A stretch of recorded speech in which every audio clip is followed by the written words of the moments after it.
Hello. Howdy. Give me a sec. I was working literally up to the clock right before I started streaming. I have a lot of shit to do this weekend, but how's it going, y'all? Today, we will be learning about Kingdom Heart lore from Mad Rucksack. So, I will be calling him in just a few. Let me just say hi to all everyone. Okay, let's see. Hello, Hyper Whale. Nice getting first. Hello, Velvet. Hello, Gex. Hello, Allscar. Hello, Noni. Hello, Paul. Hello, Sweetheart. Hello, Niction. Hello, Ninja. Hello, Sapphire. How's it going? Schooling us on what now? Didn't you hear? It's about Kingdom Hearts. Also, hi, show. It's been 1,000 years. It has not been 1,000 years. I did Kingdom Hearts like maybe 2 weeks ago. 2 weeks ago, okay? 2 weeks ago. Last week we did a collab with Gutter, Maple, and Maddie. So that wasn't we were like dead fucking tired, bro. Because we literally collabed for like 6 hours playing Dokapon Kingdom, which is by far one of the most frustrating like multiplayer board games ever. It's like if you combined freaking Monopoly, War, and Mario Party all into a single game, and it pissed everyone off because of how shitty the RNG is. That's basically what that was. So we were all like dead fucking tired after that. So Maddie and I were like, I don't know how much I'm feeling that slideshow today, you know? Also, hi, Slumpy. How's it going? Hello, Serenity. You best deliver, Penguin, or I will cry. Don't you worry.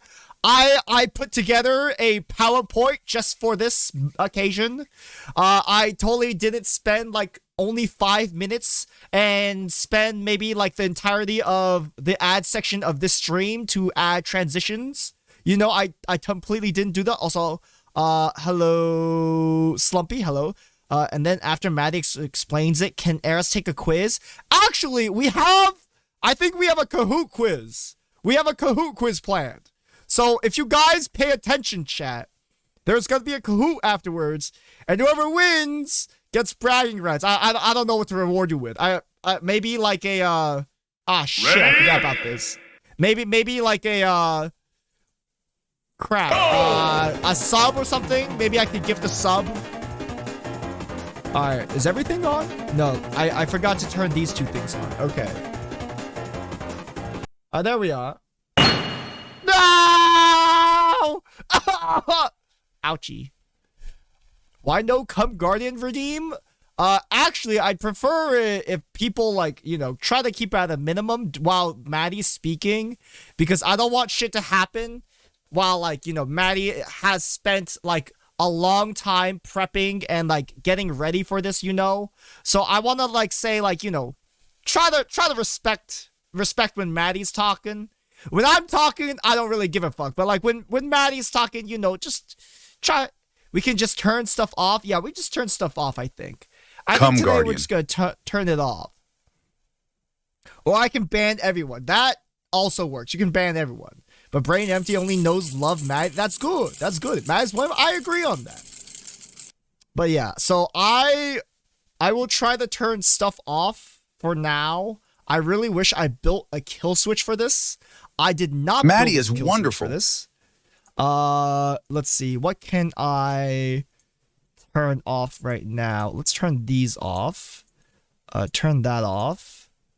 What else is there? Let's go. You died. Turn that off. Is there anything else? Oh, this one. What's that over there? Okay. I think that's everything. I'm pretty sure that's everything. Yeah, there we go. Alright. There we go, chat. Alright. Let me, I don't know if there should be like background music. I haven't really like discussed that with Maddie just yet. So, let me like, I don't know. What's like some good learning music, chat? We gotta set up the stage for Maddie. Just play some lo-fi Kingdom Hearts. Actually, I like that suggestion. Kingdom Hearts. Lo-fi Kingdom Hearts. All right.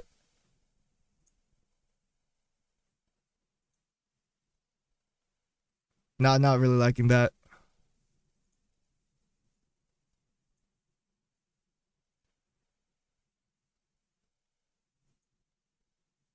No, that's lyrics. This one?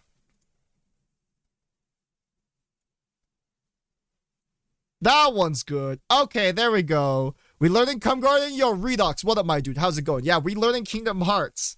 All right, let me grab Maddie right now. And then we'll figure something out. All right. Where's Maddie?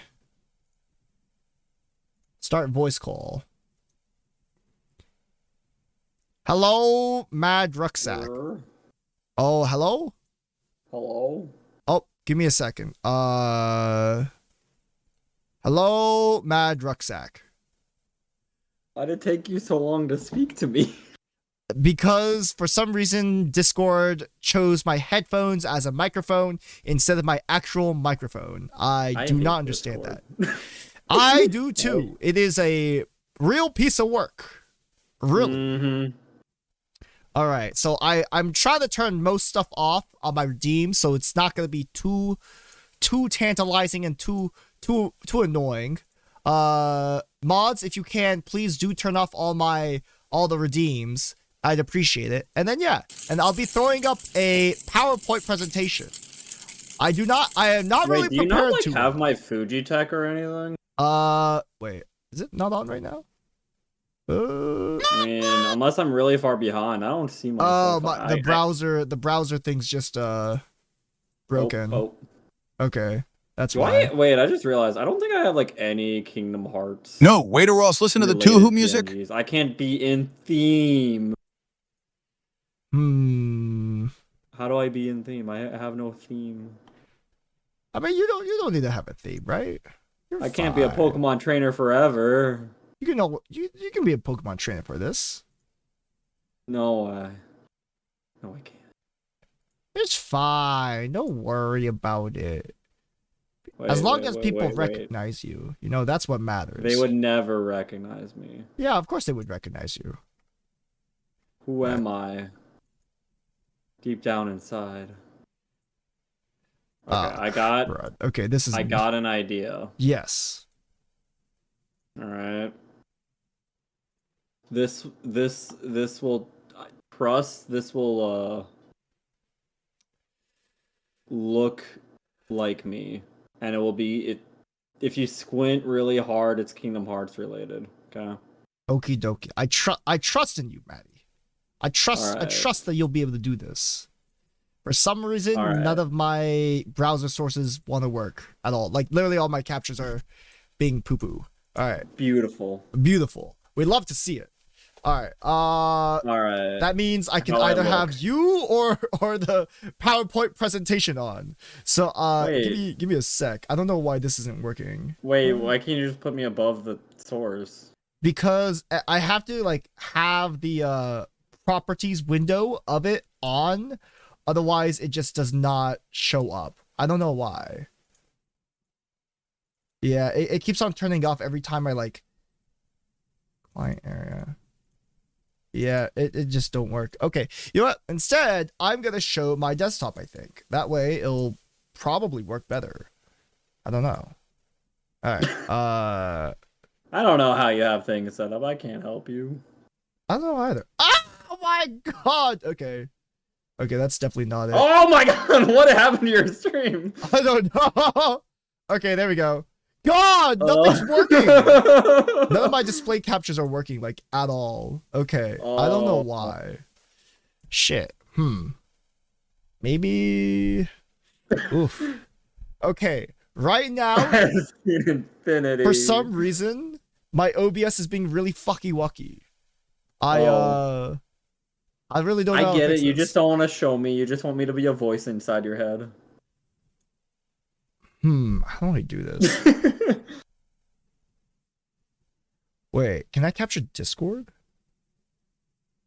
No, probably couldn't. This is kind of a peeve. All right. A peeve of the pet kind. Yeah, peeve of the pet kind. Mm. I am not happy about this OBS being poo poo. Can you say that while being a banana though? Yes. Oh, Poo okay. poo. No. Yeah, okay. Well, do you have like an image I can use of you? Just send you an image. Yeah, I guess so. Because Just- it just doesn't want to work for some reason. What about this one? Is that an image? Maddie, if you want that to like represent you, I will use this. Okay, If you honestly, really funny desire. enough, the closest thing I have to a Kingdom Hearts related one is like from Timeless River. Okay, I will use this one. Dang, I'm gonna tell Formicide that you hate his art.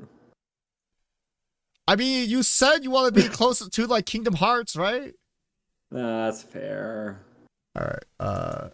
You There know, we with all the art Minnie's made for me over the years, you'd think she'd give me something Kingdom Hearts related. You know, true. She hates me. No, she loves you. Guys, I think Minnie hates me. Minnie would never hate you. All right. Ever. All right. So this is a PowerPoint I have made, set up, and I don't really have anything else about it. How do you want to do this? Beautiful. Do you want to just like run through the questions? I guess we will, and I'll like we wing it. We wing it. Okay. Gotcha. All right, chat. So we've played what? We've practically played You've Kingdom played Hearts one. 1, Recom, 2, Days. Well, no, we watched Days. And You then watched the days. we have played Birth by Sleep. Yes. And that's how far we've gotten. Yes. And that's what I'll be lore explaining for you. Yes. All right. Because it gets a lot more complicated after that. It really does. It really does. Okay. So I set this up in a way where it's like the most recent thing we played all the way down, because like stuff gets explained a lot the more games you play. So things that like happen in Birth by Sleep are explained in like, you know, or things that happen in Kingdom Hearts 1 are explained like Birth by Sleep or something like that, right? So I did it like from sequentially from like the most recent to the least recent, basically. I mean, kind of, but at the same time, a big reason I do suggest like play order though, or like release order, is because a lot of things in Birth by Sleep are actually more explained by one almost. No, I mean we could get to it. I mean that we played all of it, you know, so I think it's fine no matter what we do. All right. Yeah. So Birth by Sleep, there we go. So my first question regarding this was, how is Roxas related to Ventus?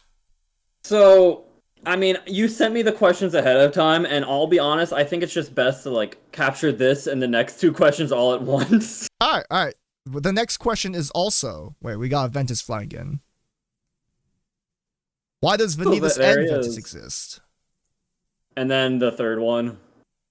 And then my third question, if you guys saw in Birth by Sleep, Vanitas reveals his face like this. Yeah. Oh, you got a video. Ooh, Yeah, there's a small Fancy. video of it. So fancy. Not even using my footage. How dare. And he looks like Sora. I'm like, bro, why do you I don't look know, like he has Sora? a chin thing and a different hair color. It's just a different hair color, but like that's literally Sora. Right? Yeah. So Alright. so I want to do that because technically, I guess like timeline wise, Vanitas looking like Sora is like the first thing to discuss. Okay. Well, actually, I guess really quick. I guess let's first explain why Vanitas and Ventus exist, because I guess I need more clarification. Like, what do you mean? Because, like, I don't know, the games created them. Like, Okay, so the things that I just don't really wait, I don't know how to go back. oh no. Oh, there we go. Okay. So how Roxas is related to Ventus, and then why does Vanitas and Ventus exist? So I'm trying for like so Vanitas is like the dark side of Ventus, right? So Yeah. I remember knowing something about Xenoheart splitting the two. Or like Xehanort? Yeah, Xehanort. Splitting the two, so Vanitas is like the dark side of Ventus. Yes. Okay, so like in that way, like how could he create like a like dark being of like another person? Is this like seen anywhere else? I mean, I guess it's in a weird way. I mean, that's kind of like how like what Heartless are, but at the same time, I'm not trying to say Vanitas is Ventus's Heartless, but it's like, I guess you know what? I'll just to keep it simple to answer your question. No, we've never seen someone be like, "All right, let's make an evil version of you." You know. So this is specifically unique to like Ventus and Vanitas. I'm trying to remember if there's like any other time that they're like, "Yep, evil." But I mean, I guess you could stretch it. Like if you remember in KH1, Riku made like Shadow Sora. But he didn't really have like a personality. That's not like taking out like, the darkness from within. I feel like that's a different thing though. Yeah, it definitely is, but for the most part, yeah, I'll keep it simple and say, yeah, no, Xehanort just wanted to do something new and funny, you know? Like make an evil version of someone.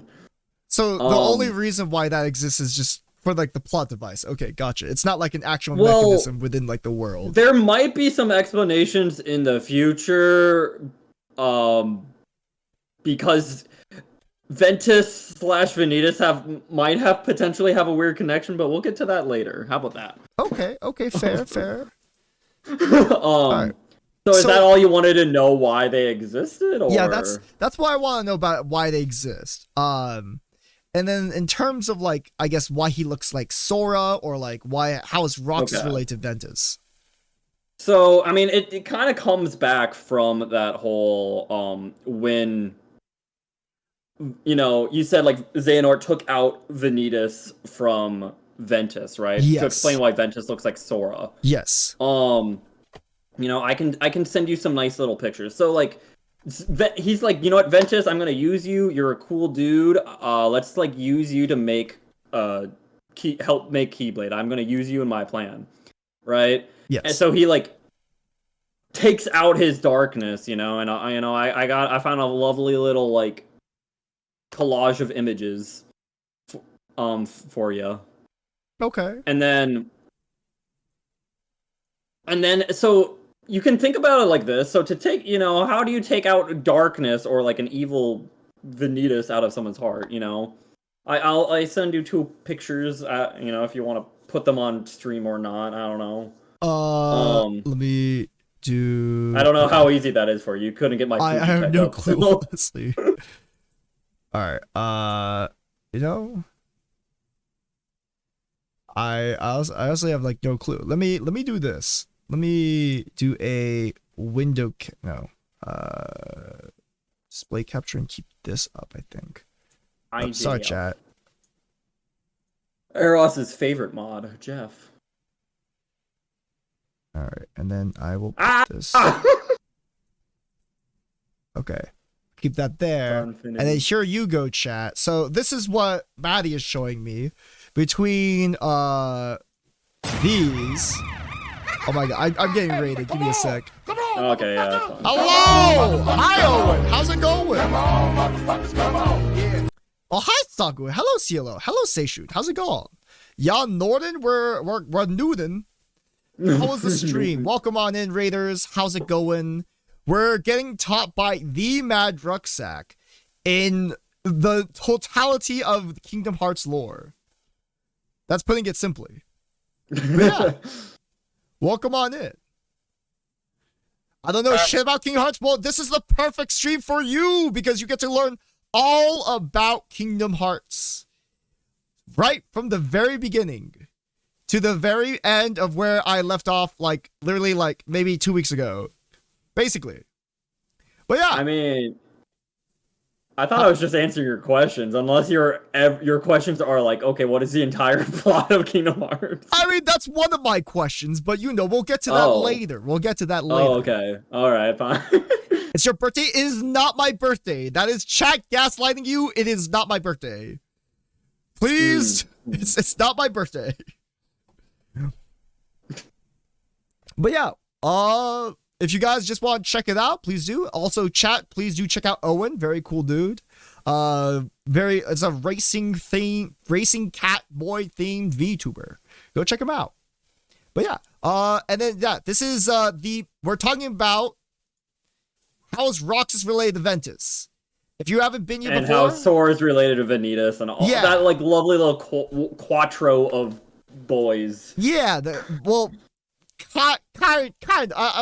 yeah, I guess so, yeah. So there's like Vanitas, which is like the dark side of Ventus. So that's Vanitas. That's Ventus. And Vanitas is like Ventus. Vanitas is like Ventus's like dark side. That's Vanitas. He looks like Sora. And Sora has a nobody, which is like kind of like a opposite side almost in a way. Well, like another self basically called Roxas. That looks like Ventus. So it's kind of fucky wucky, you know. They're like intertwined like spaghetti. Yeah, you want to bring up those images again though? Yes. Let me bring up those images. There we are. Okay. So are they up? Okay. Yes, they are up. So you notice, this is the whole process of like essentially Vanitas being born. Xehanort's like, I'm gonna stab you, Ventus, and then Ventus practically dies. Because if you notice, that first green circle is Ventus's heart, and then if you take a big chunk out of it, well, now his heart's looking a little, like a big gaps out of it, right? In those circles. They cut a slice. Pictures. Yeah. He just took a big chunk out of Ventus. Yep. And if you remember, you know, if you in that like fourth image of like that little square of images I sent you, that four images, Xehanort's like, oh shoot, I might have accidentally killed this boy. Let me just like leave. If you remember that scene, he just like left him like slumped over a tree on Destiny Island. He's like, I'll just like leave this dead boy here. Yes, I do remember that. Right? Well, funny, you know, that on Destiny Islands is a young boy named Sora, who somehow unconsciously was like, yo, I need to help out this dying heart boy. So what happens is, you know, Sora gives him a little bit of like heart juice in this next image I sent you. He gives him heart juice. Okay. Yeah. Oh. So yeah, in this next image, Sora's like, here, let me like patch you. Let's patch up your heart. Look, like it's like nothing ever happened, right? Yeah. Right. Now, here's the thing. You notice how that little heart piece of Sora and Vanitas are the exact same shape? Yes, they are. But they are the exact same shape, yeah. Okay. So, do you mind if I have a question here then? Yeah. So, how does Vanitas look like Sora if Vanitas was taken out of Ventus prior to meeting Sora, like, at all? Here's the thing that's kind of funny about it. I don't remember exactly where it's explained, unfortunately, but somewhere they do state, I think it might have been actually just like a report, Vanitas was technically like faceless. He didn't look like anybody until he looked like Sora, right? So while Ventus was like, you know, a little dying boy, Vanitas just didn't have a face. You know, it wasn't until Sora helped out Ventus that his form essentially started adopting that, right? So is this kind of like Vanitas is always connected to Ventus still in a way? I mean, yeah, he's essentially like the darkness of Ventus. So Okay, yeah, okay. they're always connected, and in a weird way, they're connected to Sora because like the best way to put it, I guess, is like Vanitas was the piece of Ventus taken away. Sora was the piece Ventus needed to be whole again, right? Yeah. They're like the same puzzle piece to like fix it, right? Okay. And then, but like Sora goes without that puzzle piece, though. I mean, it was just him like giving him. It was like him like providing the band-aid, I guess, is more like it. It's not like Sora like was like took a chunk out of his own heart to do that, right? Okay. It was more like providing bandages and first aid care. But I did this to be like have more like that puzzle piece visuality to explain. Okay, that makes sense. That makes sense. So Sora gave Ventus like spirit juice in a way, right? And that healed the part of him to make him whole again. But like Sora, you can almost think of it almost like as a heart transfer, or not heart transfer, like a blood transfer, right? Okay, so maybe that's a better like a blood transfusion, so a spirit transfusion in a way. Gotcha. Yeah.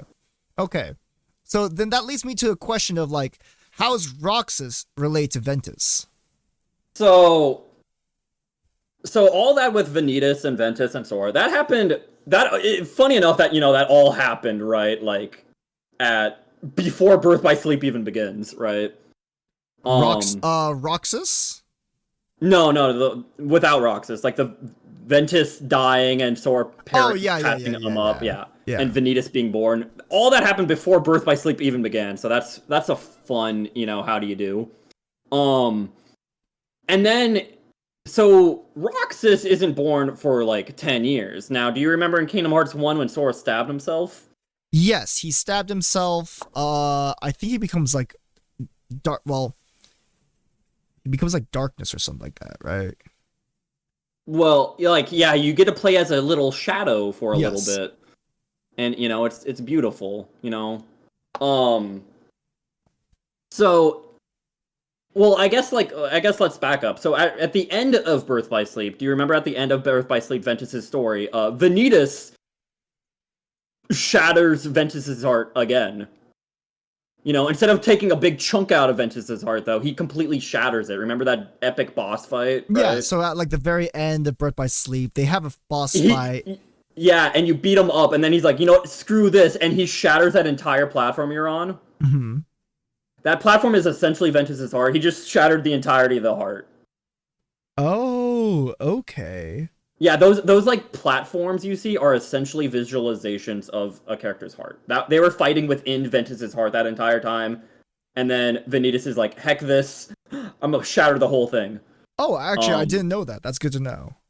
Yeah. So Ventus, he won that metaphysical battle of Vanitas, but he's like, "Wait, my heart just got shattered."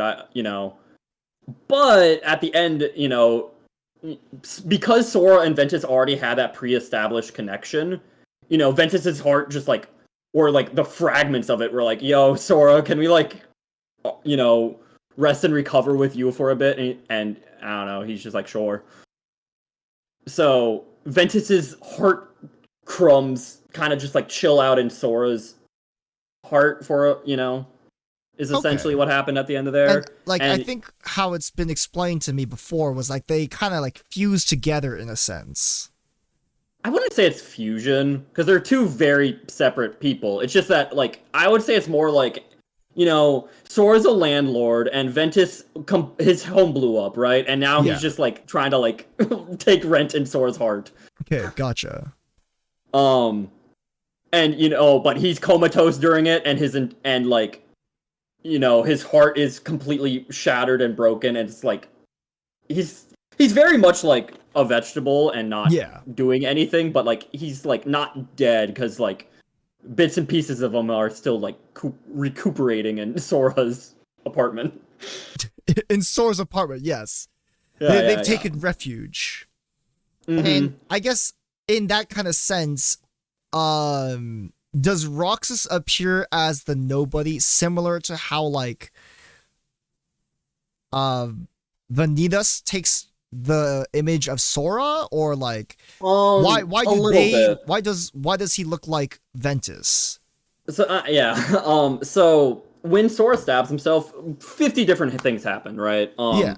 It's the Keyblade of People's Hearts, made from the 6 Princesses of Hearts, everyone besides Kairi.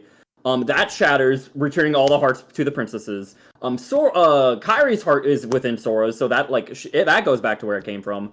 And then Sora, he like stabbed himself. His heart's getting separated. His heart's getting corrupted by darkness, so he becomes a heartless. And then his body becomes Roxas. Well, Ventus's heart is still there during all of this, and it essentially just it sticks with the body, as in Roxas. Yeah.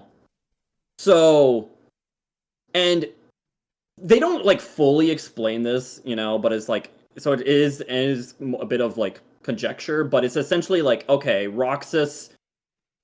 It's a little bit. There's a few different things that like could all contribute to it. So, but Roxas, had Ventus right there to essentially adopt the form of.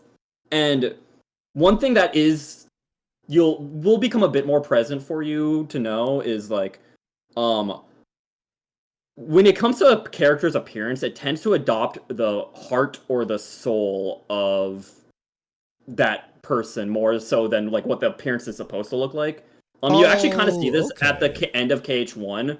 So remember, like Ansem, possessed Riku, right? Yes. Right? And at first he looked like Riku, but then he just started looking like Ansem, and you're like, wait, okay. Because it was Ansem at like the heart as the soul, and it's like, okay, well, it like forms tend to just like slowly become whoever is like at the basis of it, essentially, right? Kind of like how Terra became very Xenoheart like, right? Yeah. Okay. To be fair, that one's a weird one because like he always ends up just looking like Terra with gray hair, but that's like a bit of an outlier. Okay, gotcha.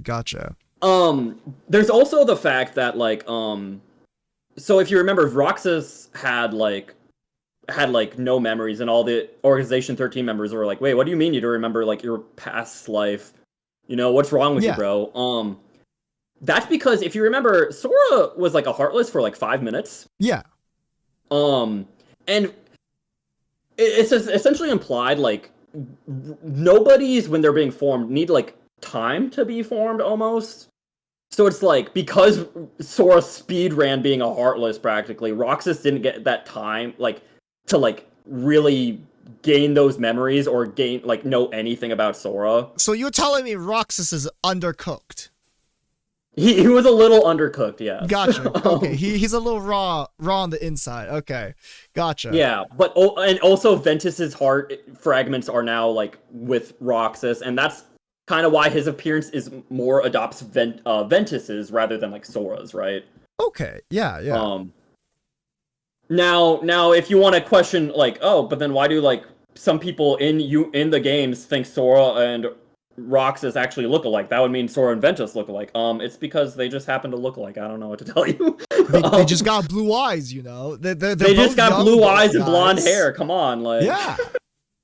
I mean, hell, I mean, like, there's not a whole lot of other characters in the Kingdom Hearts series with blue eyes and blonde hair. Very true. Yeah. Next you're gonna tell me they're related to Vexen. All right. But yeah, so does that explain like those Quattro connections? Yeah, that explains a lot there, because like a lot of the reasoning of like I was trying to figure out for Ventus and Sora and Roxas there was like Roxas and Ventus, that just hard to like connect though. And then once I understand like, oh, the body just kind of like naturally takes on the form of like what the heart is, like then that makes a little more sense, I think. Like if that's like a worldly like connection that is consistent. And I guess to also clarify, it's not that Roxas and Ventus, besides like their appearance, honestly don't really have much of a connection because Ventus's heart was still like dead. Really? It was still just a bunch of crumbs. Ventus's heart was still a bunch of crumbs, but it was still enough for Roxas's appearance to like take hold of it, right? Yeah. And like Roxas is like at least character, right? The how Roxas acts is definitely more in line with what Sora's like than Ventus at all. Exactly, yeah. So he's still Sora's nobody at the end of the day. It's just like in terms of like, well, you know, Roxas got like a weird like extra like load of baggage along for his ride as a nobody that happened to shape his appearance. You know? Yeah. Okay, that makes sense. That's actually very, very helpful there. Thank you. Yeah. All right. I'm gonna move on to number 4. Well, okay. After this. The numbers you gave me are a lot different, so I'll see what number 4 is. You can also hop on this presentation, I'm sure. Oh. That might be helpful. I think I linked it. I linked it to the Discord, yeah. Okay, let me like see if I Okay, I'm like in it. How do I like hop into the presentation? You can just scroll through it. Oh, I see I'm it. presenting okay. it. Oh, right you're now. just scrolling. Yeah. Okay. All right. So Okay, this one's a very funny question. Yes. I don't know why you're so confused. Well, like, I don't know. This is like haunting you in your sleep. This one was just like weird to me. I don't exactly remember the context of it, but I think I was like really Actually, I did find the scene. Somewhere in our messages, I did find the scene. Oh, okay. Because I'm like, what the hell are you talking about? So but I did find the scene. If you want to play it. Okay. Yeah. Because I had no idea what you were talking about. I was like, what do you mean? But okay, let me put that. Let's watch a little fun video, chat. You said it was like 7:10. Yeah. Okay.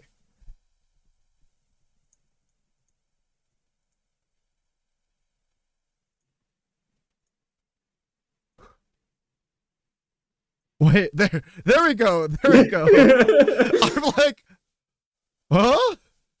What? Okay, so it's hard to say exactly what like the intended reason is. You know, I'm not Tetsuya Nomura. Mm-hmm.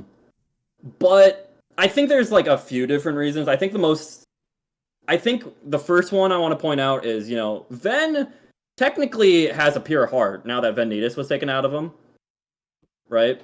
Yeah. And Aurora we know is a princess of pure heart, so it's like, okay, maybe that's like why, you know, it's like, oh yeah, like they're both people of pure hearts, so Terra can like kind of somewhat sense it.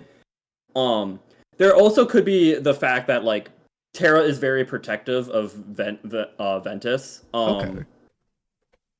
And so like this is someone who literally just failed, you know, he's like, how could I do this? I'm a failure, I suck, I'm a big poopy butt, you know, and you know, so he's like, he let down Aurora, and he's like, wait, what if I let down Ventus, you know?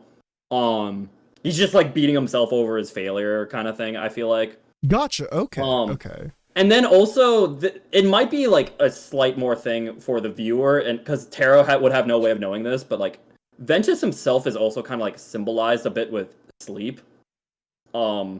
I mean, he becomes, you know, he becomes comatose at the very end of the game. So yeah, like, so quite like a bit, yeah, before the game begins, he's sleeping because he's like dead. After the game ends, you know, he is sleeping for the next 10 plus years. Like he has a lot to, he has like this weird symbolism of sleeping, and you know, that's literally Sleeping Beauty. Mm-hmm. So maybe that's like a funny little like connection there too. So like they're just like trying to draw a narrative line, like in a metaphorical sense. I'm hearing is right. That's what I guess like my interpretation of it is, but like I will admit it is a little random. Yeah, like, when I remember when I was playing this, I was just like, it just popped up. It's like Ven, and I'm like, is he like hallucinating because of like magic?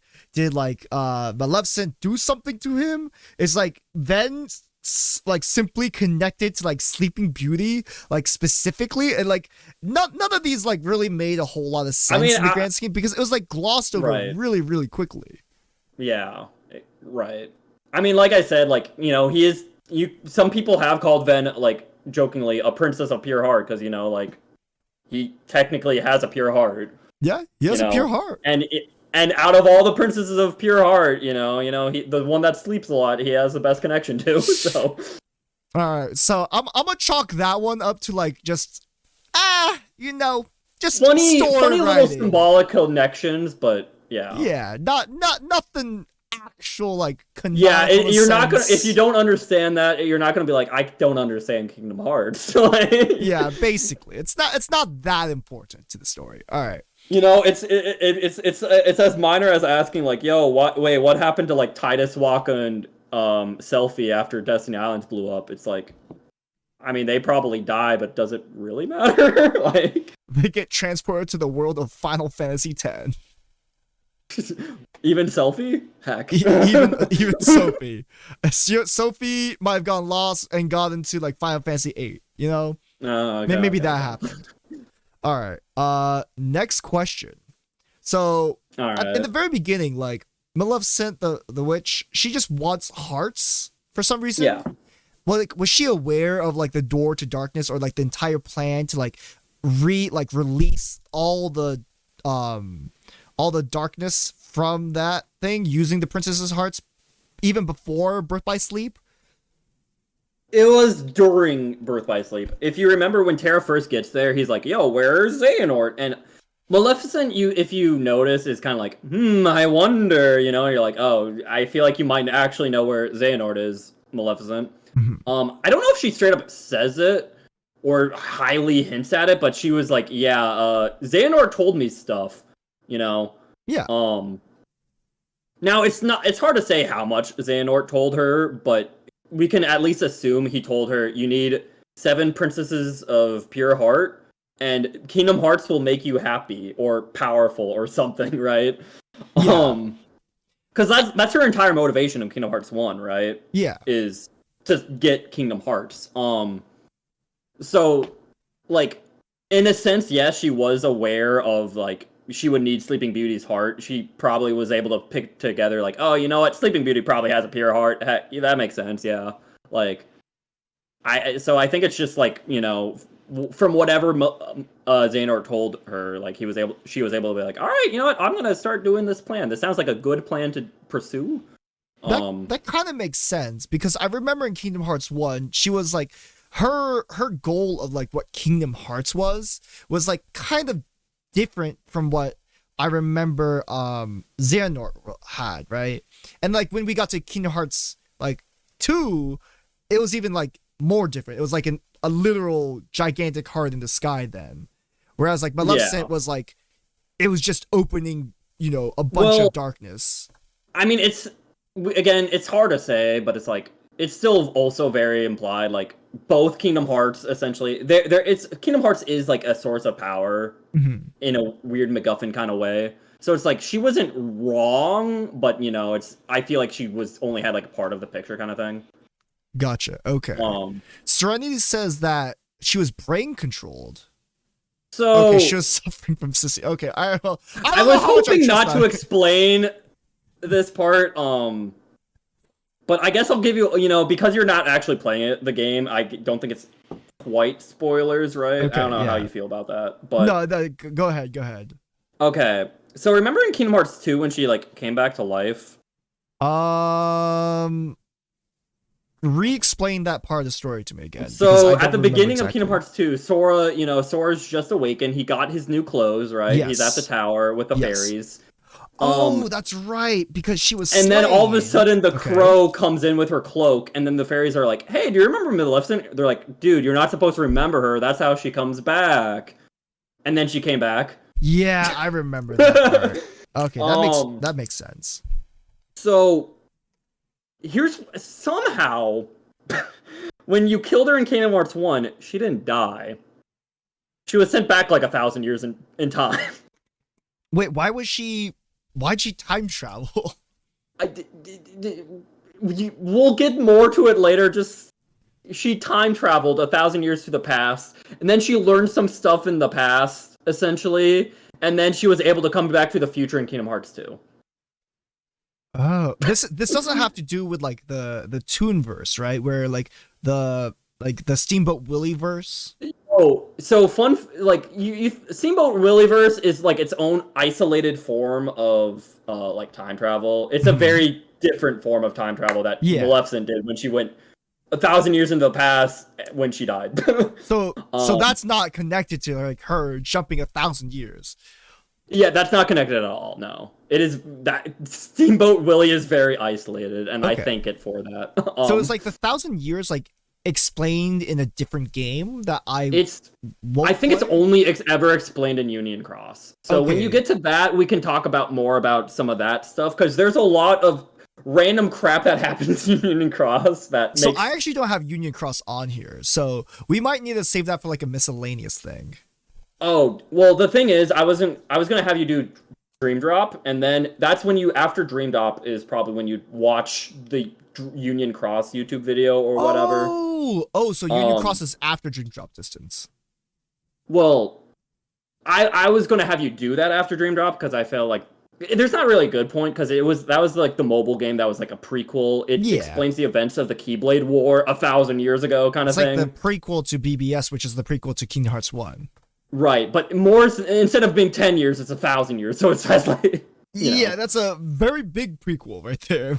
Right. Very prequel. Okay. And you'd think something 1,000 years in the past wouldn't have as much connections to present day, but it kind of does because Maleficent decided to instead of dying to go time travel, I guess, but That's very strange to me. I guess that's just like a power of like Maleficent specifically. I will say that no. Oh, It is not a Maleficent so only power. multiple but people can time travel.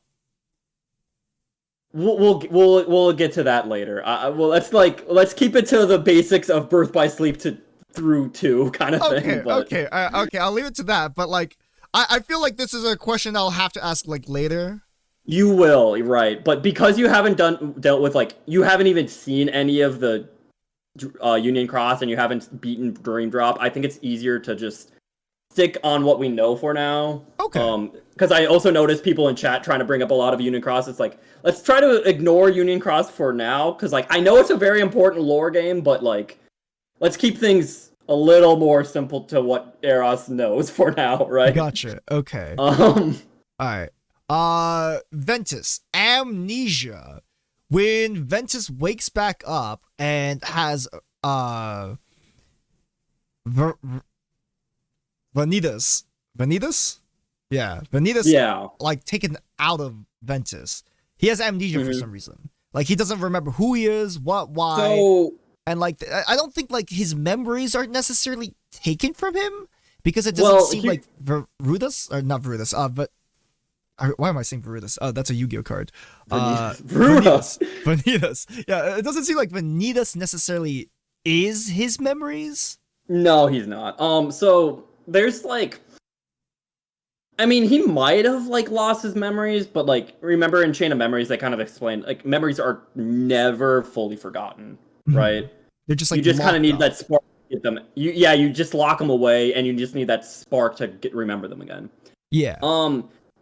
Another reason Ventus, so it's Ventus, just getting a heart chopped off might have just affected his memory, or it could just honestly be a trauma response. Honestly, it's kind of traumatic to die. Okay, that's a pretty powerful reason. Just trauma, pure like that. I don't for specifically not remembering the events that we see in Birth by Sleep. I feel like that is again, it's never fully explained, but I feel to me, I'm I like the trauma answer. Now, again, what chat's probably going to bring up is something really complicated that I don't want to get too into, but Ventus has super amnesia.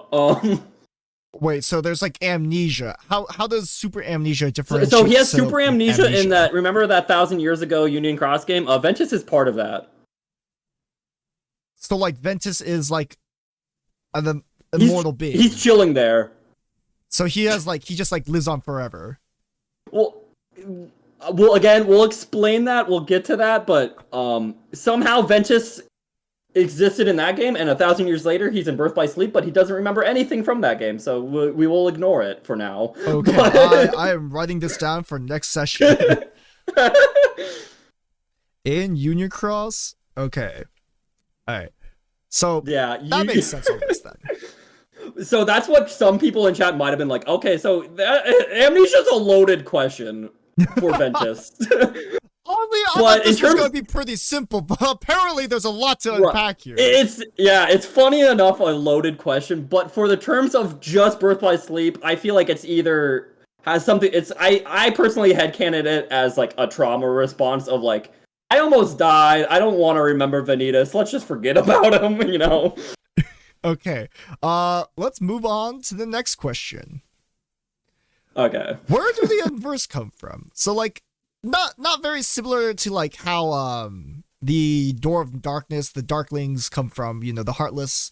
They don't really like spawn from like anywhere like that. But like the Unversed, they're like Vanitas can like spawn them in a way. Okay, so you do remember that. Okay. Yeah, but like, are all of them made from Vanitas? Like every single one? Yeah. It seems like a large amount.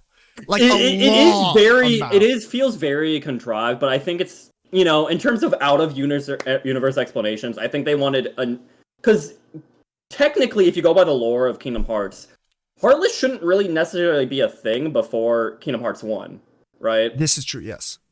You know, it's because of the like Ansem the Wise's experiments and all that like unleashed Heartless to the world. Heartless still existed, but like they were very few and far between kind of thing. Yeah. So it's like, well, who do we have our enemies fight? Let's make up a new enemy kind of thing. That's like the out of universe explanation.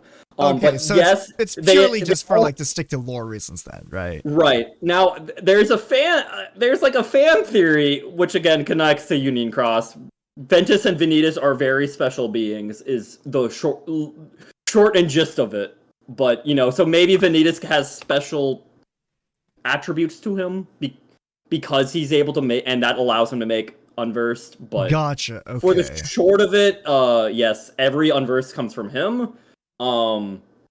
That, you know, that's why we don't see them in Kingdom Hearts 1 or 2. He's, you know, he's not around, he's not kicking, and that's why we see them in Birth by Sleep, because he is kicking. I mean, he is a being of like darkness though, right? Yeah. So I feel like he should be in some way or form like connected to like a Heartless rather than like the Unverse. Like, well, I think the Unverse were like negative thoughts and emotions, I think. Yes, they were specifically described as his like negative fledgling thoughts and emotions taken form. And you know when you know it's like, oh, when everyone's defeated, it just comes back to him and he can just create another one. He's not really a Heartless because that's just because of how he was made. He wasn't.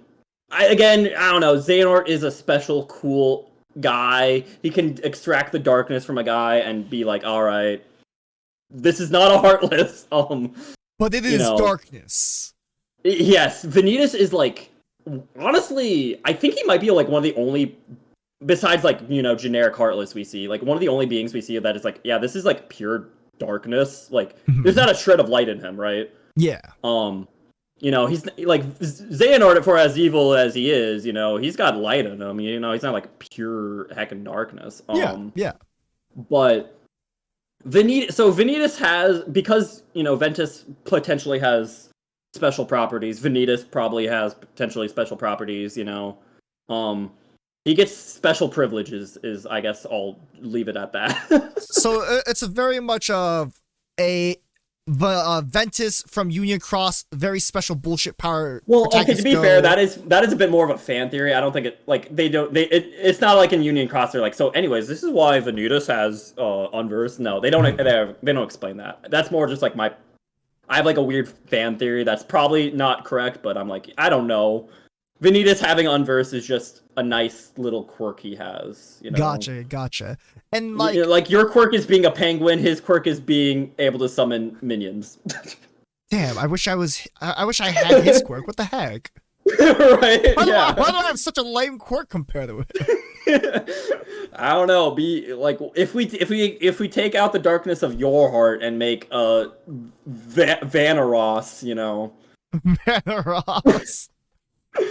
Okay. He'll be able to summon armies of penguins. Okay. I think I'm having ads in a second. Do you want to take a small break? Or like, do you want to continue? Like, we can take a break. I don't. I'll just chill here though. I don't need to like, I don't know, leave. I don't need to like rinse my mind or anything. Okay, that's fair. Oh, hi, Cootie. How's it going?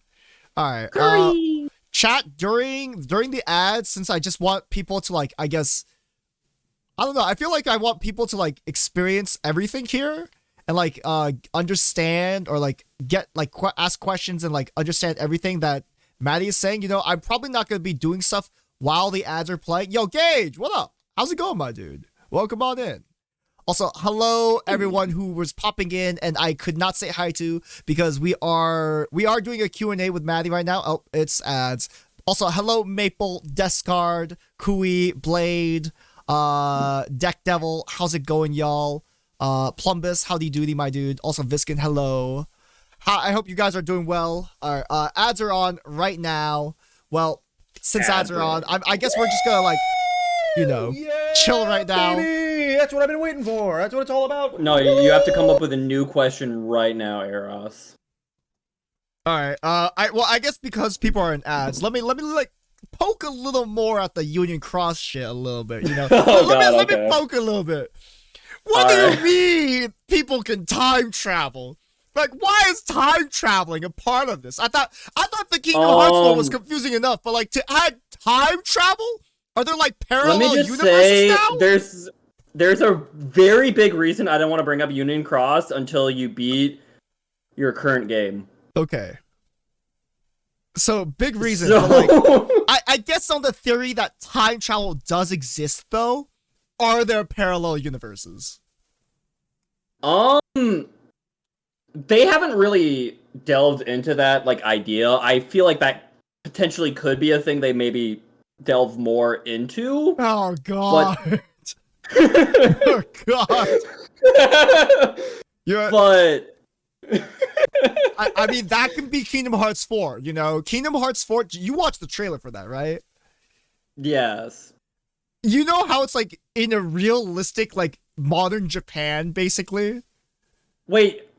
Okay, I feel like this I mean like so you saw the trailer, but you haven't played Kingdom Hearts 3, so that's gonna be interesting for you. I've not played it, but my theory maybe is like this is a parallel universe where Sora is isekai'd into modern day Japan, where Heartless are attacking. Wait, wouldn't that be like reverse isekai? Because he started out in like the fun magical world of Disney characters, and now he's in modern day Japan. It's still an isekai from his perspective. You know? I mean, I guess, but it's going from a cool and fun world to a boring one instead of a boring one to a fun cool one. This is true, but there are manga and there are plots of this happening. I know because that is true. Yeah, there's an overload of isekai, right? So people made the reverse isekai. So yeah, I'm feeling he's gonna get reverse isekai'd. Yeah. Oh man. All right, I got ads ending in 20 seconds. We can continue after that. Yeah. Gosh, now I just need to. It's funny because we're doing this big session. We'll have to like triple the length of this session by the time you're done with Kingdom Hearts 3. Wait. So how fucked up does it get comparatively to like... So here's the thing. I feel like there's a few different turning points. I feel like there's different sagas of Kingdom Hearts, right? Okay. I would say Kingdom Hearts 1, Chain of Memories, 2, and I guess Days is like the first chunk where I would like to call like a nice little... It's my favorite trilogy of Kingdom Hearts. Because it like wraps everything in it is for the most part pretty self-contained. And it is the simplest part of all of Kingdom Hearts. Then Birth by Sleep opened the floodgates from to make things a bit more complicated and a bit more like jumbled. And it took the series in a different direction, whether you like it or not. It did take the series in a different direction. It is the start of a new saga. And then Dream Drop Distance started a new saga. Yeah, it feels like it's like rapidly like changing up the story because like they ran out of like the original script, you know? Like they planned it all the way up to Kingdom Hearts 2. Maybe like Birth by Sleep was like, you know, like an extra side. I think they comment had ideas explain of it. Birth by Sleep, like nothing like fully fleshed out. Yeah. Yeah, Birth by Sleep was like kind of there, and then for some reason, Dream Drop Distance is like boom. You're in a entirely Yeah, different Dream arc. Drop Distance is a Nothing boom, matters. and then Union Cross is another. It is like the biggest boom of all time. Oh like, God. Okay. Yeah. It's like Drakengard getting related to Nier. I don't know if I'd say it's that complicated, but it's approaching that territory. It's everything. Okay. But yeah, so that's what I like. There's like a few different segments. Each like some games in the series tend to just like escalate things in terms of like plot and lore, and that's like why I was like, okay, let's try to do like one before things get too crazy. Let's try to do one before you do like Dream Drop, right? Okay. Yeah. Because Alright. everything after almost every game after this is a jump in some way. It's like a jump of its own. Okay. And then, but they will relate back to like the original trilogy. Well, trilogy in the sense of one. I mean, it chain still of two, all right? relates to Sora, Riku, and Yeah. Kairi in a way, right? But Okay. yeah. Also, I guess real quick question: did you ever like? You probably didn't play Coded, but did you like get like a lore upload on that or whatever? So I did play Recoded, and I believe I have some questions regarding it. I think. Okay, I guess we can get to that at the end. I just want to make sure because Recoded, I guess, is in that realm of like maybe Birth by Sleep, but at the same time, nothing in Coded matters, so it's fine. That's what I've heard. Okay, so I don't have actually anything about Recoded. Never mind. Well, no, I ask them anyways.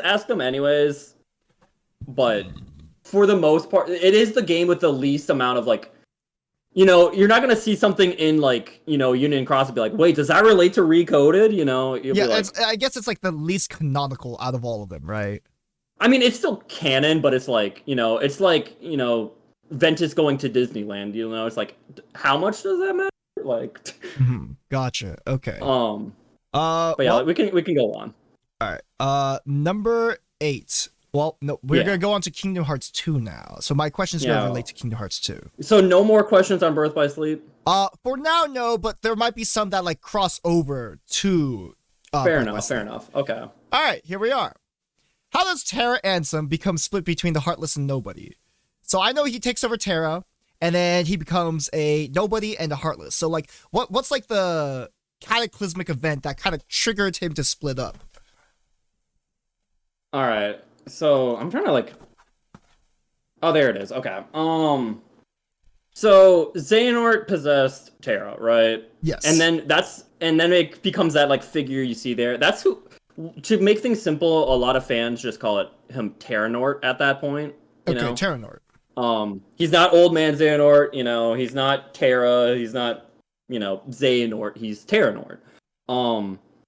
So and honestly, so Terranort, became Ansem the Wise's apprentice, right? Yeah. Remember Ansem the Wise? Yeah. Yeah. So he became betrays Ansem the Wise's. Yeah. He betrayed him. And he's like, yo, I really like this. But he did like his research. He's like, yo, this Heartless stuff, this is pretty interesting. So what if I like became a Heartless, And and honestly, it's kind of simple from there. He becomes a Heartless and he becomes a Nobody because he had a strong will. So yeah, there's his Heartless, there's his Nobody. So, but like, does he just propel himself to become a Heartless and Nobody? Like, he just lets darkness consume him? Is that like the whole way to become a Heartless and Nobody? So Heartless, like a Heartless is essentially like the darkness in someone's heart just like taken manifest, right? And when you become a Heartless, you like a Nobody always spawns. It's just people with strong wills that Nobody ends up getting like a personality, right? Yeah. Otherwise the Nobody just becomes like a dusk, the random mob fight, right? Yeah. So and it's I guess it's like, I don't know, I'm trying to think if like there was ever anything like, oh, why did he do it? It's like, I think he was just partially curiosity. Xehanort's a curious guy, but also just like, Heartless are super cool, bro. Like, what if I became one? Okay. Like, so I'm it's trying. not. There, it's not. is it like a any kind of relation to the goal of like Kingdom Hearts itself, or like? I mean, I don't. Well, that's an interesting question to answer because you still have games left to play, right? This is true. But for the most part, I don't think he was like, yeah, me becoming a Heartless and becoming a nobody will help me make Kingdom Hearts. I think though there isn't maybe like the idea of he likes to have backup plans, right? Mm-hmm. And that might be why he, it's like, wait, why did Xehanort tell Maleficent all that stuff anyways in the first place, right?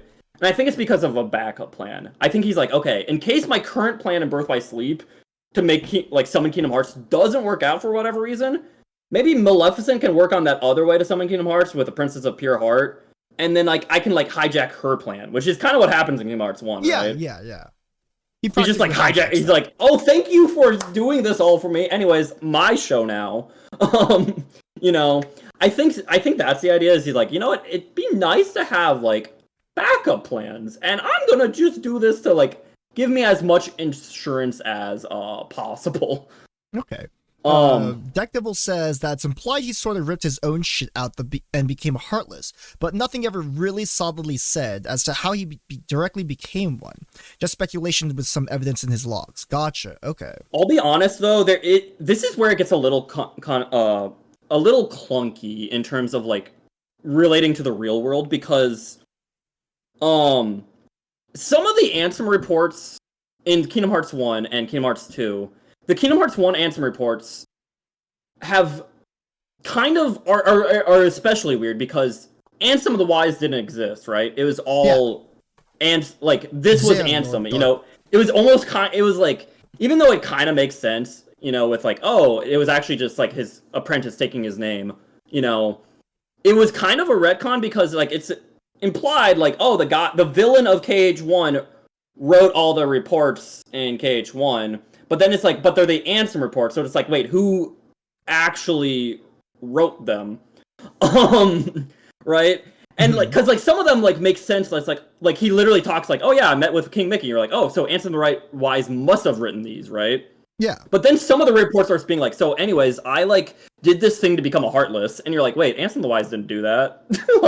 Only Xehanort. So Terranort did.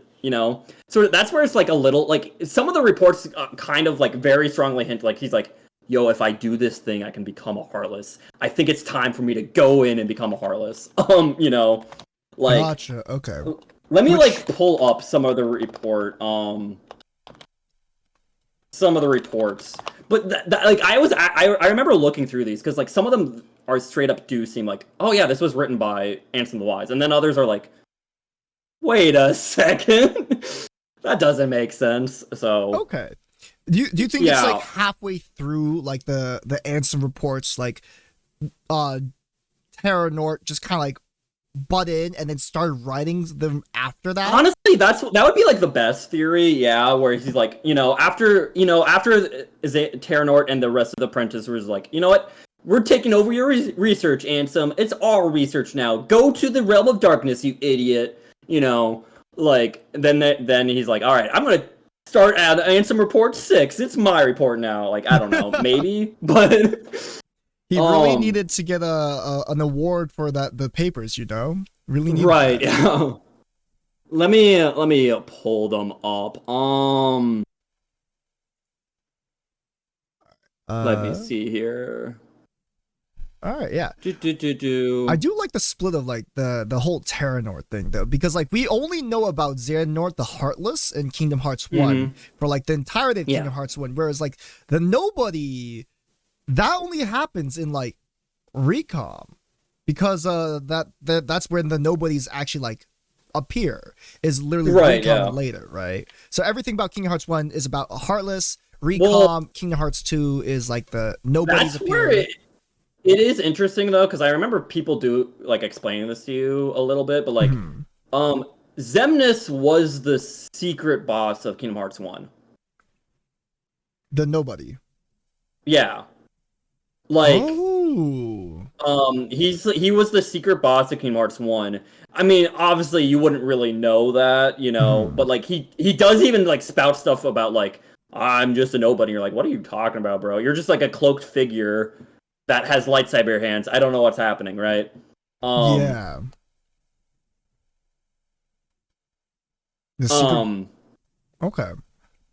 But so yeah, I think I found it. What I was talking about. Yeah. Ansem Report 10 from Kingdom Hearts 1. Yes, that's it. The Heartless come from people's hearts, as does the darkness. Is the core of the world's heart the world of the Heartless? I will pursue the answer there and become all-knowing. My path is set. I shall seek out the wielder of the Keyblade and the princesses. My body's too frail for such a journey, but I must do this. I will cast it off and plunge it into the depths of darkness.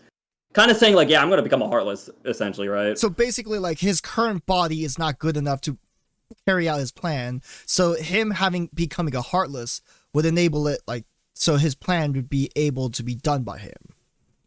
So it's right, and he's like, and also, like, at this point, it is like, okay, darkness does grant power, like, you know, like, maybe that extra power could help me, maybe, you know. Okay. But, we're keeping things simple, discard. So yeah, so, and then I guess I'll also, but yeah, so once you beat the secret boss of Kingdom Hearts 1, that's when you get Ansem Report 13 that also, like, tells you about a Nobodies, and it's like, yo, what happens when a Heartless, what happens to the body when a Heartless is created? I'll call this a Nobody, you know, and roll credits, right? Yeah. Gotcha. But so anyways, back to the original question. Did that like kind of answer it? Like that, yeah, that does answer it. It's basically just I think I can get more power becoming a Heartless. Boom, I'm a Heartless. Well, now we have a Nobody. All right, we're going to call this a Nobody. But like, yeah. So was the Heartless like aware of like the Nobody existing? Like did There's you nothing know to say that. Really, like I don't like if you're asking like why. Did Ansem Seeker of Darkness know Xemnas? I mean, they could have like met. I don't know. Like, I don't think it really matters if they did know each other or not. To be honest, like that's fair. Yeah, and both of them have like the same memories as Terranor, correct? Xemnas definitely. Ansem probably, but like he doesn't really act on them as much. That is true. I feel like he knows like the research of Heartless kind of stuff. He's like, I know about Heartless and Darkness, but he doesn't really do much else with them. Whereas,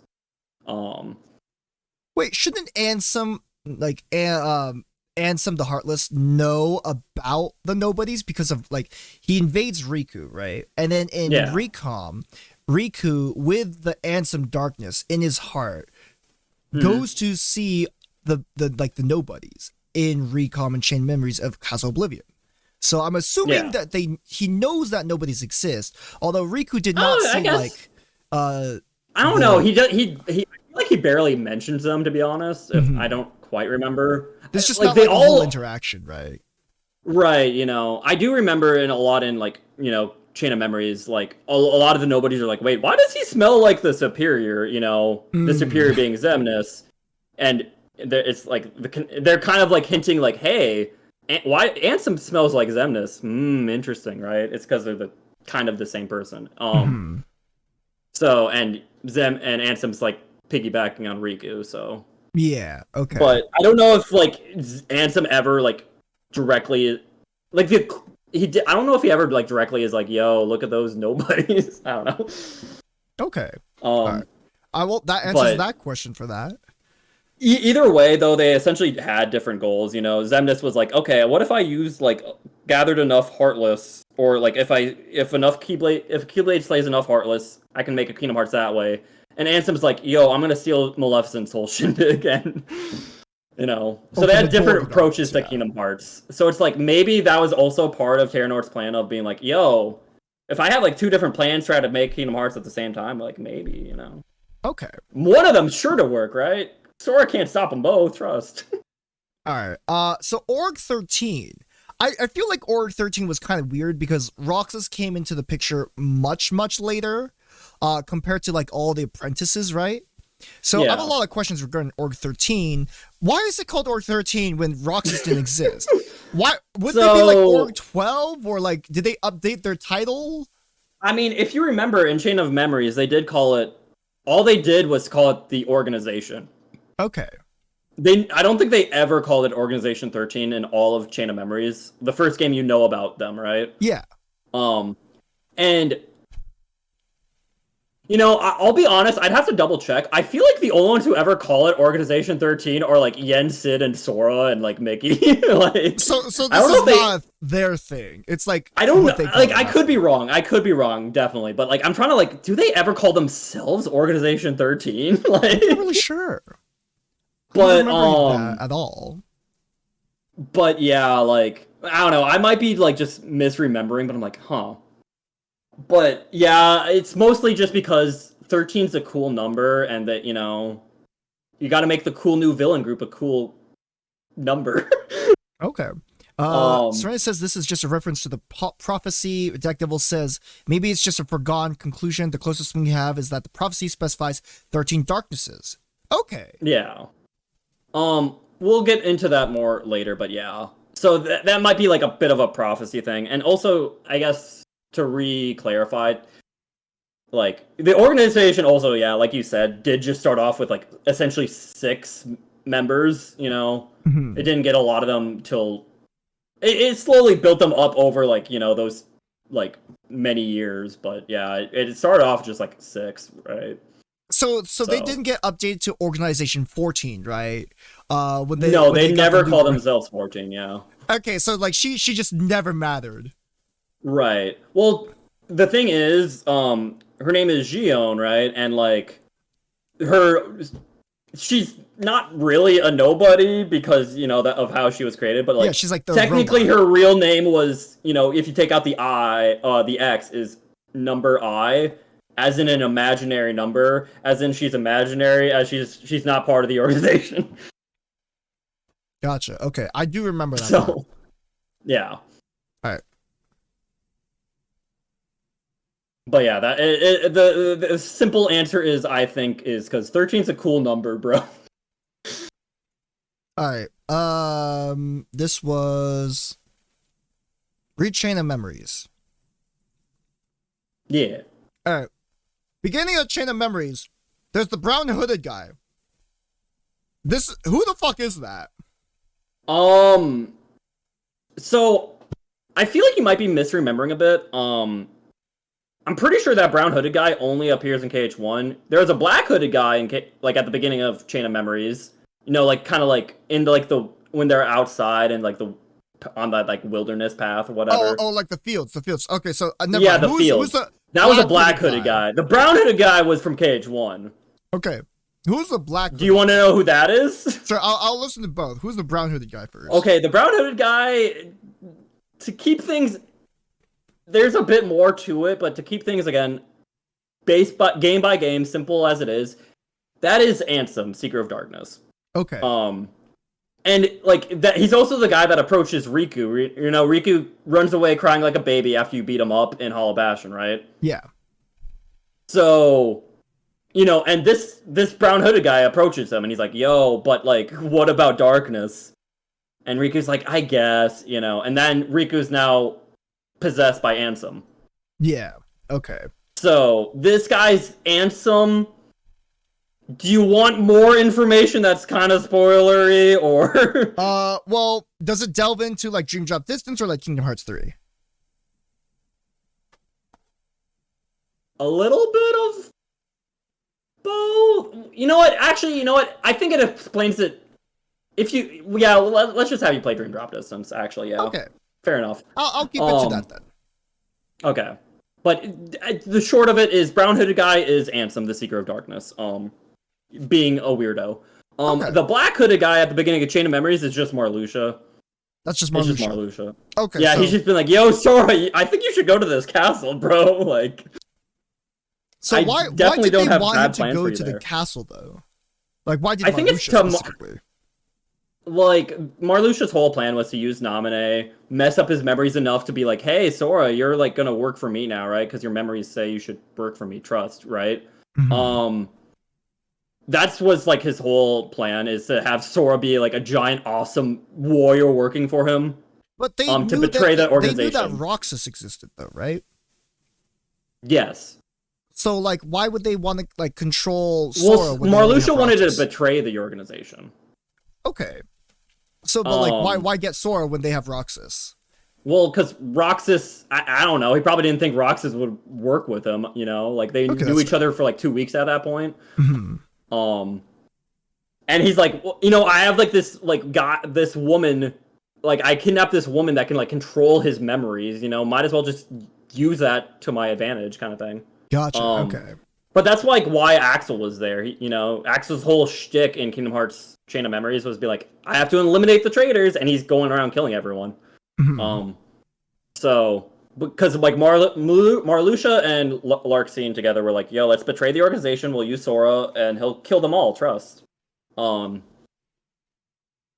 So yeah, and I guess why he wanted Sora in the castle. I guess it's easier to control him that way. You know, it's like, you know, we don't want Sora running around like somewhere else. You know, it's just like keep him in one location is probably easier to like control his memories, right? Yeah. That would So. make sense. All right. Okay. Then I will move to. All right. This one. This one screwed me up a little bit. So, Sora and Roxas existing at the same time. So I remember where there was a little tidbit where Heartless and Nobodies need to like die for the original person to live, right? Yeah. Sora and A Roxas little bit. exist at the same time. At a certain Yes. point. Until Sora goes into a coma to fix his memories, and then Roxas needs to go. But up until then, there's a small time where during Chain of Memories where Sora is alive the same time Roxas is. Yes. All right. Let me see where I wrote this down. I feel like I lost all my notes. It's great. Because I had written out better answers instead of just going off the cuff, but I lost them all. All right. I lost this one too, I guess. Did you? Was this part of the original questions? I don't remember. Yes. But so yes, you are correct that like a Heartless dies, a Nobody dies, boom, the original self comes back. But I swear I wrote this down. I'm like so frustrated. No, you're good. You're good. Don't worry about it. Oh wait, okay, I think I found it. Okay, so there's a lot of like weird little things about that, but like, you know, a little bit of it like being, you know, like Sora only was like a Heartless for a very short time, and it's where it gets a little weird because like Sora was a Heartless and then he became whole again because of like Kairi magic. Okay. We don't really know what that means, but Kairi somehow restored Sora from being a shadow to Sora, right? Okay, so like let's just say Kairi implemented the like I guess spirit juice into Sora, right? Yes. I'm just using spirit juice as like a overall broad term as like she healed him up basically. Magic potion that works. Okay. So Kairi did that, right?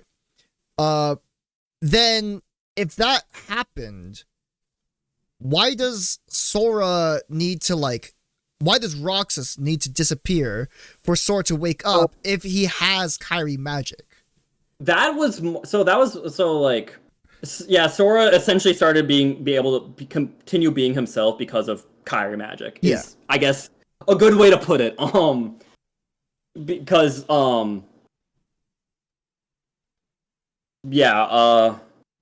sorry, I'm still like looking through my notes, but like Sora was like the Heartless that whole time, and like Kairi made Heartless have Sora form. So almost in a weird sense, you could almost think like Sora's in a weird way like still kind of a Heartless, just with a form of a human. There's also like weird implications. Again, some of the Ansem reports like imply, like in Kingdom Hearts 2, like, hey, like I wrote this one down. Like likewise, Roxas is Sora's nobody, but is left behind because Sora's heartless regained human form using Kairi's heart instead of his own. And then another one said like, oh, Sora and Xehanort retained their selfhood even after becoming heartless, right? Well, like Xehanort is like, he looks like a heartless. He has heartless powers. He's got the crest symbol.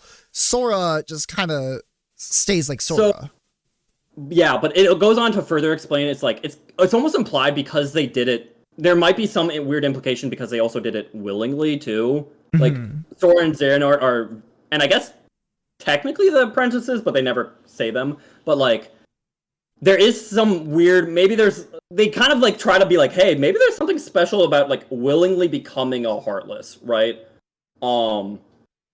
There's something weird and special about that. There's a lot of weird things with Sora becoming a heartless and a nobody, right? You know, he willingly became a heartless. He had an extra heart in him during that. He had extra hearts in him during that time. He was only a heartless for like 5 minutes. You know, all these weird circumstances with Roxas's birth, essentially, right? Yeah. So, and then Kairi magic made Sora have the form of a human.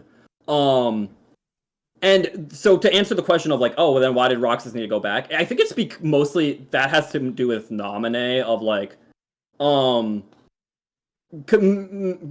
really messed up Sora when trying to like rearrange his memories, right? And like, she just couldn't put him back together again without Roxas. Cause like, I think they said it in Days, is like some of the memories were going to Roxas and some of them were going to Xion, you know? And Naminé's like, wait, crap, I need those memories to put Sora back together again. And Roxas and Xion were both being like, yo, num memories, I love memories. Okay. And that's kind of why they needed to be like, okay, like, we probably should just pick up this, you know, nobody and put him back into Sora. That will probably make everything super easier, right? Okay, so it's more like, it's not like, oh, this is like a thing that needs to happen in order for like, or this isn't like a normal thing that if you apply it to someone else, like let's say Xehanort, he needs to kill both of them. Well, he needs the memories from them, right? It's not like that kind of thing. Because like, like Roxas didn't have any memories, right? Which was the strange part. But he still needed to die, which was strange to me as well. And then Xion, I felt like Xion was like the only one who really needed to die in order to like fix the Naminé mistake, but apparently like what I'm hearing is Roxas needs to die just because Naminé fucked him up that badly. It kind of is. That's probably like the best explanation. Is Naminé really screwed up Sora, and it's like okay, like maybe like you know like Sora and Roxas could have coexisted if Naminé didn't screw everything up. It's like she kind of did. But yeah, and like Deck Devil 6 saying, like, Roxas, you know, was still also picking up memories of Sora, too, right? Yeah. Xion was like, and honestly, I could be wrong about this, but I think Xion was actually getting her memories of Sora kind of like from Roxas more. So like, if you remember, yeah, like in the game, Roxas is like straight up, they're saying like, yo, Roxas, you're getting weak, bro. Like, Xion is scooping up everything from Roxas, right? So, and then they had to fight each other and kill each other, you know. But, but yeah, they were both not helping with Sora recovering. You know, like Naminé screwed up Sora's crap, and then Roxas and Xion were picking up random like breadcrumbs he left behind, and they're like, wait, we need those breadcrumbs to put together the loaf of bread. Gotcha. But yeah. So that's very interesting. So Sora just being like a very spectacularly character with like, I feel like Sora is kind of like how Ichigo is in like Bleach, because he's got like little pieces of here and there from like everywhere. You know, he's got the Kairi heart, he's got the Ventus heart, he's got like some sort of like innate powers as well. In a sense, because like he met like Ventus and knew, oh, I gotta give him spirit juice, right? So that to me is like already like he's kind of special. He's very like protagonist like in that way. Yes. Gotcha. Yeah. Okay. And just like when he becomes a heartless, just all of that fucking explodes. Yeah, like Sora is literally just like he's just like good. He's just like I'm just a normal boy, but I like to help people and share my heart with people, literally. Okay. So yeah, he's a funny little boy. Okay. Number 12. If Ansem, I think at this point he was still Terranort. He took out the hearts of Orc 13 to make them nobodies, right? Why? Mhm. So I understand like why like maybe some of them chose to follow him, but like some of them just like they knew he was bad. The sniper guy. What was his name? So there's a lot to unpack here. Because it's heavily implied, at least like in the reports, that like Ansem didn't take out their hearts. All the apprentices were also like, "Yo, bro, let's also take out our hearts." Like that sounds like a fun time. It was a thing they like were all like in on together. They all of them like Xehanort, I guess, or Terranort here. This is technically all Terranort, right? Was I guess like the leader. He's like the most like the smartest of the apprentices or whatever, and like the leader of them. But like, it did. I guess at least I feel like the reports do imply like they're all like, you know what? Let's all like take Ansem, throw him in the realm of darkness. Screw that guy. And let's all like be go to the darkness and go become heartless. That sounds like a good time. Yeah. Give me just a sec. Yeah, you got rated. Hi, Pyro Skullfister. Yo, what up, my guys? Welcome on in. Thank you for the raid. We're doing a small Q&A session. Well, I don't know about small, but we're doing a Q&A session about like the entirety of like the Kingdom Hearts lore, basically. Try and like uncover some things that needs a little bit more explaining or buffing up on. So if you guys want to like, chill out here, that'd be cool. But if you guys do need to go sleep or get some water or anything like that, please do take care of yourselves. But yeah, please do enjoy. I have shut down most of the a bunch of the stuff for streamer bots, so that won't show up, but thank you again for the raid, and yeah, I hope you guys enjoy. All right, sorry. Where were we with this? I'm just gonna like I feel like I actually wrote down these reports. So in Kingdom Hearts 2's Ansem reports 2 and 3, unbeknownst to me, my 6 apprentices then began collecting a large number of subjects on which to perform dangerous experiments into the darkness of the heart. As soon as I found out, I called my apprentices together and ordered them not only to cease their studies, but to destroy the results of the research thus far. What on earth was happening with the hearts of my 6 beloved apprentices? While pursuing the mystery of the darkness of the heart, could they themselves have strayed into the depths? Have they become, like, heartless/nobodies? And then, in the third one, did Xehanort pass through the door to Radiant Garden's heart, in an attempt to contact that dark realm? No, not only Xehanort, it appears my other 5 apprentices, believing it was for the sake of research, stared deep into their darkness and were pulled into it. Evan, Ienzo, Bragg, Dylan, and Alias. They have ceased to be human. So that's what I'm saying is like the reports kind of imply like they're all like really into that heartless research. But like the sniper guy, right? The sniper guy, Bragg. Yeah, Bragg. Yeah. Okay, yeah, Bragg again. Sorry, Bragg sees Terranort like sucking the life out of people, and like Terranort himself takes out Bragg's like heart, right, forcefully. That's like a secret scene at the very end of I forget which one, BBS, yeah, I think. So he's the only one that appears in BBS, really. Yeah, well, I mean, they all appear in BBS, but he's like the one with the most important role. Yeah, he actually fights you. But so, like I don't get that part. Why is he loyal? So there's a lot of weird stuff with Bragg that I don't want to get too much into because again, you'll play the games later. But at least in terms of Birth by Sleep, actually now that I mention it, I was going to say something about that. Also, could technically be a spoiler for the next couple of games. So I guess I will hold off on that. But either way, Bragg was a diehard Xehanort fan from way back in Birth by Sleep. He liked old man Xehanort. He's like, and if you remember from the secret scenes, he's like, "Yo, is that still you in there, Xehanort?" To Terranort. Yeah. He's just like he's a big fan of Xehanort. I don't know what to tell you. Okay. Because I remember he was hired by Xehanort and not Terranort. Like he was hired. Yeah, he was. Yeah, he's the only one who, well, presumably the only one who knew Xehanort before he was Terranort, right? Yeah. And he just really like, I guess Deck Devil explains it pretty well. He likes the cut of his jib. Like, so, and then it's a little bit like what he said, dude. It's like they all wanted, like, they all are like scientists. Some of them less. Terranorts is like, yo, I like research, I like Heartless, I like knowing about this, and I will become a Heartless. Heck it. Evan / Vexen is pretty similar in their own way. They just love research. And then Yenzo is small little boy and easily manipulatable. And if you remember in Birth by Sleep, he was like the little kid around Ansem. Yeah. He was like 8. Yeah.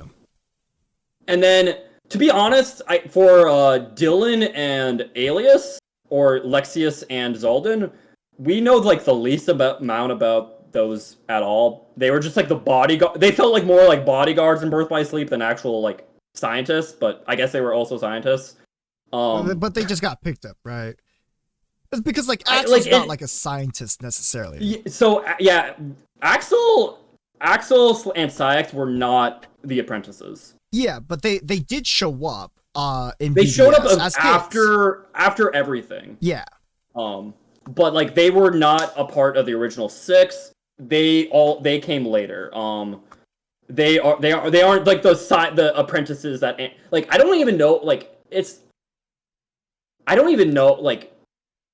I could be wrong, but I don't even know if you can say Ansem even met or like knew like who Axel and Sayax were, or I guess Lee and Issa, right? Like so that's they like, just became Heartless, and then the nobodies met Ansem. Well, I don't know. But like it was more like like Axel and Sayax joined the organization. Like after they were like, it's hard to say exactly when it happened. There's a whole 10-year time skip that we don't technically know exactly the exact time frame of when things happened. Like when did Ansem get sent to the Realm of Darkness? When did like they all become Heartless / nobodies? When did like did Axel and or Lee and Issa then join and then become Yeah. Like it's really hard to say the exact timeline. We know it all just happened in those presumably 10 years, but like the point of it is Lee and Issa were not like they were not the scientists. They came later. Gotcha. As well as, Marluxia and Larxene and Luxord and Demix. Those organization members are like the late crew, like. But can it be assumed then, because they're not being forced, they didn't force their hearts out or anything like that, right? I'm assuming they went through like the natural process of like Heartless, right? So I'm assuming they had to have become nobodies within like Kingdom Hearts 1 then. Or honestly, that is actually like so like the later members you're saying like when did they become like a Heartless / nobody? Yeah. And I guess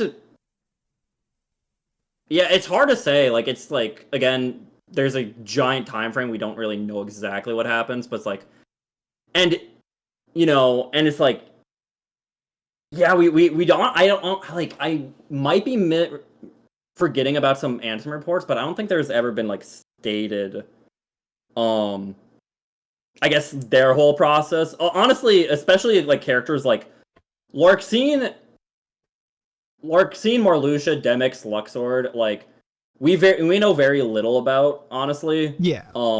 We know a little bit more about like Lee and Issa, Sayax and Axel. Yeah. We know they were like big buddies and like and this isn't technically spoilers because it was in some of the reports in Days. Essentially what happened, and I'll just explain it to you now. Lee and Issa, while they are still people, essentially heard there was something weird, shady going down at the castle, right? That they worked together and they're like, okay, let's like ambush this castle. And stuff happened, and I guess they became nobodies? ? Like, because they saw like a girl like essentially go into the castle and never come out. And they're like, okay, like that's weird, that's shady, what the heck? Okay. And if you notice, you didn't really play Days, but you watched the cutscenes. In Days, Lee and Issa or Axel and Sax almost like they're buddies, but like they're kind of becoming a bit estranged. But like they did originally have a plan to also betray the organization. Now, how that was actually going to play out, what they were going to do, it's hard to say because that didn't end up happening. Yeah. But they were like all about like, we need to save this girl from this shady organization because what the heck happened here? We don't even know who this girl is. But yeah, so that's like, and they were and members essentially of the organization are the number they joined in, right? And they were 7 and 8. So, after they were the first two after the apprentices that became nobodies. Yeah. Yeah, Sax literally rips into Axel and Days about forgetting their friendship. Yeah, essentially. Like, I also remember something about like Sax being like, "Dude, do you remember why we're here? Like, we had a very specific reason why we're here, bro." But yeah, there's a lot more to that. It's a very weird like plot line that is always like pushed off to the side that we don't really get to hear about really, but you have to like really dig deep. But that's like what happened with those two. Gotcha. Okay. That's interesting. So I guess it's like, oh, why do the organization follow him so devotedly? They kind of do. I think they just are like, you have a good plan. Well, I guess we'll see it through. But a lot of them do kind of have their own ideas, and a lot of them, if you notice, kind of wanted to betray him anyways, so like that's true. But I think they all like the idea of like, you know what, especially in Kingdom Hearts 2 where they're like, you know what, I do like the idea of getting a heart, I like this plan, okay. But also some of them were like, it's like, okay, but like what if we betrayed you, Yeah. Okay. Number 13. Do ARG 13 have Heartless that show up? Now, we know about Terranor's Heartless, right? We know that Terranor has a Heartless. Now, Roxas, we don't really care about. Xion doesn't matter. The rest of them. Yeah, numbers 2 through 12. No, there's never any mention of their Heartless, unfortunately. Like maybe they were just like random like shadows you beat up in Kingdom Hearts 1 and killed. I don't know, maybe. Shouldn't their Heartless be like a little stronger though? Because like, Xehanort has like a strong like. Okay, but think about it this way: Sora's Heartless was a literal shadow. Isn't he like still a Heartless form with Kairi's magic though? Kinda, but he was without Kairi's magic. He was literally just a shadow. Okay. Right? Like the weakest Heartless, and Sora was able to defeat everyone, so I don't know if like the strength of a Heartless necessarily dictates the strength of like what the nobody would be, or like how strong they are as a person. Gotcha. Okay. I do have a fun theory that a lot of remember I don't know if you did them, but there was like those Mushroom 13 mini games in Kingdom Hearts 2. The Mushroom 13s, yes. I don't know, maybe those are some of their Heartless. Like they become mushrooms. Okay. They all became mushrooms coincidentally, actually. Like, very interesting fan theory. I guess the 13 kind of matches. It actually doesn't, because we know Terranor's Heartless is not the mushroom, and we know Roxas's Heartless is not the mushroom, but so there's honestly 13 of them. Yeah, there's literally 13, but it'd be funny if they were all mushrooms together, though. This is true. All right. So, also, I guess like, do you know about the difference between a purebred and a artificial Heartless? So the purebreds are literally purebloods are literally from the Realm of Darkness, is what I've heard. This is what I seen at the end of BBS. We watched the movie. So Aqua fights those, and then like the artificial ones are from like actual people and that become heartless. In a way, the artificial ones are all essentially a result of Ansem's experiments, right?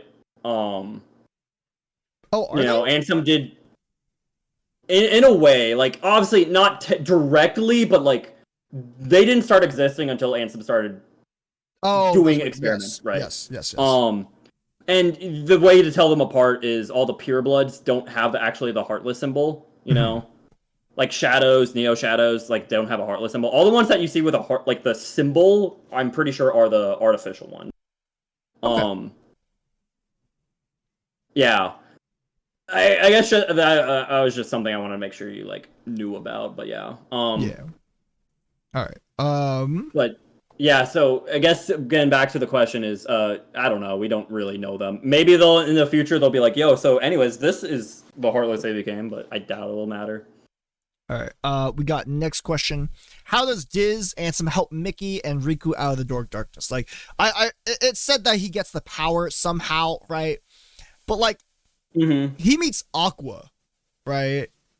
Doesn't he meet Aqua in like the end of Birth by Sleep? Wasn't he like the dark figure? So okay, so that scene that at the end of Birth by Sleep, we don't exactly know when that takes place. So I think that one specifically was implied to be after he blew himself up at the end of Kingdom Hearts 2, right? Oh, I think it is actually when that takes place. However, I should clarify, time in the Realm of Darkness is weird. Like, Aqua is it's just weird. I'll just leave it at that. Like, it's not gonna be like, you know, super straightforward with time in the Realm of Darkness. It doesn't like, it's weird. Okay, gotcha. As for how he got the power, so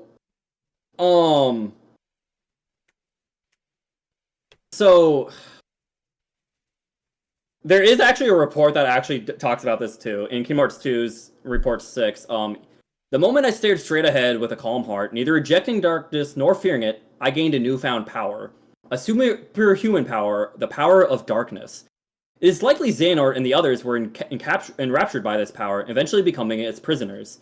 I do not intend to allow my heart to be devoured by the darkness, as they did, of course. With this new power, I uncovered a corridor of darkness that connects the realm of nothingness to the outside world. While it is difficult for me to come and go as I please, my banishment is now a thing of the past. So, this explains when, you know, all the apprentices banished him to the realm of darkness, how he gained the power of darkness and used that to escape the realm of darkness.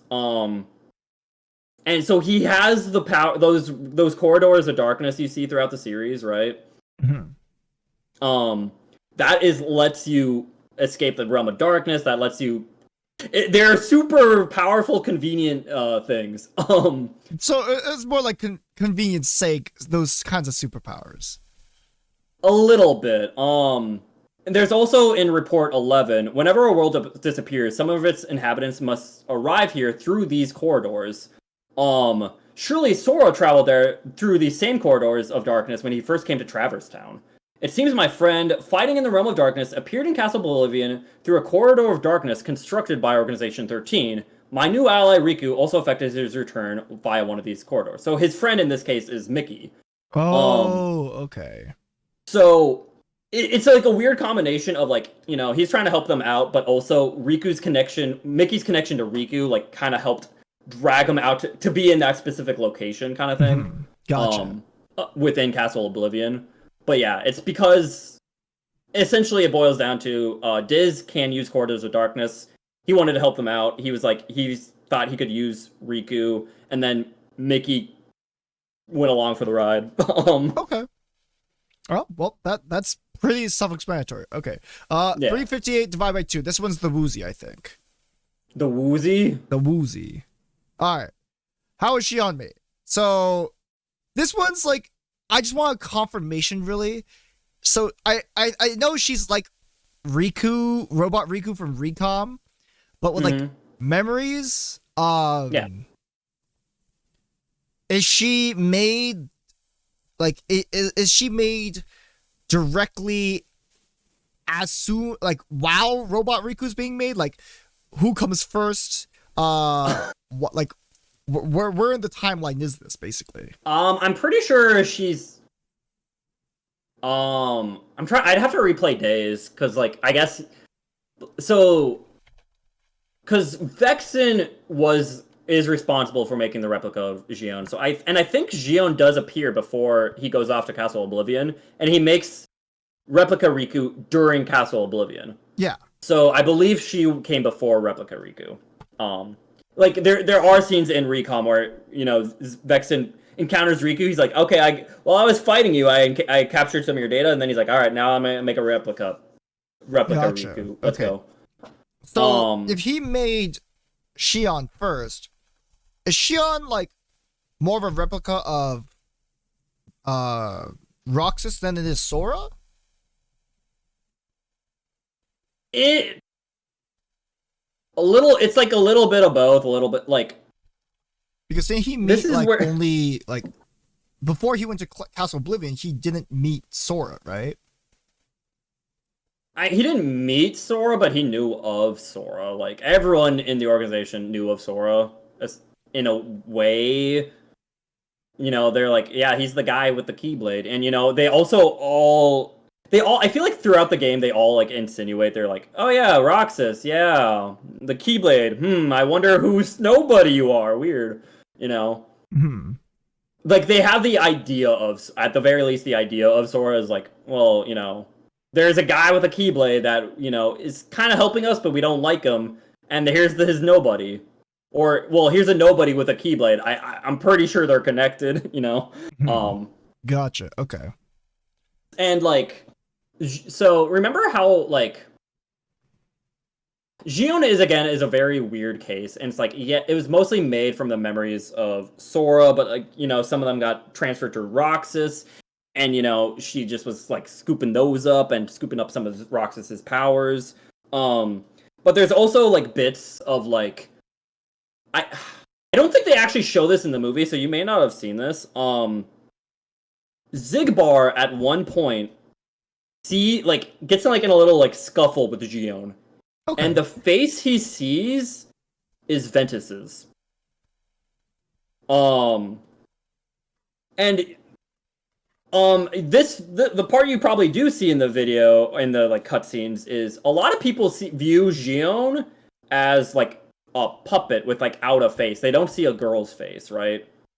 Until, like, you know, even Roxas didn't see her as, like, see her face, you know, until, like, he got closer to her, right? And it's kind of like how your memories, like, help, well, not your memories, but, like, who your connection, I guess a little bit your memories and your connections help facilitate who you are in a way, right? So it's like, it took Xion a while to, like, kind of form, and because of, like, her connections and her memories and, like, scooping up Sora's memories, scooping up Roxas's memories, that it took her a little bit of time to cook in a way. Gotcha. Okay. So she had to, like, bond between Roxas and Sora in order to actually become, like, who she was and, like, with her memories. Right. And it's also, like, said, like, the reason she's, like, maybe it's even the reason she's a girl, but the reason, you know, she kind of looks like more like the way she is, you know, it's like, wait, she's a clone of Sora, why is she a girl? It's because it's primarily memories of Kairi that, like, fully facilitated that appearance kind of thing. But, you know, Okay, but But, why like, is her hair dark, she's- though? I mean, to differentiate her enough, I don't know. Okay, I guess so. But, like, her appearance changes a lot. Like, even at the final boss, her appearance is starting to become, like, more like Sora's, right? Yeah, yeah. And it's like, and it's also kind of, might even have a little bit to do what I said, where it's like, you know, the appearance of the soul / the heart within a body facilitates how the body appears more so than the actual body, right? Yeah, gotcha. So her just image just completely changes based over time, like with how much memory she's getting, like, over time, basically. Okay. In a way, yeah. And Okay. yeah. Like, Like, Like, So like yeah, because she was like she was a clone of Sora, and she could have like I guess if things went that way, she could have just ended up looking exactly like Sora, like replica Riku, right? okay. Replica Riku wasn't made from Riku's memories, though, right? Actually, kind of. Like the difference though is like Sora's was a bit more literal because Namine's shenanigans, right? Yeah. Like Namine was scattering his memories and like putting up new connections that like Gion could like literally like absorb them because of Namine's influence, whereas like Vexen was with Riku was more like, oh, here's some memories. I can't like literally steal your memories from you, but like I have like access to your memories to help make a replica of you, right? Okay. Because throughout the game, replica Riku does go through some changes. Like at the beginning, he's like, no, I am literally Riku. Like, what are you talking about? Like, I'm the real deal. Like, what? And it wasn't. There's a weird scene like throughout the game that like Larxene and Vexen are like, wait a second, what if we like? Oh wait, I'm getting it backwards. Okay, so at the beginning, he knew he was a replica, but he's like, I'm the better one. But like, Larxene and Vexen are at one point are like, yo, what if we like change you to think you're actually Riku? And Replica Riku's like, wait, no, I do not want to lose my autonomy. That sounds terrifying. And they like do it anyways. Oh, okay, gotcha. Yeah. Gotcha. It's actually it's kind of like a little creepy of a scene. You're like, oh wait, they're just like taking away his autonomy almost. Yeah, like that's kind of fucked up. That's right? fucked up. So yeah, Replica Riku went through a lot of crap, honestly. Because experiments are fun. Okay. Oh, that makes sense. I feel like 16 was also a little bit explained back between when I was asking about like why do we need to kill Xion and Roxas. Like Riku's not necessarily a heartless yet. Well, he like gets the power of darkness, but he never becomes heartless, right? So he never becomes a heartless. To, like, kill off. He never had his memories tampered with. Yeah, yeah. So rather than like having to fix his memories, it's like they copy and pasted his memories rather than like cutting it away from him. That's I like that. That's a good way of explaining it, right? Okay. Like it was more of a copy paste instead of a cut paste. Yeah. All right. Then I got the miscellaneous questions. I think there's like 5. Okay. Nope. Only 2 questions left. All right. Stupid question. Are characters canonically aware of save circles? So this is a funny one. Okay. The only character to ever mention the existence of a save point in the entire series is Goofy. Is Goofy? Yeah. So you're telling me he's like omnipotent? I don't know. I will let you take that as you will. At the end of the Wonderland visit, I believe, in Kingdom Hearts 1, after they're like, oh wait, Alice is gone, that's awkward, and Goofy says something along the lines of like, well, we can leave whenever you want, you just gotta step on one of those save circles. So Goofy just fucking knows. I mean, Goofy just knows. So Goofy knows. Doesn't like Sora know though? Because like, how else would Sora realize what the fuck a save circle is then? Well, I don't know. Maybe, but also maybe Sora was like, Goofy, what the heck are you talking about? Okay. But that is funny that it's canonical that Goofy's like the only mentioner of the save circle. I'm 99% certain he's the only one who ever mentions it. Like, there's technically like text blurbs that mention it, but like no character in game. Yeah, like besides those like, aren't Goofy. characters; those are system settings or like system messages. Exactly. Oh my god. And also to be fair, another funny thing from Kingdom Hearts 1 is Goofy tangibly. It seems like Goofy tangibly hands you the power to dodge roll. Wait, really? Donald's like. Yeah, like when you first meet up, Donald's like, here, let me teach you how to use fire. And you're like, you attain the power of fire. And then Donald's like, Goofy, give him the other thing. He's like, oh yeah, Sora learned how to dodge roll. so Goofy somehow gave you something to let you dodge roll. Okay. He literally teaches you how to dodge roll. Shit. Okay, interesting. So Goofy might know some stuff. Just saying. He's a little god. Okay, don't fuck with Goofy. You will get your shit messed up. Oh my god. Okay, so save points aren't real lore waste. Well, explain Goofy then. Goofy's the most aware of Kingdom Hearts. Maybe Goofy's like the Deadpool of Kingdom Hearts in a way, right? He understands he's in a game. He understands he's a character. That would be very, very funny. All right. This is like the last question. It might take a little bit though, because this is like the big question of, can you explain the timeline of how things happen from Kingdom Hearts 1 to Kingdom Hearts Birth by Sleep, right? In terms of like chronological order, like just the big main points, basically. Don't need to go too in depth for that, but things like, Recom and Days overlap like quite a bit, which is kind of a shit show in itself, you know. I feel like that's the one that causes like the most confusion. Okay.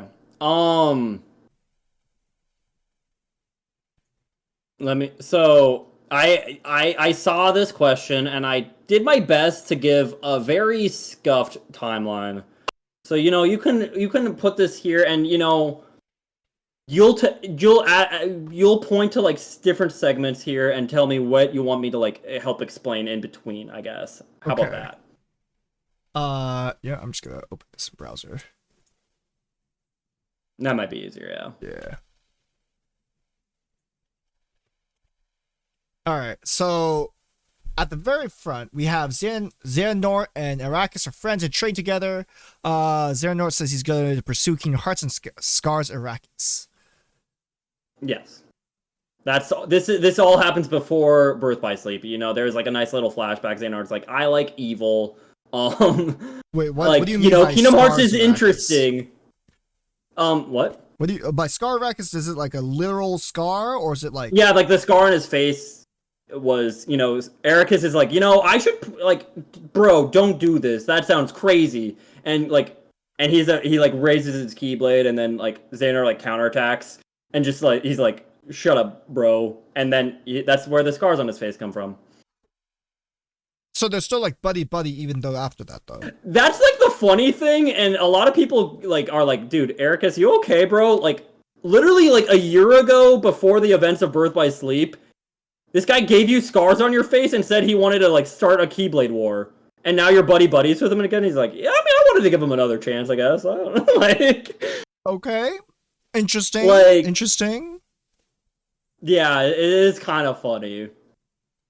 But if you also remember when Ventus and Arrakis and Terra all have that big confrontation, Arrakis is like, Ventus is like, yo, you want to make me for some kind of Keyblade or Kaiblade? And Arrakis is like, oh crap, is he still on about that? Like, so Arrakis knew, right? Mm-hmm. Yeah. Arrakis knew the whole time. He was just kind of hoping he gave up, I guess. Like.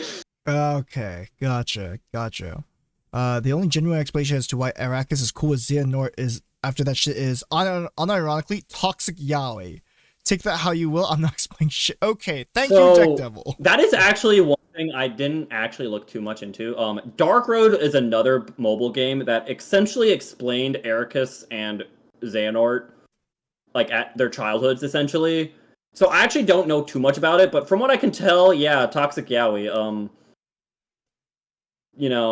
So you're willing to overlook your boyfriend's toxic traits, I guess. I don't know. Like, gotcha. Okay, so with the power of love, Arrakis allowed Xehanort to like fuck up everything. Gotcha. Okay, this makes a whole lot of sense. To be fair, he didn't really know what was happening in Birth by Sleep a lot of the time. All Arrakis really did was like, hey, you want to like watch Terra and Aqua become Keyblade Masters? Mm-hmm. Cool. Also, you're probably responsible for a lot of Ventus's trauma, and he'll be there, but it's fine. Anyways, yeah, come watch this with me, bro. Like, let's watch like a Vikings game together. Like, goddamn. Okay, Arrakis, he's got to get some therapy. Well, not anymore, but probably, yeah. Get some therapy. All right. Aqua gets trapped and lost in the realm of darkness. Terra's body is taken over by Xehanort. Ventus' heart breaks and bursts within Sora. Go where? Oh, okay. I was wondering. I was hoping. Okay, I was like, where did you go? Like, cause like the Oh, arrows. the next one. Yeah, the next Xehanort one is the finds bottom one. Ventus and trains him, extracts Vanitas from him. Ventus's heart is fixed by Sora. So I know this happens. We explained this Yes. one. You're right. And Yeah, then Birth by Sleep happens, right? Birth by Sleep happens. You know, Terra, Rampage, they fight. They make Keyblade from Ventus and Vanitas. Aqua gets trapped into the realm of darkness. And then all this just happens, and then now Ventus rests within Sora while his body is comatose in Castle Oblivion. And then next one between BBS and 1, so this prequel, like small prequel to 1 before. Yeah, sometime between this 10-year time gap. Yeah. Ansem opens the door in Radiant Garden and performs heartless experiments, unleashing Gumi Travel, and Heartless to all worlds. Gotcha. Okay, Mickey eats ice cream with him. Yes, that's important. So, can you explain this a little bit more? So, I mean, like, what exactly is confusing you here? So what? Heartless already existed because of Ansem, right? Now, this isn't like this is Ansem the Wise, right? Yeah, this is Ansem the Wise here I'm talking about, yeah. So Ansem the Wise is the one who created the Heartless and spread it around to like, all the worlds. So it's a little bit of both, right? So Ansem the Wise started the experiments, and it's hard to say if like the start of the experiments caused all of it to be bad, or because like he started the experiments and like I got like he's starting to realize like, you know what, maybe this isn't a good idea, but then like Terranort, and he's like, yo guys, stop the experiments, this is stupid, let's be done with it. And then Terranort and the other apprentices are like, no, let's keep going. So it's hard to say like it's a little bit of both. Like it's hard to say. It's like, wait, was it because they continued the experiments, like the apprentices, or is it because they just started them in the first place? I don't know if that's like ever like officially specified. So it's like, I guess you could say both of them kind of did it. Like they made Heartless together, but yeah. I didn't get a chance to say about the part from the save point thing, but Ven also is aware of a save point at the beginning of Birth by Sleep in the tutorial. Oh, does he actually mention it? Like that is like, I'll be honest, I was thinking Ven might have been the other character to mention it, but I thought I couldn't remember if it was a text blurb or like, because at the same time Ventus was randomly talking to himself, so it could have been, right? It could have been, but I couldn't quite remember. I'm like, it could be a text blurb, it could just be Ventus being weird and talking to himself. I can't remember. Because he was alone when that happened too. He's like, yo, save point? But I mean, it might show awareness of a save point though. So like, at least in that way, it's kind of canonical in a sense. It's not just like a game system setting thing where it's like, oh, the player knows it, but it's just like as if the, you know, character themselves are just sitting there, right? Okay. So Ansem knew about Mickey beforehand. So was there travel between worlds prior to the Gumi ship? Very limited, right? Because the Gummy ship like, is. I know the Keyblade Masters had like their vehicles, right? Like Aqua, Terra, Ventus all had ways of travel, but like I don't know if Mickey had. I know Mickey had like traveled, but like I don't know like how he had like a weird stone that let him travel randomly. But like, did he meet Ansem with the stone though? It's hard to say. Like maybe. Well, okay. Actually, wait. No, never mind. Oh, so maybe it was more Ansem that caused Heartless. Because I'm trying. So actually, because I'm remembering what happened is Mickey visited Ansem with with a gummy ship, and that's how Ansem was like, wait, what, whoa, where'd you come from? You have a gummy ship? What are these things? And because, you know, he opened the door in Radiant Garden, you know, the big door that, like, which caused, like, you know, Heartless and,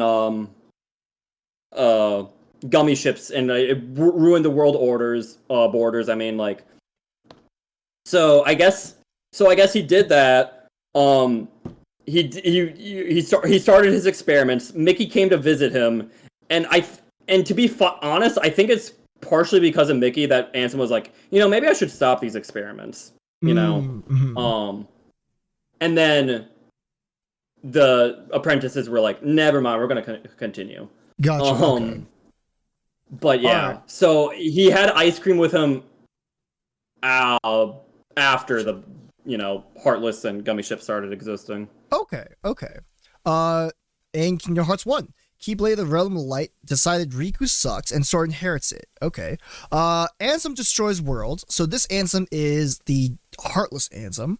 Gathers princesses, opens the door to darkness, but Sora and Mickey close it again, and the worlds whose heart lost to darkness are restored.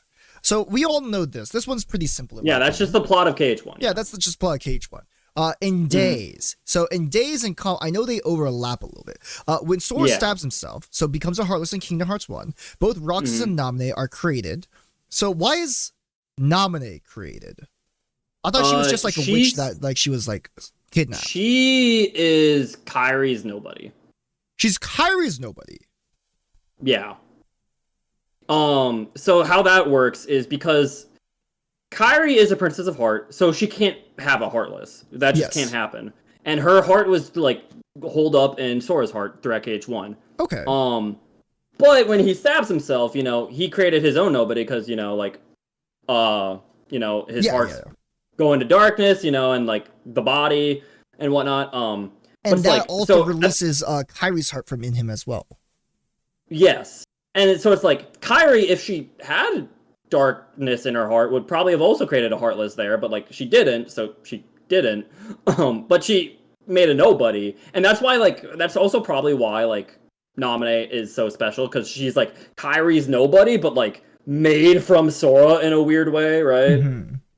So it's like that's more of the protagonist bullshit powers like all combining into him, and then that one time where he stabs himself. Boom. The one time where he stabs himself, so much crap happens, yes. Oh my god. Okay, so that's just like literally the catalyst to everything. Gotcha. It is a very big catalyst to everything, yes. It is a very important moment.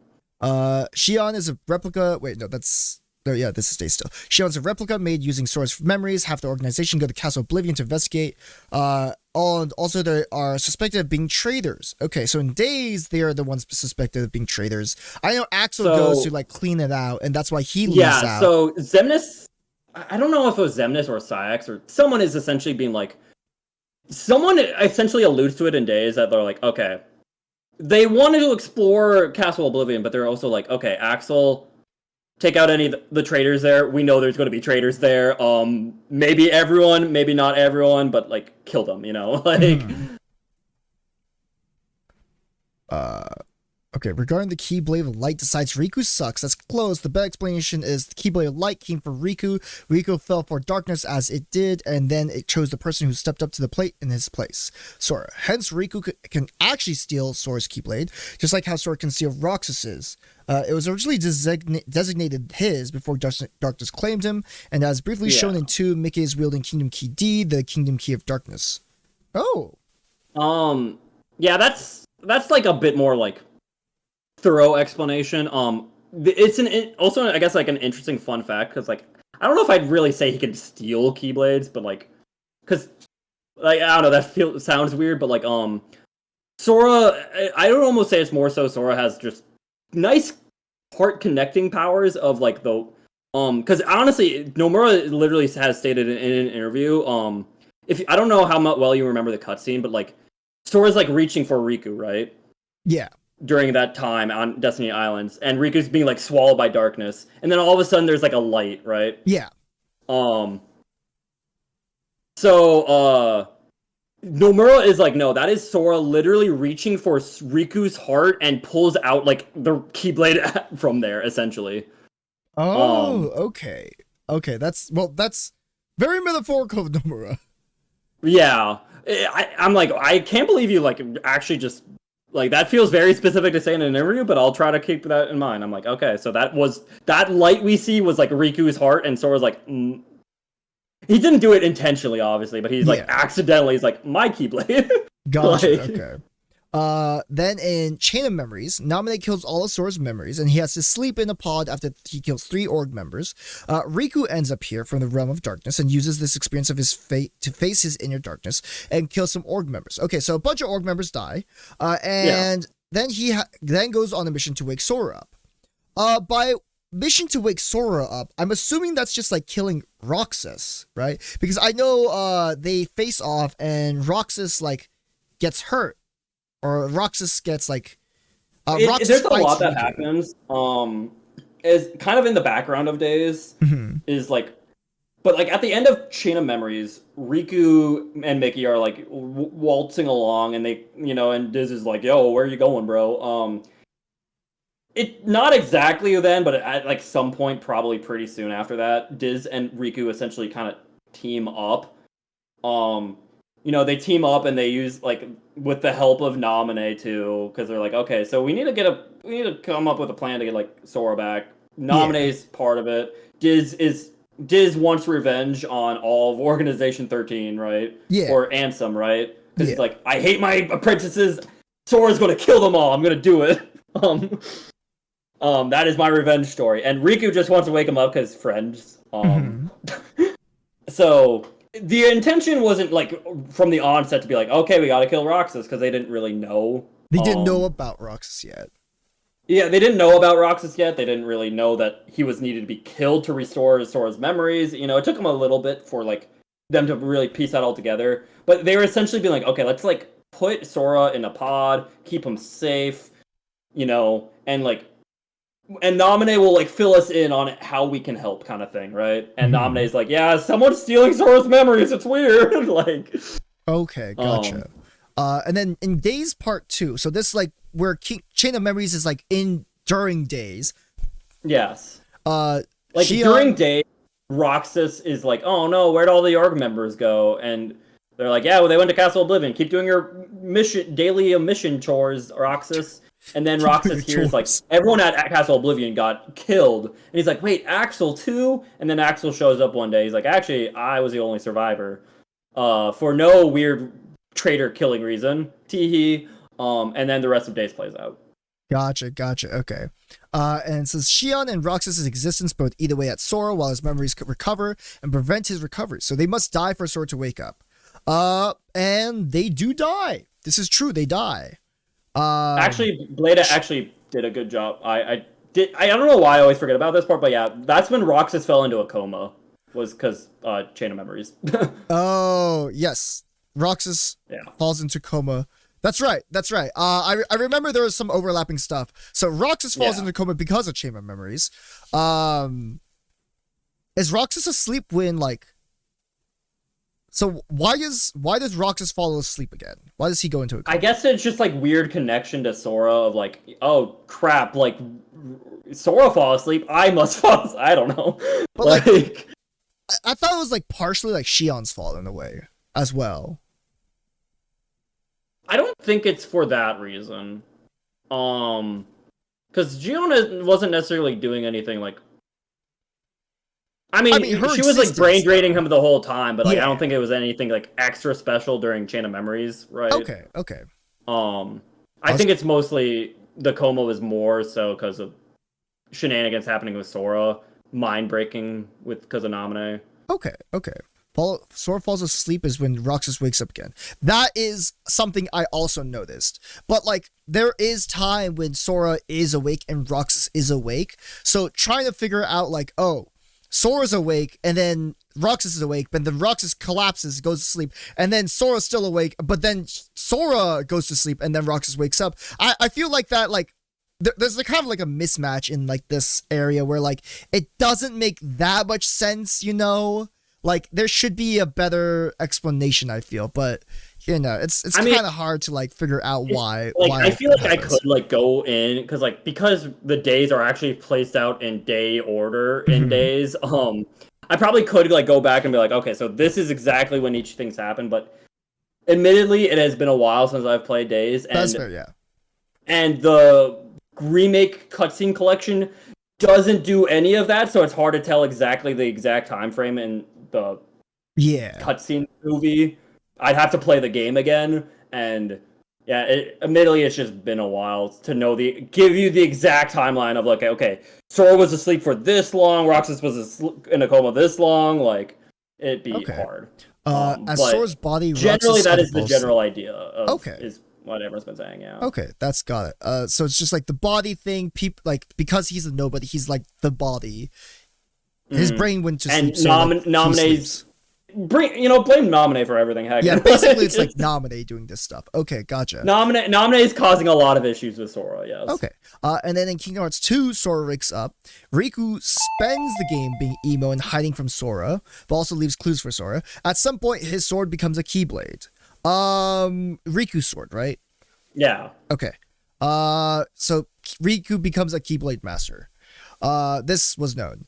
Sora kills the rest of Org 13. Roxas's lingering will and memories resolve themselves within Sora, and he accepts his non-existence. So this is like when Sora fights Roxas. The time you died 100 times, yeah. Yes, but like, okay, we don't need to bring that part up. Okay, hold on a second. I was able to beat him. Okay, Oh, that's yeah. all that Yeah, you did beat matters. him. Okay, Yeah. so at that point, right, Roxas is still like alive, but Like dead. it's more so that he's still. I guess the best way to explain it is he's still kind of bitter. Like bro, I really have to exist inside you. Like bro, I don't know. But he for the most part he's not. He's in Sora and he's not really much existing. Honestly, a common fan theory is Axel's death really ignited Roxas, and he's like, "Yo, wait a second, hold up! Like, I need to like make sure I'm really okay with this. Like, I don't like my bro dying." Yeah. So At the that's end of like because if you notice, you fight Roxas almost immediately after Axel dies, right? Yeah. But like, I thought at the end of days, like he was like pretty accepting, right? And then like he just like disappears. At the end of Days, right? What exactly are you referring to? Are you saying like when he like is storming the castle and he fights Riku? Because that's the end of days. Oh, so like Roxas does not like die. In days. He Roxas just like has his memories eaten up. Is what I'm hearing. Because Days I don't remember too well because we watched the video of it. Okay, so I guess let's be quick. So at the end of Days ends. Roxas beats up Xion, and it's a lot of like memory stuff is happening because like he's like forgetting her, but like while remembering her, while fighting her, it's a whole mess. And then she's dying in his arms, he's forgetting her, but then he's like, wait a second, I remembered you now. Shoot, you're my best friend and you're dying in my arms. That's weird. But so like the next day he's like, you know what? I'm gonna like, Xion told me I should free Kingdom Hearts. Like, I can't let Xemnas get what he wants. He's really hecking up my life. I don't like this. Like, my friends are dying. I'm dying. Like, this all sucks. I'm gonna. So he storms Castle Oblivion, and that's when that Kingdom Hearts 1 like end credit cutscene comes into play, where he's fighting all these Heartless. And then he throws a Keyblade up at Riku. Riku catches it while jumping down a skyscraper. And then they beat up some Heartless. Yeah. Do you remember any of that? Yeah, I remember that part. And that's like and then the same place where we fight him.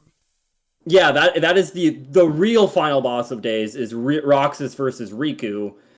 They beat each other up a lot. And then Riku has to force him, like, he's like, Roxas, you're actually too good. I'm gonna have to like, use all the darkness in my heart, which manifests itself as Ansem, Seeker of Darkness, so I can use his guardian, everyone's chat's favorite guardian, to just choke you to death, essentially.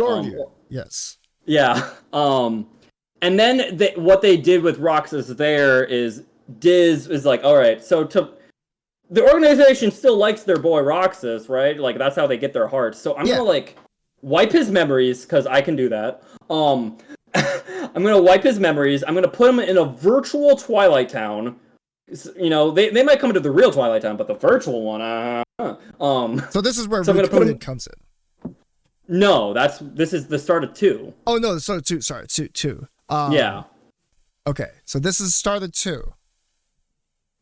But yeah, so like that's like why Roxas is like, being a normal boy. He's in a virtual Twilight Town with his memories erased, and he's like, I'm just a normal boy. Okay. But then his memories slowly start to eep in, and then Axel invades the virtual Twilight Town. So yeah, and then throughout all the beginning of 2, that's what all that happens that takes place there, and then Yeah. and then Diz is like, anyways, be one with Sora, and he's like, I guess, you know what, I guess I will. Heck it, this is the end for me. Yeah. Like he wasn't really given a choice, is the thing, but he's kind of like fine, whatever. But Yeah. then later at the end of the game, he's like, okay, yo, Axel just like died. I don't like this. Sora, you and I need to have a little talk, as in I'm gonna beat you up and kill you 100 times. Gotcha. Okay. And then I guess I understand that part. Where does Recoded fit into all this? So Recoded takes place, like, I think it's literally after 2 ends. Recoded essentially is, okay, so they're looking, they're like, oh, you know what? Good job, Jiminy. You were taking good notes with your journal. Let's see what it says. The entire first adventure is erased, and all it says is thank nominate. Jiminy, what the hell is this? And they're like, oh wow, that is a weird message. Who the heck is nominate? Why do we have to thank her? And so they like put it in a giant machine which scans the data of the journal. And that is the plot of Recoded, is you're playing as data recoded journal Sora, trying to destroy the bugs within the journal. And then the only important things that really happen in Recoded is the main important things is that, like, because Mickey and crew are like watching this all play out, they figure, oh wait, like there's stuff happening inside Sora's heart, they're like, wait, is like they're getting hints of like, wait, like, is Ventus is Sora's heart? Is like they're Aqua, like, oh well, they don't, that's not where they learn where Aqua is, but they're like, oh, Ventus is in Sora's heart, like Roxas still has like some like lingering like something going on. Okay, something's going on in Sora's heart. And also I feel like there was something else. But that's basically the main takeaway is from like Recoded, is just like, something's happening with Sora, basically. Yeah, Data Nominate explains everything at the end. I'm just trying to remember what I played this game a long time ago, so I don't remember anything about that. You also apparently this was like your first Kingdom Hearts game. So this was my first Kingdom Hearts game. So like playing Kingdom Hearts 1 after playing like Recoded was very strange to me. Like very, very strange. Book of Prophecies. Yeah. So does Book of Prophecies come from Recoded? No, that is Union Cross, so we'll get to that later. Okay, so that's completely different. Okay. I think it is brought up though. Okay. It might have been brought up in Recoded though, to be fair. But like, I don't think that's like the origin is way different. Honestly, you could probably play the video Deck Devil played. I think that's just like, I believe this is a shitpost actually. It's yes, but what's wrong with that? All right. Chat, this is the shitpost. It's an important war crap post though, Yeah.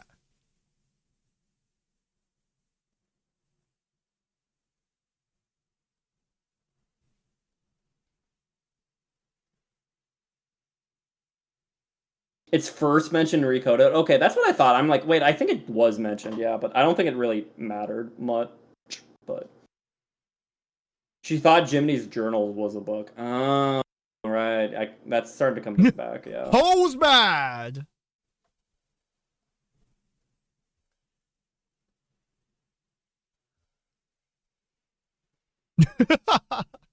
Nothing important happens, lol. Okay. Yeah, like, Yeah. Yeah. Literally nothing Like, happens. it's essentially how the modern day characters have, like, it's eventually find out like some of the stuff happening in the background Hmm. of the other games. Okay. It's there we go. it's for the characters so some of the stuff we know now the characters are starting to know is essentially what's all that happens in Recoded. Gotcha. Okay. And Recoded literally ends with them sending out the letter that you see at the end of Kingdom Hearts 2. Oh, okay. And they're being like, yeah, you guys, so there's a lot of jelly in Sora's jam, so you guys should become Keyblade Masters so we can deal with threats. So this is Trust. like what spurs like the need to go to the Dream World for Kingdom Hearts. Yes, it Dream Drop is. Distance. It's what's like, hey, let's like do Dream Drop Distance. So let's it's play that game practically now. like a prequel to Dream Drop Distance in a way. I guess. Yeah. Okay. Because he's dead, so Roxas is in between worlds like Dreams and Data. But like, I'm guessing this isn't like Roxas. This is just like the memory of Roxas, right? So it's not like Roxas is quote unquote in between worlds. These are like figments of him, based off of other things. It's not like actually him, right? Like my I memory believe of like so, Maddie yeah. would be like what I know about Maddie, but it wouldn't be Maddie, right? Would your memory of me be the final boss? Yes, you are the final boss. Do I get to kill you a lot? Mhm. Yeah. Generally though, Sham does some of the best Kingdom Hearts in nutshell vids, in my opinion. So unintentionally you can enjoy these, but certainly not now. Okay, Recoded is the epilogue of the first Kingdom Hearts saga. Oh, okay, so it's an epilogue. DDD picks up I where guess it left off to a begin the second decent way to stage. explain it. Yeah. Recoded Okay. is almost like an epilogue from Birth by Sleep to the like end of 2. Yeah. I think I guess it's like, and then Dream Drop is again where things get kind of crazy. I like. Am I wrong? Like Kingdom Hearts Dream, like not Dream Drop. Recoded is like the first Kingdom Hearts game not on like the PlayStation or PSP or something like that, right? That's on like a Nintendo Days console. Sorry. Yeah. Chain of Memories was on GBA. Oh, So no. Okay, so no, wasn't. Days was. Oh, okay, gotcha. I mean, I think technically Chain of Memories because that was originally GBA. Oh, Chain of so, Memories. Okay, Chain of Memories. yeah. Oh, okay. So they did. I didn't think that they went to like to Nintendo until Recoded. They I went to thought it was, Nintendo. Like, always like PlayStation for some reason. I mean, So it's never like the They- mainline shit. It was always like Yeah. the offshoot shit. well, and that's why like before they did the collections, it was very expensive being a Kingdom Hearts fan. Like I'll be honest, no joke, I've spent over $1,000 on Kingdom Hearts because I bought a PSP for Kingdom Hearts Birth by Oh Sleep. my god. That is it. I bought a DS. I bought a 3DS. Like, you trying to own all those different consoles and all those games. I'm like, oh my god, wow. That's actually crazy. Holy shit. Okay. Well, And this was before like I was broke. And I'm like, wow. god damn. That is kind of crazy. Jesus. And I'm then- glad and, they have you fun with know, it, though. Yeah, I was very glad. I originally bought a PS3 because I'm like, surely Kingdom Hearts 3 comes on PS3, right? Hmm. No. But I got the collection, which was, and I'm like, oh, so here's all the games all together at once. I didn't actually have to buy any of those, huh? Oh my god. Oh, well, I guess Dream Drop Distance is like the new saga, you know. Finally we're in the new saga. Yeah. Okay, so when's like the next best time, or like when's like the cutoff point for like the Dream Drop Distance saga? Is it only Dream Drop Distance, or should I be including like 2.8 or something like that? I would do Dream Drop Distance. Mhm. I would watch because in that collection is also the Union Cross video, right? Yeah. I would watch that after Dream Drop. And then I guess at that point, just I'll get you the YouTube video of like 3-hour YouTube video of what happens in Union Cross. Okay, the Union Cross experience. Got it. And then I'm trying to think if we do like another like Q&A after that, or do we just wait till after 3? Probably after 3, because it's only like 3's like the last one, right?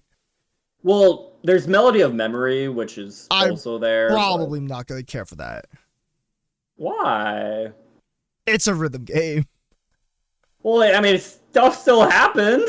Like, what do you mean? Like, yes, but also it's a memory. Like, it's a rhythm game, so I'm not. All right. I'm not respecting the lore from it, you know. Okay, if we do the lore Q&A after 3, I'll tell you the lore, like what happens in Mom. Okay, gotcha. I'll listen to what happens in Mom. Play Melody of Memories is a great game. I've never played it or seen play it. You know what? That's Deck Devil might be right. We'll see how you're feeling after you watch the Union Cross video. Gotcha. I feel like I'll have a lot of questions regarding Union Cross after I watch that. Then again, we could just jib it up, and after Dream Drop, you also might have a lot of questions, and I could just we could do it game by game after that. Maybe. Okay. We'll test out the waters. I think we'll test out the waters. Yeah. But we spent like nearly 3 hours talking about Kingdom Hearts. This was my last question. Is there any questions you understand everything now? Well, a lot of the questions I had were answered. So yes, mostly everything. Nice. Yeah. But are they really? Probably not everything, but these are like the more important ones, I think. And I could not think of like any of the other ones that I wanted to ask, or that probably came up some point, but I never wrote down. So yeah. But yeah, would you want to take questions from like chat or anything, or like, would you want to start the Kahoot? I was gonna say, do we want to test your knowledge? I don't know. I don't know. Like I guess if chat has questions for me, I feel like there's some people in chat who also know the lore. This is true. This is true. Is any questions from chat before we move on to Kahoot? We have the Kahoot chat. The Kahoot. I feel like Union Cross is like the Waterloo of Kingdom Hearts. Everything connects to it, but also everything that makes sense suddenly stops makes sense because of it. Okay. Why is Maddie so cute? That is a great question. What would you say to that, Maddie? Shush. Okay. The answer is shush. Ask Maddie about the non-canon cell phone game, Kingdom Hearts VCast, fastest Kingdom Hearts game ever. So Kingdom Hearts VCast was like another mobile game that takes place, I believe, during Kingdom Hearts 1. So like during, like actually while Sora's playing in Kingdom Hearts 1. Yeah, because I'm pretty sure, if I remember correctly, at the end of it, it is revealed it is all a dream. Wait, from who? Like, who is the protagonist? Sora was dreaming about the journey of VCast, I believe. And, yeah. So is this just like, when he like falls asleep before, I guess Kingdom Hearts 1? I'm pretty sure like the game ends with him waking up in the gummy ship. I guess they were traveling between worlds, and that's the okay. Like, that makes sense. That's interesting. Yeah. It is actually like practically non-canon because it's less important than coded. Like, it's so dumb. Okay, so like literally no, like no other, like zero ties. Zero, like that they never bothered remaking it ever. So I mean that should tell you something. Okay. Well, you know that's very fair. They don't even have a video of it in the package series. Like it's honestly like you can like look it up, but it's like it's not like easy to find like VCast stuff because no one cares, nothing happens in it, it's not important. It is like that is fair. The Wild West of obscurity of Kingdom Hearts, and it also looked horrible. So okay. Well, this makes sense. I'm pretty like funny enough. I think like Maleficent is like the final boss in it. I think if I remember correctly. So that's funny. Okay, so it definitely happens sometime after like Sora meets Maleficent then. Okay, well. So Deck Devil, he's already started playing Dream Drop, so I'm just gonna let him play out that ride, and if he's really confused by the end of it, I guess we can do another Q&A.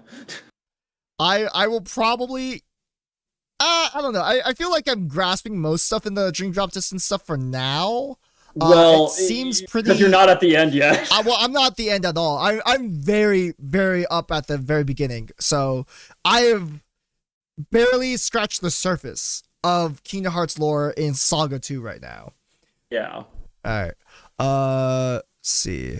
I have a question. When will they release the new role game? I don't know.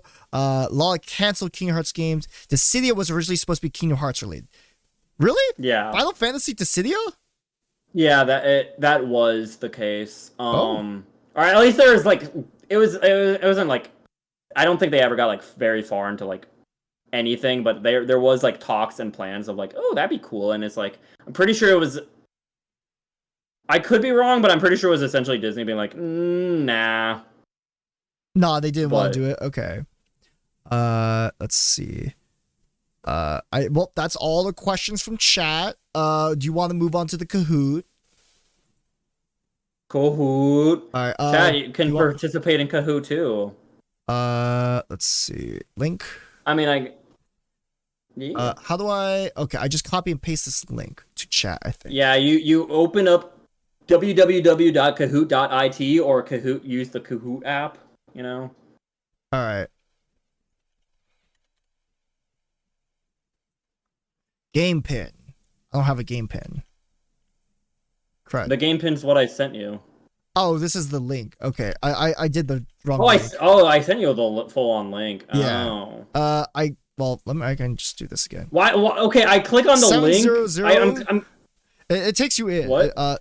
Wait, give me a sec. I can read it. 7005533.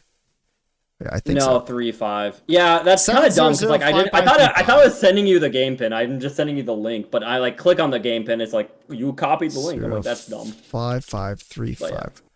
All right, chat. The password is 7005535 on the Kahoot. All right, and if you guys can beat Eros, you take over his channel. Wait, no, you do not take over the channel. Let's do. If Eros doesn't get top 3 Kahoots? in the Kahoot, he's banned from Kingdom Hearts. What? This is a series I got. You know, I got a series going on. You can't ban me. Well, then you should know the lore better, bro. Come on. Also, please do use your like Twitch username. Yeah, just use your Twitch name. If That you do makes something things easier, inappropriate, yeah. I'm just gonna have to shut it down, and no one's gonna be able to participate. I mean, I can kick them. Do you allow Penguner? I don't know who that is. Should I kick them? Yeah, just like kick. Oh, they anyone kick that themselves. has- There you go. All right, perfect, cool. Thank you. Do you see your nickname on screen? Actually, Maddie, do you want to share your screen? So Oh, do I need to? I don't know, because then like I think you can show like the entirety of everything, rather than it just being my guess. The thing is, I'm worried. I'll be honest. It's been a while since I've done this. I'm just like worried, like, oh, I'll accidentally like, because I'm like the host. Like, I might be showing the answers. when it gets to that. Okay, yeah, never mind then. Okay, yeah, that's fine. Like, I'm pretty sure you see everything that's needed to be seen, right? Yeah. Well, I'll see the questions. Okay, at least but I do see it now. But okay, I guess for at least this part, Oh wait, we'll only see like shapes. You'll have the questions.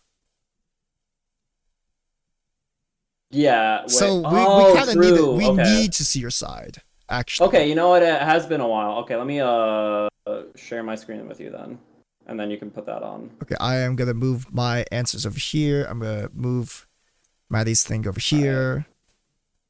Is that the right one? No. Wait. Wait. Yes, that one. Cool. All right. All right. Give me a sec. Maddie hated Eros only sometimes. Only sometimes. All right, chat. There you are. There's your Kahoot. I've never seen Kahoot 4 before. people. That. Well, you should try it. It's so fun. It's how you can do quiz shows. Yeah, it's very fun. Actually, is the sound on for this?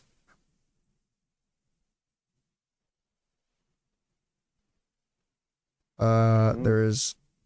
I don't hear the Kahoot music. Where's the Kahoot music? Do you not have Kahoot music? I don't hear the Kahoot music. Maddie, do you hear the Kahoot music? Is it not on your end? It is. It's not showing up for some reason. That's all right. I have Kahoot music, yeah. View stream volume. Yep, all the way up.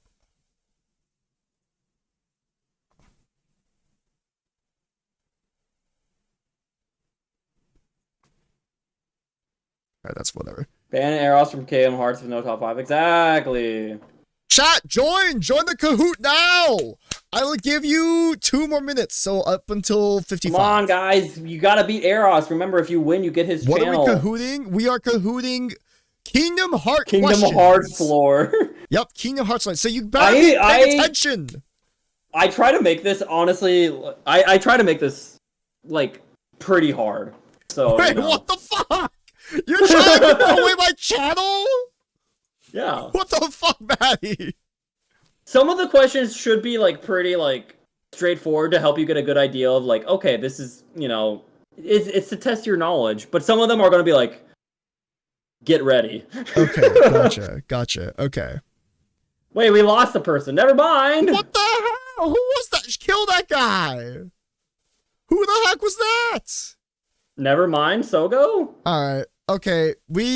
I guess we got 1 more minute. 1 more minute, chat. Oh, there's Viskin. Okay. There's Viskin. Nice.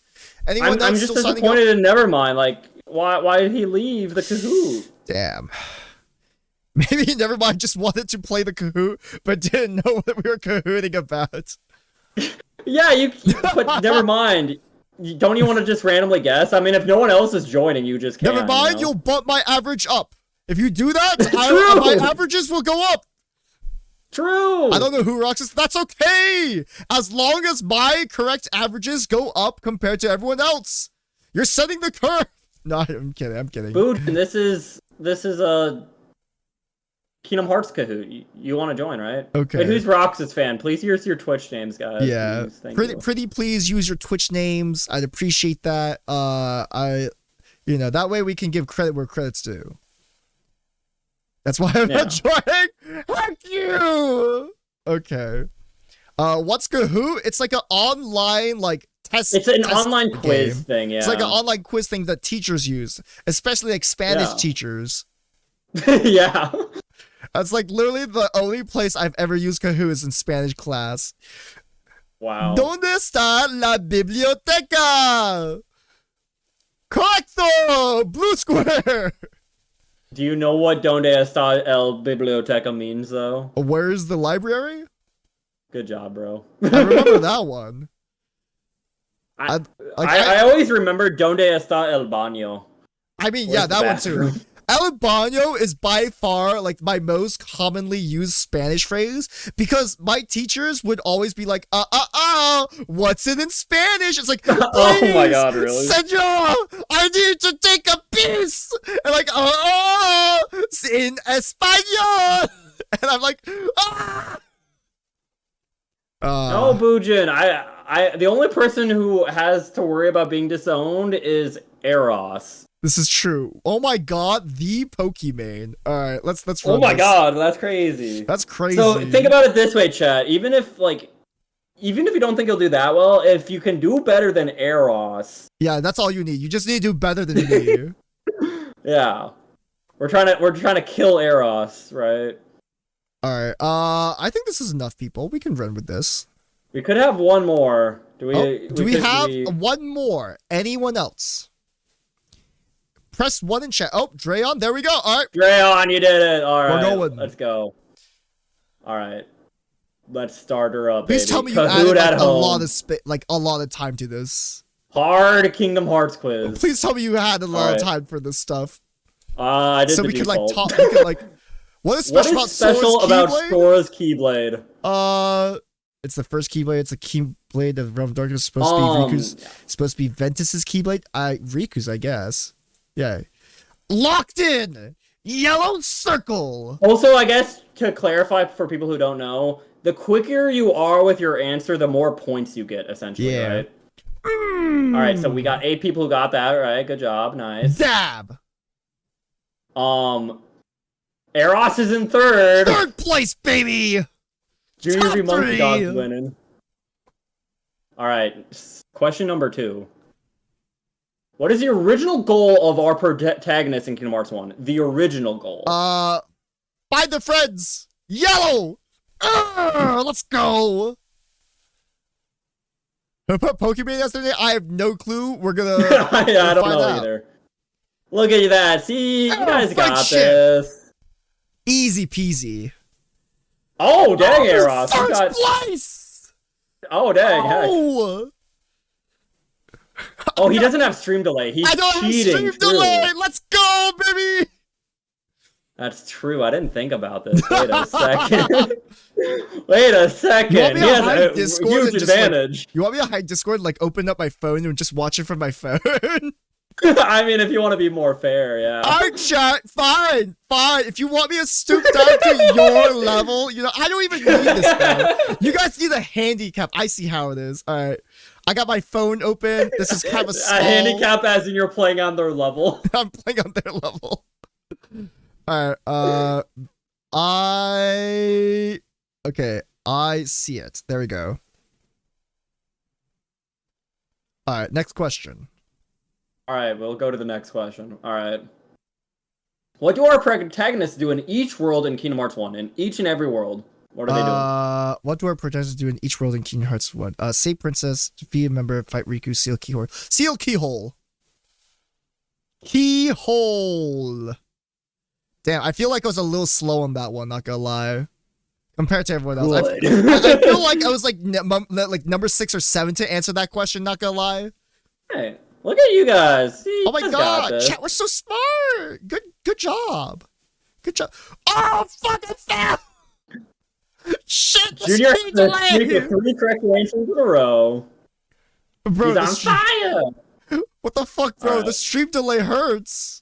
What is Maleficent's goal in Kingdom Hearts 1? I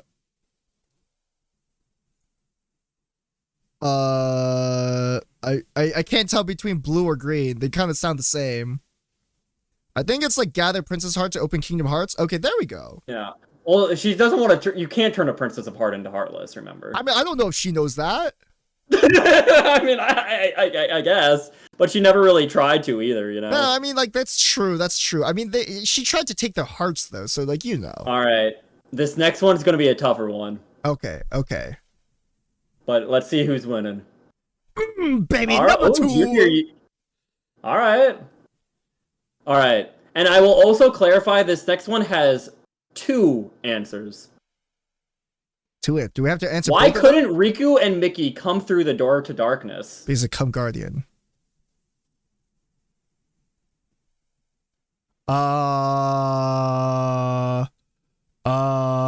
There is 2 answers to this. Okay. I must say they're stupid and only beings of pure darkness. Oh, everyone got it.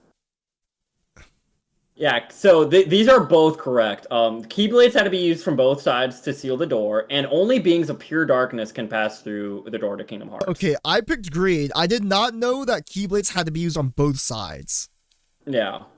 Okay. So if you remember that giant machine at the end of Kingdom Hearts 1, that actually explains all of this, right? Oh, okay. But no, I essentially include this question because I feel like oftentimes people are like, "Wait, why did Riku just walk through the door? What is he stupid?" Is he And stupid? it's like, no, he couldn't. He like he's not pure darkness, you know. So. All right, where am I at? Back in third. Oh crap! Pokimane is the highest climber. Proud of you, Pokimane. What's the door of darkness? It is the door we see at the end of Kingdom Hearts 1. The one with the silhouette of Mickey. Does it have the silhouette of Mickey? Well, like, Mickey's silhouette appears, and then the door. Mickey, closes. that's where we first see Mickey, yeah. Yeah. Alright. And this is also a similar question I feel like people ask. Why did Sora just jump to Kairi? Is he stupid?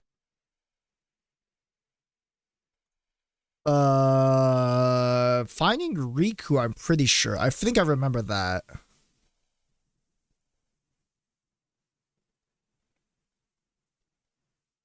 Okay. Chat, I think I got this. I got this in the bag, chat. I think you're a little slow.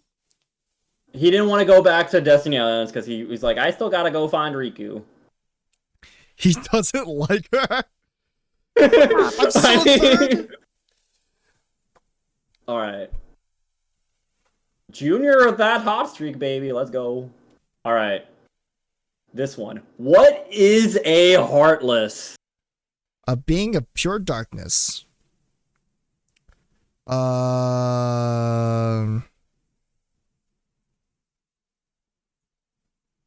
There's only one answer. Fuck, wait, I think I misanswered this one. Shit.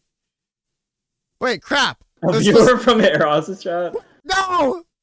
No, shit! This is a tough one, but this is they are actually the manifestations of darkness within people's hearts. They are not they actually are people literally without hearts. That's right. Something stupid about like how they name it is like nobodies are actually just bodies. Heartless are actually just hearts. I forgot about that. Okay, where did I fall? Did I fall? Am I still third? Oh, Oh, 1/3. Oh, let's go. Okay. All right, Pokemon's making a comeback. All right. Next question. What's a nobody? Wait, shit, I just explained this for them. Good. Okay. The Heartless's rival. Yeah, remember Heartless and Nobody's names are backwards for some reason? Yeah, for some reason they are. Proved by soundbite, I asked one of the mods, or I don't know, was Bug or Slumpy here? All right. They are the remains. What remains after a Heartless, essentially? Yeah. So we literally just explained that they have bodies. Yeah. They're literally bodies. Viskin kind of explained it. Heartless and Nobody's names are almost backwards. Heartless have hearts. Nobodies don't have hearts. Nobodies have bodies and don't have hearts. Come on, chat, pay attention. Crap, I'm sitting in the same space. All right, Viskin, you need to lose one. Viskin needs to lose one. Wow, rude. All right. Now, what is an unversed? Oh shit. Crap, this one's harder. Okay, what's unversed? Yep, this one. I think we went over this one. I'm gonna pick negative mode spawns from Vanitas. It's not emotions. Leftover souls. You don't think it's souls. When you in the verse, in the outer verse? No, probably not. That sounds like the whole oven thing that happened the other day. Where like, yeah, try to give me a stroke. It's the oven joke. You got it. Good job, guys. Yippee! All right, I'm catching up to JR. Now, I know some people in chat were nervous about a question like this, but I believe in you guys. Who's Roxas?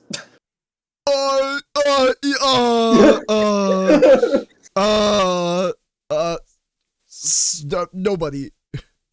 Right? Nobody. It's gotta be the nobody. Are you sure? It's not Thor's son from the future? No, it is not his son from the future. He's not Trunks? What do you mean? Trunks? No, he is definitely not Trunks. Nice. All right. Now, the next best question. Who's this guy? Oh, crap. I was hoping the image would pop up sooner. All right. Who's this guy? Diz. Lid. Light in darkness. Light in full. Lift. Or, yeah, nothing in emptiness. But secretly Xenohort. Lad? No. Light in darkness dragon?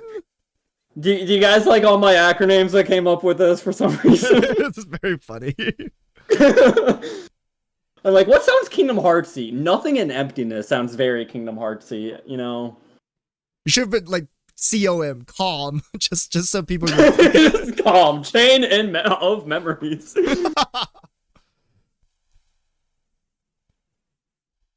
Yo, Blade Typing making a comeback. Oh, Eros got to second, beating Junior by 23 points. All right. Better watch out, Visky. I'm on your toes. All right, you guys ready for this? This is a true or false question. Organization 13's goal is to create Kingdom Hearts to use its power to rule the universe. It's a little tricky. This is a 50-50. I'm putting red. Oh! They want Kingdom Hearts to gain hearts. Yeah, they want hearts. I mean, I don't know. I guess, like, Xemnas maybe wants to rule the universe. Most of them are kind of just like, I think it'd be nice to have a heart again. They want to become whole. Junior overtook Eros again. Wow, look, you two are quite the rivals. Heck. All right, this one is kind of a meme, but it's also kind of funny. All right, and I'm sorry in advance. Which one of these is Riku? I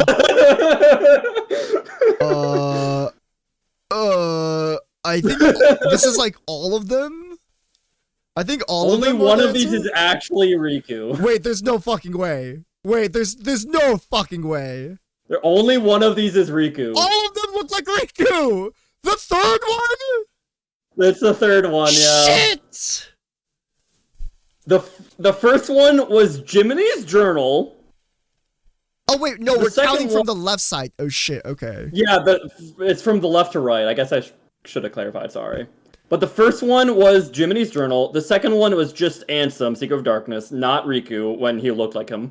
The third one was Riku, and the final one was Riku Replica. Alright, we are in the middle of an ad break now, so, I can wait. Alright, I guess we can, like, wait. We will Here, wait. we can look at the scores. Fuck! No, I'm out of top 3! Oh, you're out of top 3! Oh, no, man. How many more questions do we have left? 7? 7 more at? I think I did 20 questions, yeah. Okay. Oh, fuck, dude. Pokemon's beating my ass! Yo, Who the fuck is Pokemon? Who is Pokemon? That's a great question, actually. I'm getting absolutely, like, shafted here, dude. Holy crap. Oh my god. What if it's actually Pokemon? Pokemon randomly came to your stream and was like, yo, Kingdom Hearts is my jam. Like, crazy, dude. I doubt it. I'm a small guy, though. Imagine losing to someone's not even there. Damn, shit. Alright. I will admit this. Mm-hmm. I will admit this next question I probably should have gave more time to, because it is a confusing question that I didn't quite know how to word. That's alright. Approve my Changia soundbite quick. Bujin, I will do that after the stream, or after the Maddie stream, I think. After the Maddie stream? When's that? Yeah. There's a time after me? Actually, let me listen to this. Okay, wait, no, that's pretty good, Bujin. Never mind. You'll hear it probably. I don't know.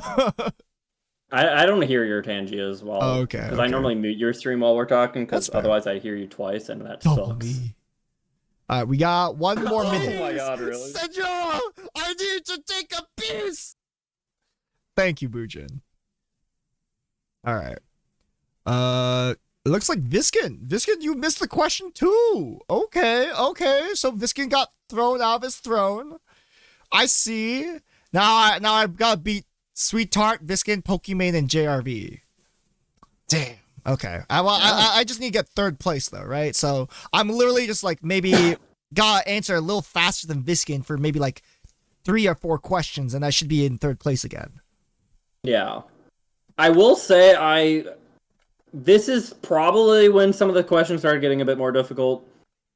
I mean, that last one was kind of a troll question. That was very confusing. Can you explain that question? Like, who was number 1? That one was Jiminy's Journal. Okay, so number 4 is like Robot Riku, right? That was Riku Replica, yes. Okay, and number 2 is like just Ansem Riku. That was just Ansem, yeah. That's just Ansem. Not even Riku, that's literally Ansem. You can't tell the difference, but that, trust me. Like, there is a meme. You know what? I'll see if I can send you the meme. or if I have it. There's literally a meme of like, so Kingdom Hearts is a series where these four are like the same character, but these four are different characters, right? Like, why is that such a common theme in Kingdom Hearts, especially like Riku and Sora, dude? Like, yeah, bro. there's a ton of different Rikus and Soras. I don't have the meme saved. Heck. All right. It looks I like failed people you. are back from ads though, so we can All right. continue. So guys, this next question, I'm sorry, I probably should have given more time. Didn't really think about it, but it is kind of worded a little differently, so I guess pay close attention. So, which pairing between Sora and Ventus, Riku and Terra, and Aqua and Kairi did not get their Keyblade inherited from that BBS trio member? So, Sora didn't get it from Ventus, Riku didn't get it from Terra, Kairi didn't get it from Aqua, or they all got their abilities from the BBS trio. You know what? It's gotta be yeah, it's Sora. I'm pretty sure it's Sora. Yeah. Yeah. This is definitely one that I feel like definitely screws up a lot of people because it's like, well, Ventus's heart is literally within Sora's, but it's like, he didn't inherit. it's more implied. That's more implied of like why he can dual wield. But Sora was able to get the Keyblade for being a good boy, but he didn't inherit it from anyone necessarily. Yeah. But yeah, Terra did the whole ceremony with Riku. Kairi and Aqua's an annoying one because she like touches her Keyblade and apparently that counts. Yep. That's all that matters. So yeah, and then yeah, of course they didn't all get it, but I mean, it is stated in BBS that not Kairi, Aqua noticed that Sora didn't need it, basically, right? that is true. Aqua's like, wait, you don't have it, weird. Oh, Eros. Nice. Huge. Second place. I'm coming for you, JRV. All right, next one. What happened to Ventus at the end of Birth by Sleep? He becomes a vegetable. Vegetable. Oh, is the stream delay really that bad? Never mind. Maybe try refreshing. I'm sorry. I didn't think it was that bad. Stream delay is just like what? 3-4 seconds for me right now. Okay. Yeah, he becomes comatose and his heart rests within Sora. All right.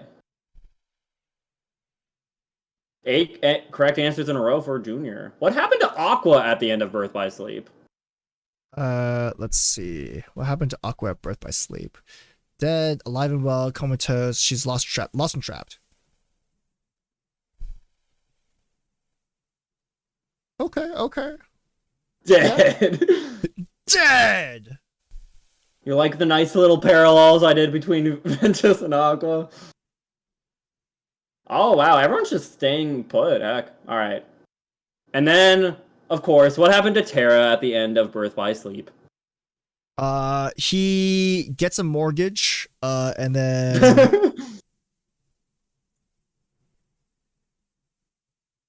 this one's kind of hard actually. Wait a second. Is it yellow or gray? He's lost and trapped within his own mind. That could be it. Or he's been body snatched, which I feel like both could technically be true. So why is he not trapped like, in his lost own and mind? trapped in I'd his say own like, mind? I mean, I wouldn't say he's lost and trapped in his own mind. Like, technically, lingering will is like a weird manifestation of his will and spirit, but like, I wouldn't really say he's like lost and trapped, right? Like I think it's more plainly he's just his body is now Xehanort's. Gotcha. Okay. Will, I thought his name was Terra. True. Lingering Terra. True. All right, we're on to the final 3 questions, I think. I'm gonna stay top 3, baby. What happened to Sora, Riku, and Kairi at the end of KH2? Alright, so I'm just mind controlled them all. They're all trapped in the realm of darkness. They all die. They're alive and well. Alive and well, I think. I mean, the picture pretty much shows where like they're alive. So like, I don't know why it showed that they're dead, Like the image shows that they're alive there, so How do you know they're not dead there? because they're looking at a map, I'm pretty sure. Yeah, they're dead but in heaven, trust. It's clearly AI.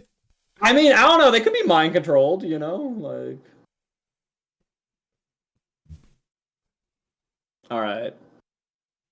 So now this one, you guys might hate me for this one. This one's a doozy. And might be the hardest question on the quiz.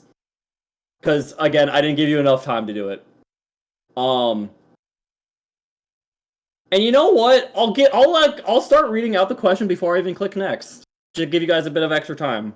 What? So, with knowledge of Kingdom Hearts 1, Recom, Days, and Birth by Sleep, only these 4 games, guys, how many people have we seen wield a Keyblade?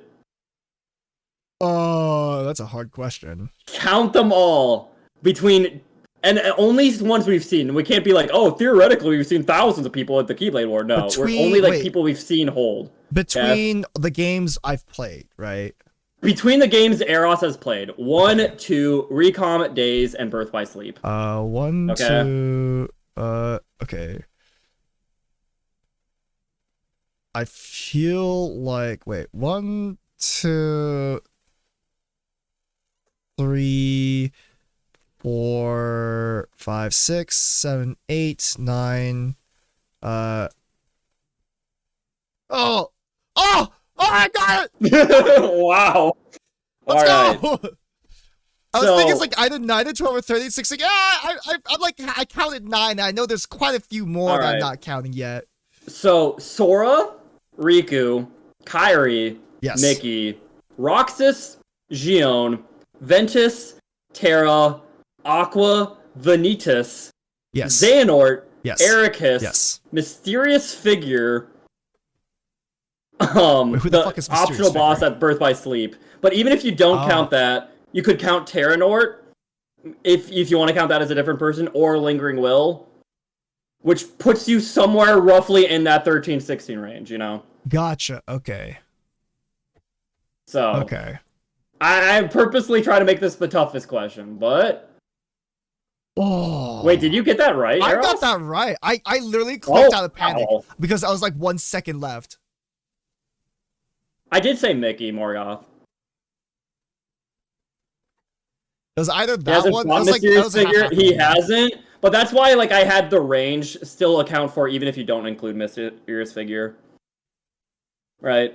That's why like there was like decently sized ranges. Alright. And now this next question has 2 answers. It is the most important question. What is Kingdom Hearts? Bro, what the fuck? I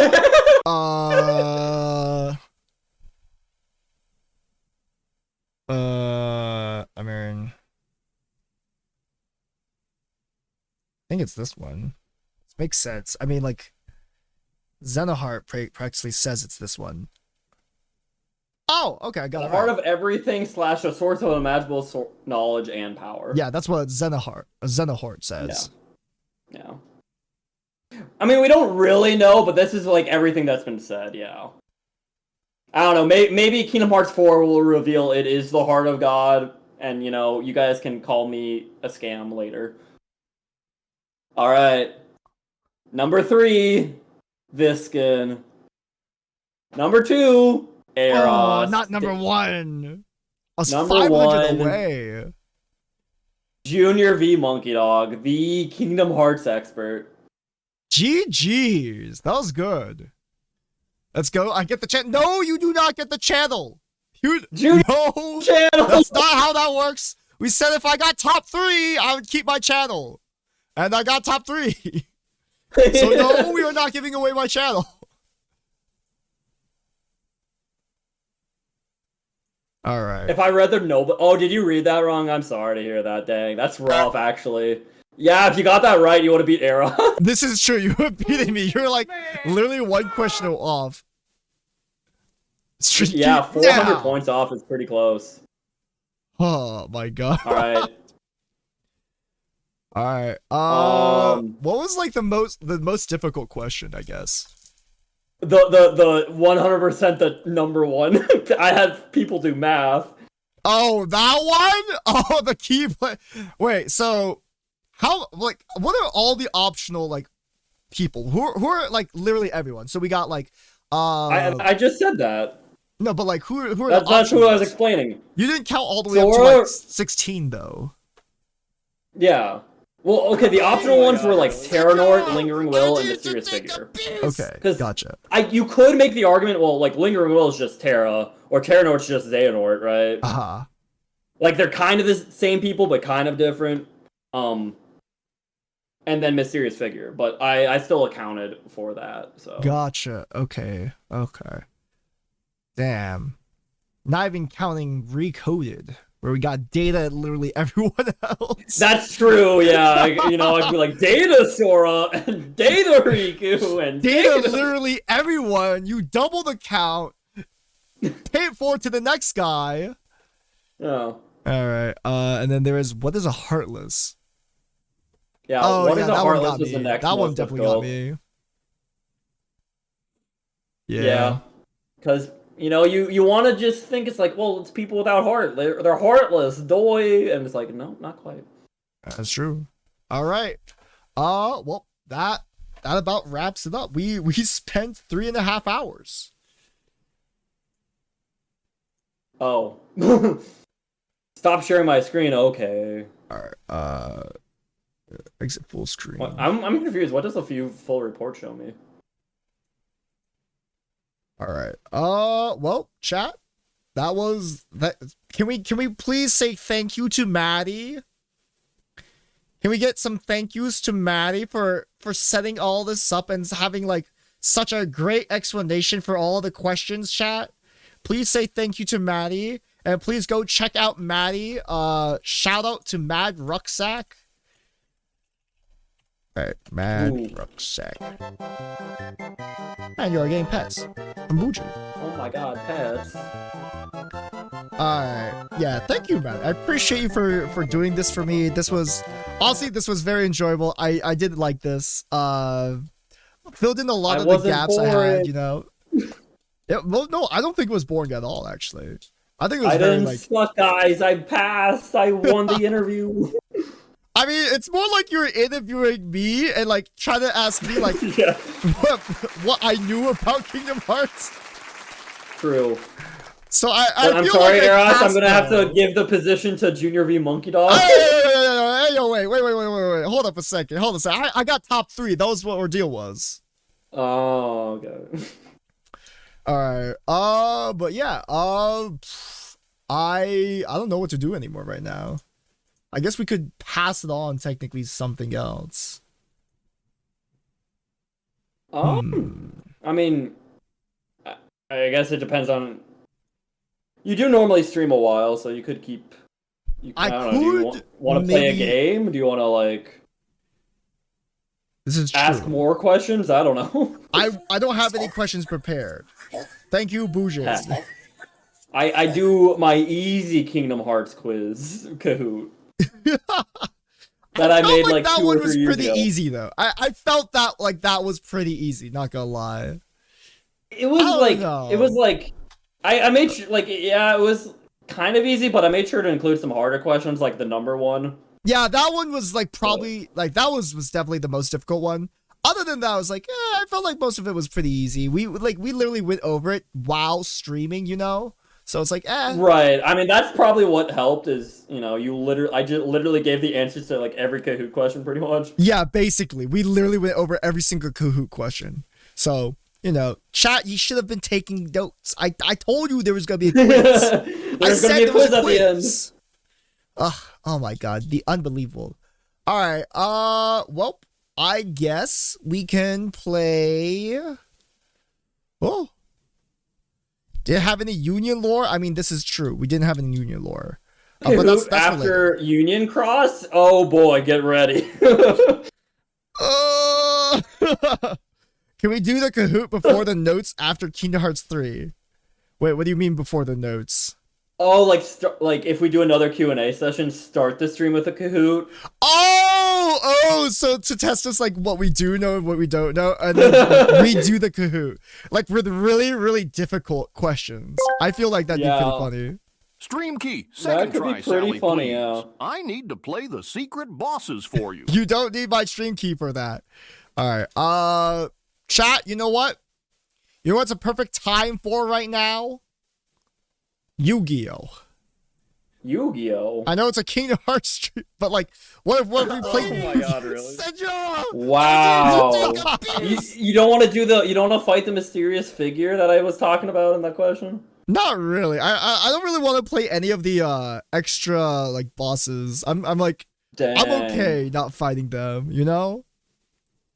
Dang, I can't believe this. Like, they're so happy to like play Yu-Gi-Oh! Look at them. They're coming up and like eating popcorn. It's just easy. Easy. Oh, Look God, at that. They want to watch Yu-Gi-Oh! All right. Oh. But yeah. Wait. Do you need to go anywhere? No. All right.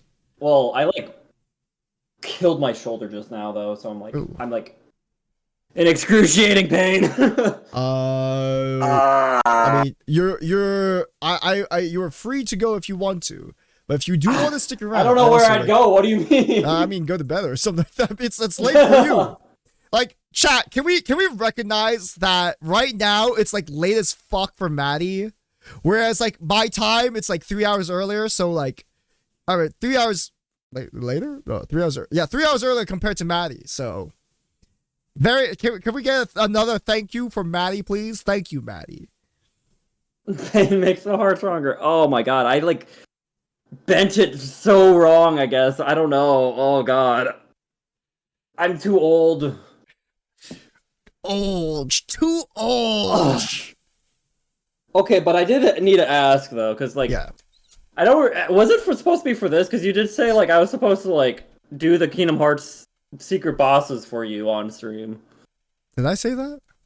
Yes. I don't remember that.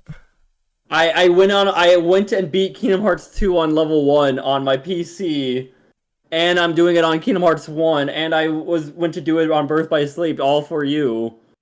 Oh. Oh. You know what? Oh yeah, we could do that. I'm okay. Like, yeah, let's do that. God. Yeah, let's do that. Yeah. Guys, he forgot. My shit memory, okay. I don't remember things well. Because you were like, I don't want to do the secret bosses, you should. And you should do them on level 1, because I hate you. I'm like, oh, No, God. I never said because I hate you. I would never say that. I don't know. That's how I remember it. And you said your memory was crap, so I don't know, man. Fuck! You can't gaslight me with my shit memory like this. I mean, who's more believable with... Crap!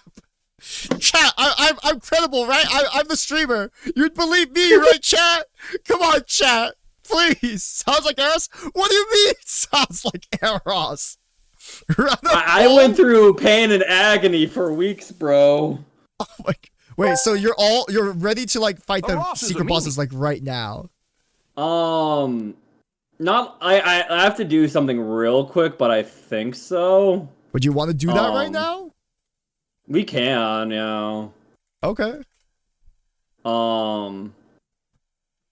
My only problem is I have to like unrandomize my randomizer, you know, because that's like the last thing I think I did Oh. in okay. Kingdom Hearts. So now I these have are to like the secret boss fights, though, right? Yes. Okay. No, we don't. So you're believe saying you. I didn't have to do these all on level 1 though? No. Good. I could probably do like there's a few I could do on level 1, but there's a lot of them that I'm like, we'd be here all night just to do one of them. Like I can do them technically, but like, give me 100 tries. Like, yeah. Just like Eros me and orders extra just like pickles me and then you know, proceeds to Roxas. remove the pickles. yeah. Except I'm on level 1. Eros is rigging the polls. Is he? What does do he you rig mean it? I'm rigging the polls? When did I vote for myself? No, Viskin, Did you you? wrote it. You voted for me. You typed my name. You guys voted for me by typing my name. I believe in Joe. Is that how that works? Yeah, you can I thought it either was type. just you vote by 1 or 2. You can vote either one. Like you can write the option, so you either Maddie or Eros or 1 or 2. I voted 1 first. I don't know. It says it counts your name. Or like, wait, who did this? Who voted? I can't see who voted 2. I literally can't see who voted 2. Alright, whatever, that's fine. Oh, I didn't vote that, okay? Someone did. Oh, Boojin did! Boojin used the goofy TTS! Oh, okay. This makes sense. It was Boojin. How dare Boojin? Boojin betrayed. No, Boojin's just my biggest believer. Really now? Yeah. Boojin. Boojin. Yeah. Boojin's my Boojin. biggest believer. Eros set me up. I didn't tell you to use goofy TTS. I don't know. You What the put hell? it there though. Look, are you changing something?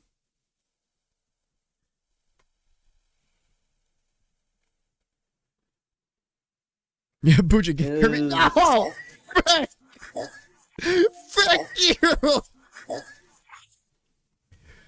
Alright, Az hates Maddie and blackmailing Boojin. No, I do not! Alright, yeah. Alright. Let me I think it's all set up so I can screen share. Okie doke. I will stream your screen. Ow. Stream your screen.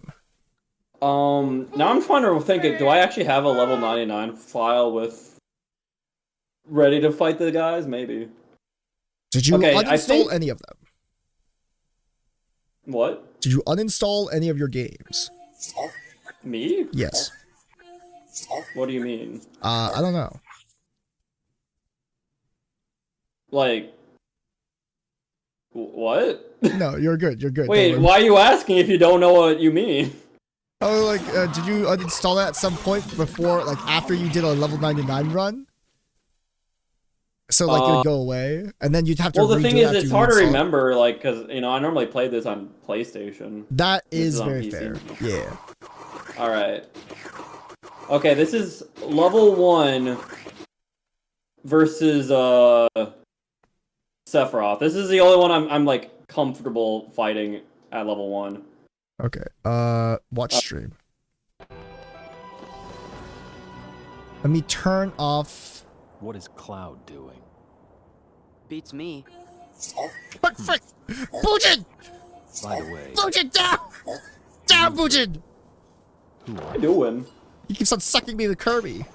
Oh. Oh my god. So really? this is Kingdom Hearts 2, right? need to take a piss. Yes. Okay. well? That's You gotta know the lore with, Sephiroth. It's the Keyblade. I see. So that's a Keyblade. Does Sephiroth, like, remember who And I Sora suppose is you between must be his the chosen wielder. each Kingdom Hearts? No, I'll be honest, it feels like the Kingdom Hearts 1 time they interacted is non-canon. Defeat you. Oh, okay. So, like, these secret bosses Because, are like, not very canonical. they never bring it up. Okay, gotcha. That's enough. Back off. This is it. Oh, okay. Back off. Countered, nice. Oh my god, I love Sephiroth's theme so much. It's so cool. Sephiroth!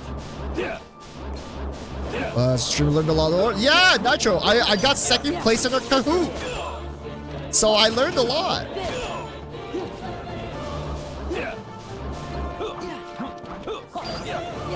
What would you say is easier, harder? Would you say this Sephiroth fight is harder than the first one? Oh, the first one is way harder. That's Oh my what I god, like thought. This guy definitely moves around so unbelievably much harder. more. This one is like I can beat this one on level 1. Like, You can't beat the other guy level 1? I think I did it once. but I don't like it. Oh, so my game. Oh, Lag. yeah, I saw that lag. Fuck him up. I saw God dang that. it. Haircut, Maddie, run him for his I'm fame, like, too. wait, shoot, this is not a good time to lag. Bummer. Now the main problem area is up here. All Hey. of this What is going on cloud? up Guys, don't clip it first try. I don't know if I'm good enough to first try it. I beat Kingdom Hearts 1 Sephiroth with King Key and no items. It was rough. Yeah, I remember trying to fight Kingdom Hearts Sephiroth, Kingdom Hearts 1 Sephiroth. That shit was annoying. That shit was so annoying.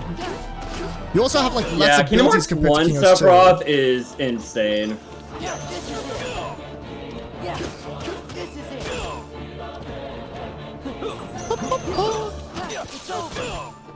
Holy shit, that does a lot of damage. Yeah, Reflect is a little dumb. Yeah, that's nuts. Jesus Christ, that's an entire health bar. You gotta do this like, probably like 10 Yeah. times or something. Know your place. Oh, Oh, lag. You're still alive? yeah. Oh! Give in to the dark. And Oh. I killed myself, okay. Oh. Man. Oh, the clip is Eros's first. Oh, that was my first try to fight Sephiroth. Oh, when Eros did Sephiroth. Yeah, I remember that. I remember that one. Alright, this is the His dick and swag twisted way Maddie, to don't dodge forget that to run attack. for his phone, Just too. roll dodge. Yeah, don't you do the reaction command. That's... Reaction command's lame. Back off. Back off. I noticed you don't use a whole lot of spells. It's mostly just like blocking and attacking when you have chances. He is immune to pretty much every spell. Really? Wait, why? Yeah. Besides Reflect, so it's like, I wonder which one you should use.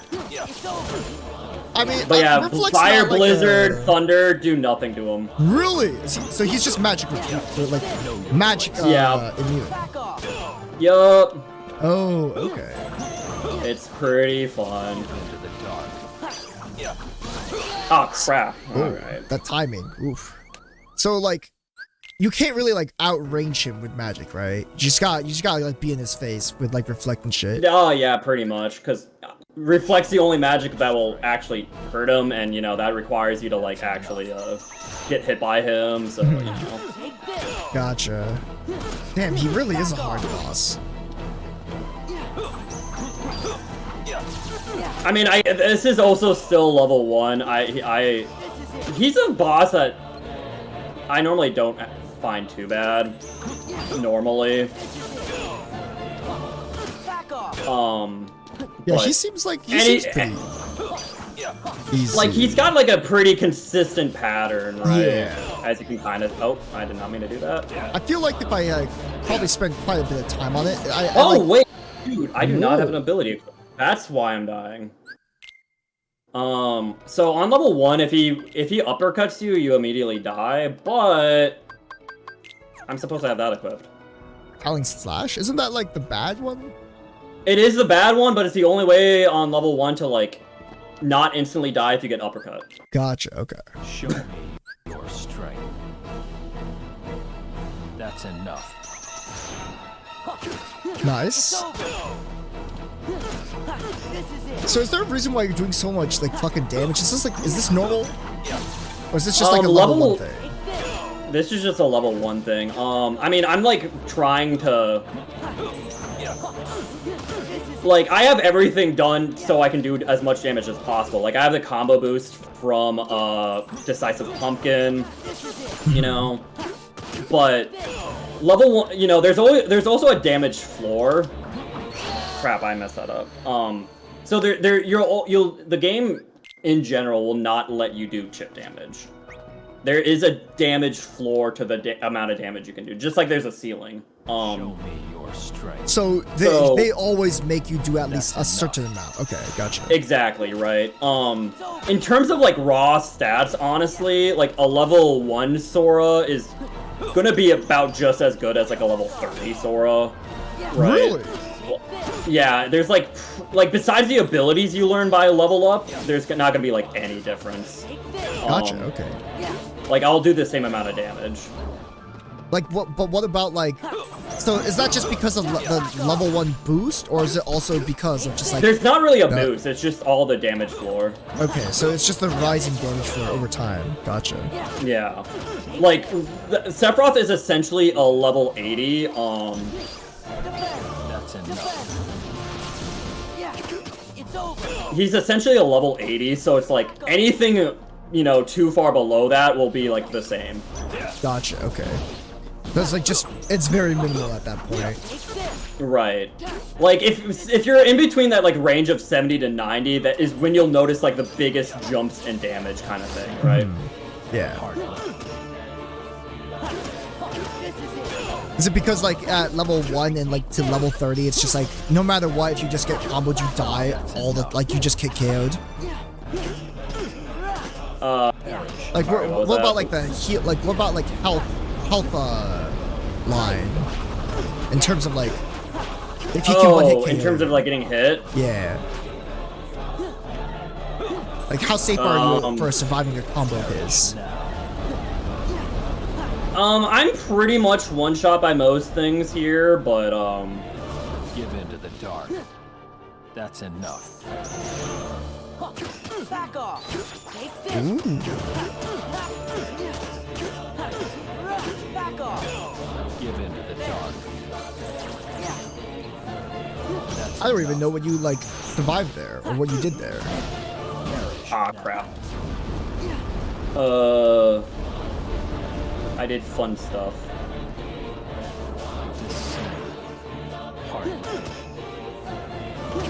Okay, stunning him out of that using the fly. Okay, very cool. All shall be one with me. Take this. Give into the dark. Oh, It's over. Perish now. does that like suck you in or like how does that work? A little bit, yeah. A little bit. Okay. Crap. Oh man. Whoa. Ugh. I don't know. Should I keep trying a level 1 or should I just bully him on 99 at this You point? can bully about 99 at this point, I think. Okay. I think you showed a good fight. Oh man. Eros killed Maddie, yeah. I didn't kill Maddie. I mean, if we went to my level 1, this file right here, where I'm at the postern, I can show you that I beat Sephiroth at level 1, so it's like, I can do it, it's just hard. Where's my level 99? Oh, there is. I have a few of them. Shoot, did I do a level 99 before killing Sephiroth, though? Unfortunately, like, Sephiroth's the only optional boss in this game that, like, if... whatchamacallit? If you kill him, you can't refight him. Oh, okay. So you can refight all the other ones? Yes. Oh, okay. I'm gonna hope it's this one. I need to, like, write down all my crap. Crap, it's not. Okay.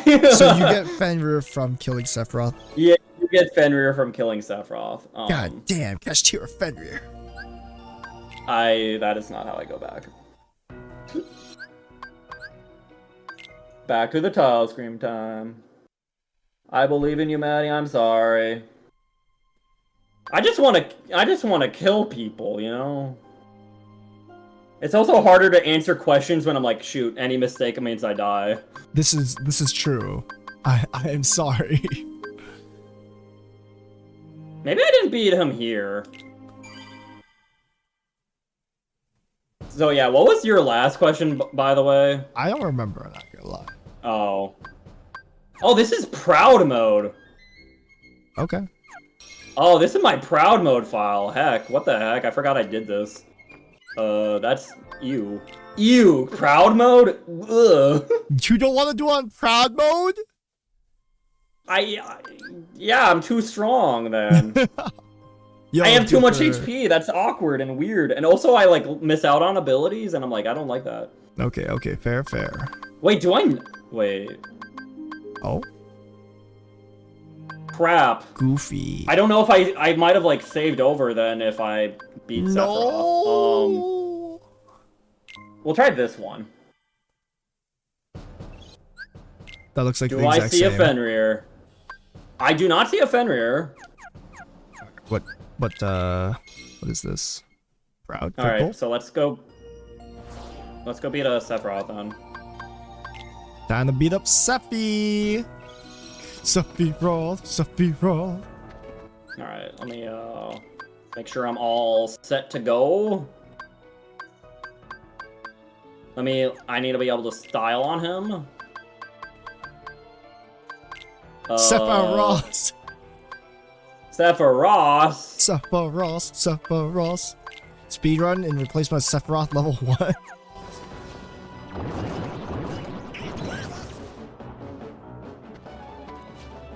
Yeah, there he is. Look at that dude. All right. Oh my God. Rematch Sephiroth. Duck flare? Rematch. I leveled up a bit since last time, baby.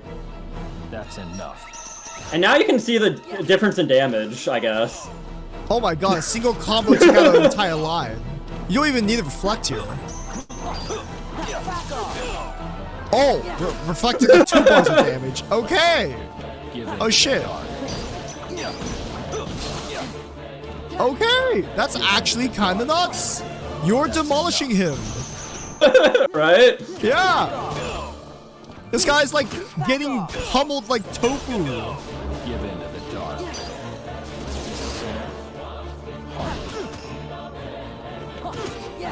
Holy shit. Yeah, like literally a combo takes away a single health bar. Alright, limit. All shall be one. He's invincible, okay. Give in to the dark. Doesn't matter. This is it. He's getting bullied. Back off. Back off. Give in to the dark. Oh my god. Chat, how long did that take? Bro, what the? How long did that take?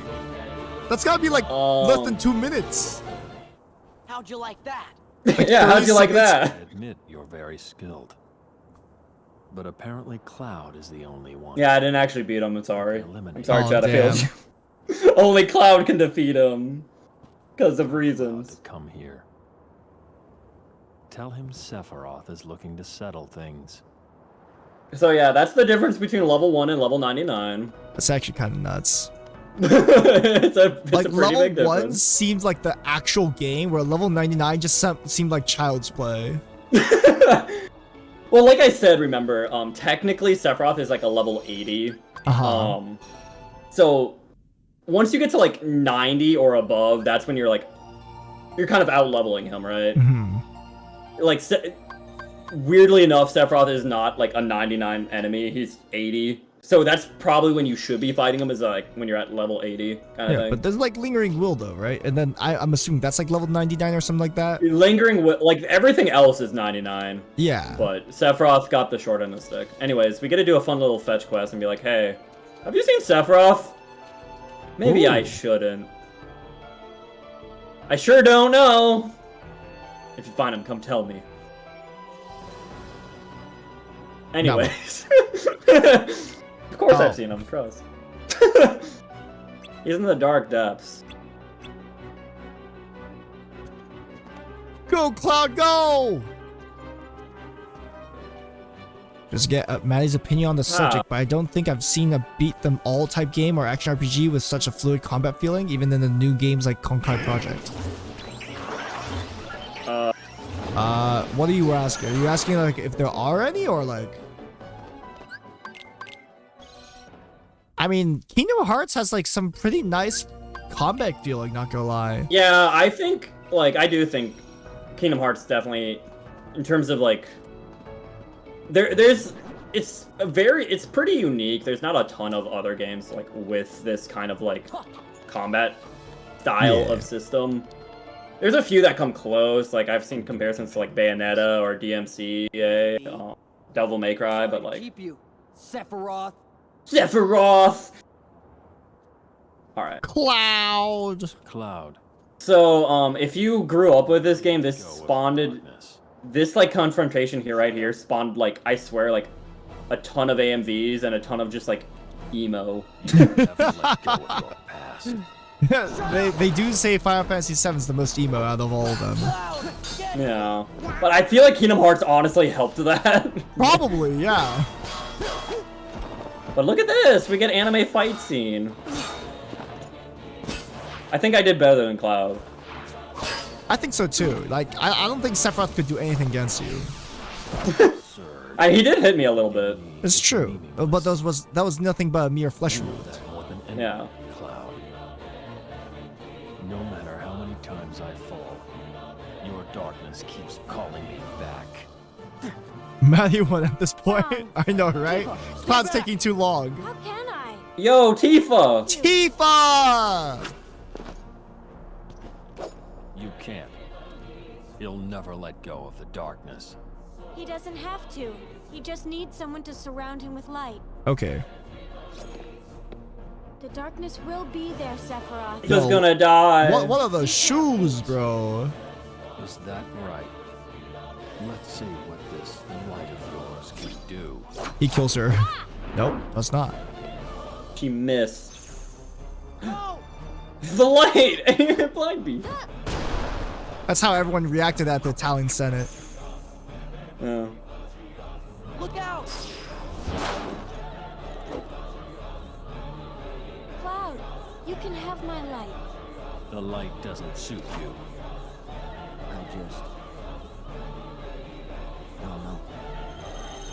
Thank you, Cloud. Thank you. Stop. Oh my god, look at that. Oh my god, Sephiroth canonical third jump. They disappeared. Wait, what happened? Where'd they go? Where'd they go? That's why I'm saying Do Goofy. you think they made it back to their own world? They went somewhere else. But yeah, where? Cloud went to fight a great battle. To defeat the darkness inside him. Um, Gone again. so when Sephiroth was like announced for Smash Brothers, a lot of people were being like, yo, this is where Sora was talking about. They went to Smash Brothers to continue their fight. Light is easy to find. This is true. I gotta go. Even though Cloud was there first, Sephiroth just followed. And Yeah. then Sora followed. When did we help? Yeah, Right. you should GG. Good Thanks for question, this Sora. follow. When did we help? Sora kind of just like punched Sephiroth around a bit, did nothing, and then he's like, did nothing. The end. That's the Sephiroth storyline. All right, time for Lingering Will. The next batch of bosses here. Well, I don't know why I did that. I keep like clicking world map instead of title screen. All right. Because I have to have a separate save file just to beat up Sephiroth, you know. Oh. So wait, you were beat like Lingering Will in that file? No. Because Sephiroth is the only one you can never re-challenge, so it's like I have to have a save right before I fight him if I want to refight okay, him. gotcha, okay. I see what you're doing. Now this file, I've beaten everyone. See, you can tell by the gold crown. You get there's 3 crowns in this game, or 3 proofs. And each proof upgrades your crown. You get a proof for beating the portal at Disney Castle, Lingering Will. Proof for defeating all of Organization 13's replica data. Yeah. And then proof for appeasing the Mushroom 13. Oh. So you start off with the browns. If you have 1, you get a bronze crown. If you have 2 of them, you have a silver crown. And if you have 3, you have a gold crown. Okay. I was considering doing a PowerPoint at a part for the lore of Kingdom Hearts, but I'd have to order catering and sleeping bags.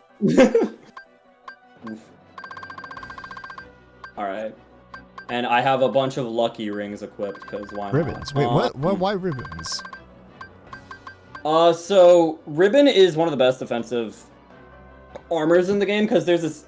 It says it increases all resistances, and there's like a secret, like, neutral resistance it also gives you, essentially. Oh, I didn't know that, actually. Okay. Yeah.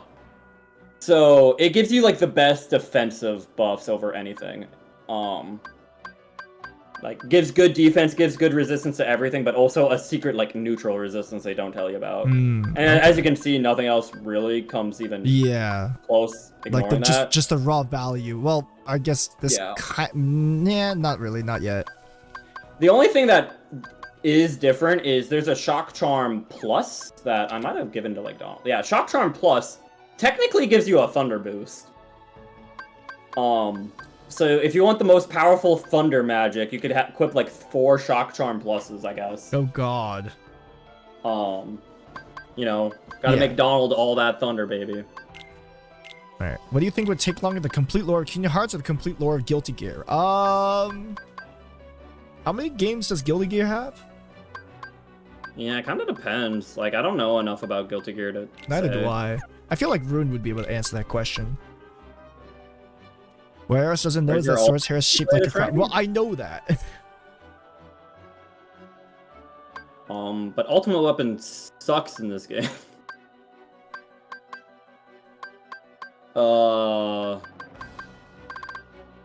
Wait. Where's my guy? Oh, there it is. Alright.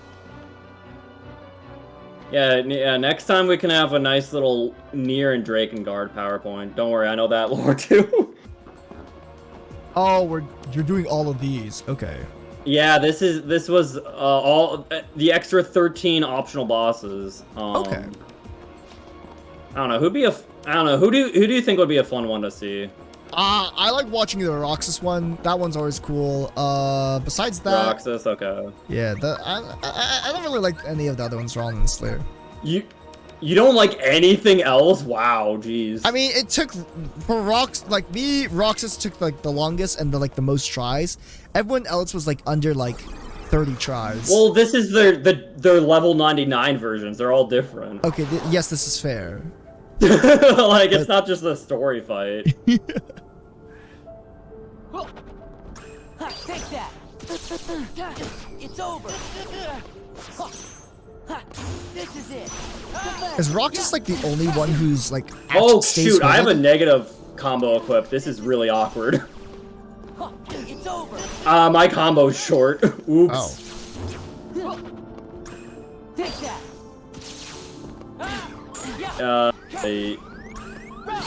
This is a little awkward. Take that. Oh, reflect. Okay. Yeah. Let me take off the negative combo. That is really weird to have a 2-hit combo. I'd probably get more people doing the Animorphs. About that era, Xigbar took some arrows from you. Okay, Xigbar took a while, but I was able to do it in the end, you know?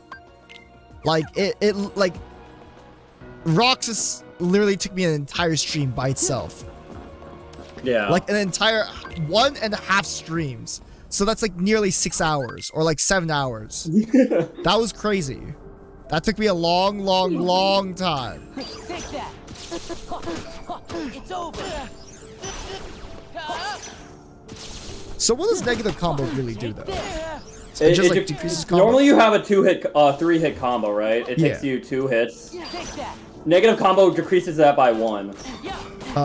So you have a 2-hit combo. Does that increase damage, though? No. Not at all. So why would you put it on? Or Sephiroth? Just in case you want to, like, the combo finisher is the strongest part of your combo. Yeah. So if you want to get to your combo finisher quicker. Oh, I see. Okay. Right. But normally, I feel like 3 is a nice number, you know? Yeah, it is. I can show you something funny you can do with negative combo, though. In a bit. Okay. Ow. Oh, crap. I am not doing well. You got this. Yeah. Oh. I don't. Reason you shrink your combos to get to your and finisher. actually Okay. shortcut cure.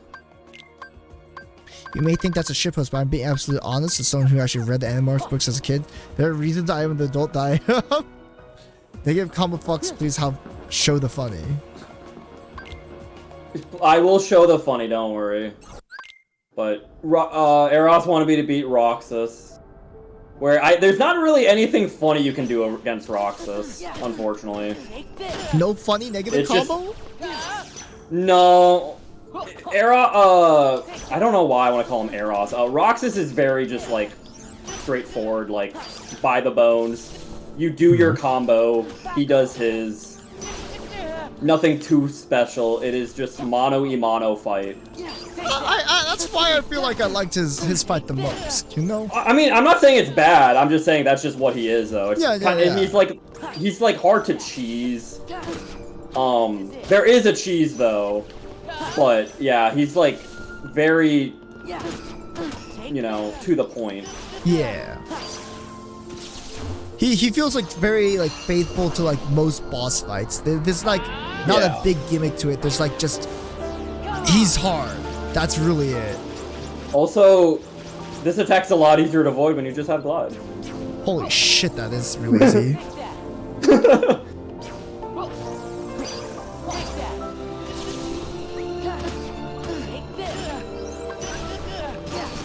Ooh.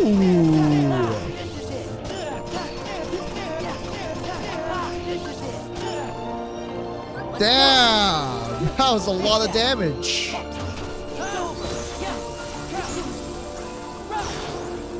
Oh.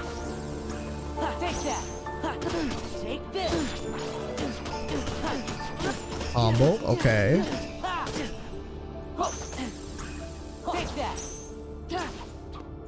Crap!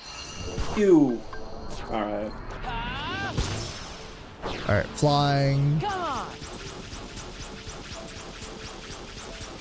I also don't realize I didn't have like any items customized. Oh. So no like healing items? No.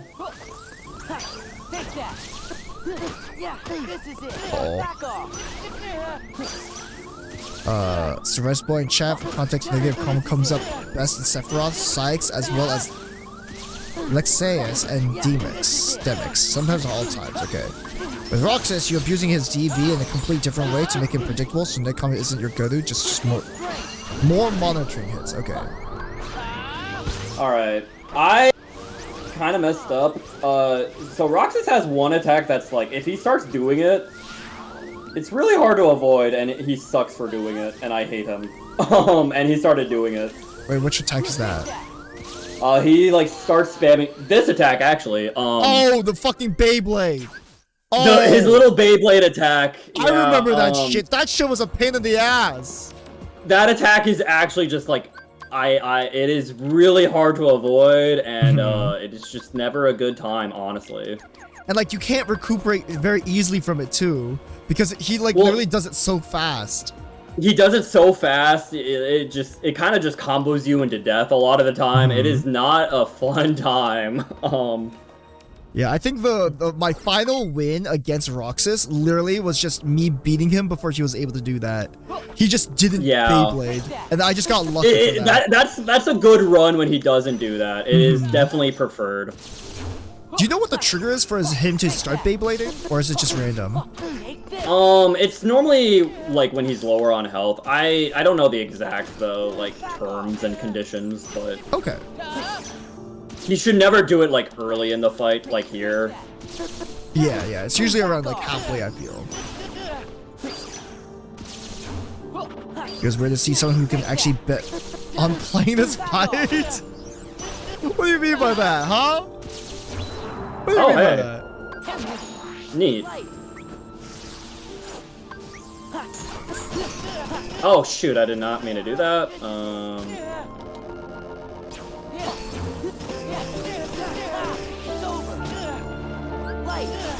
God, the fucking triple Keyblade is so fucking fun, dude. I really wish they brought it back. Crap, wait, I'm really messed up. Oh crap. Huh? I put that on the wrong thing. Take that.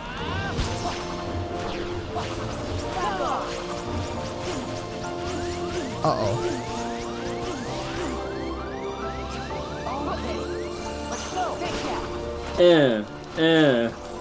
Are those iframes? It's just oh yeah, iframes? this form is crazy iframes. Bro, what the fuck? Bro, what the? Oh, are you kidding me, bro? Oh damn, unfortunate. Ooh, nice leaf bracer usage.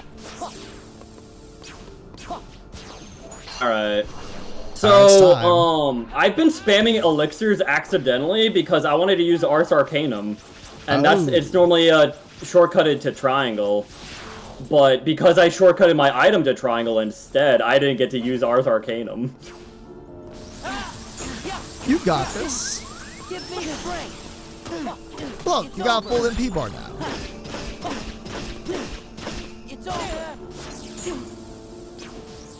Can you stop, bro?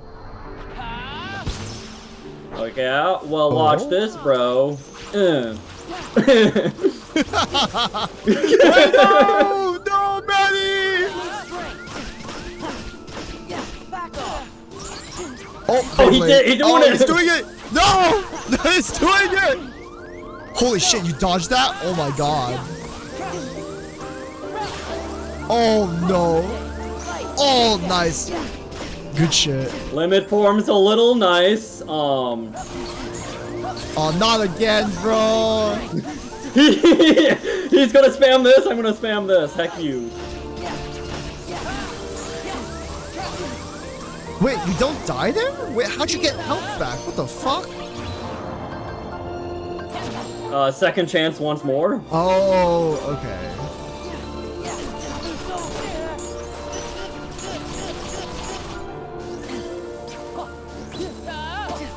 I mean, like, I know you get to use, like, 3, Keyblades when you play as, wait, what was it you play as Roxas?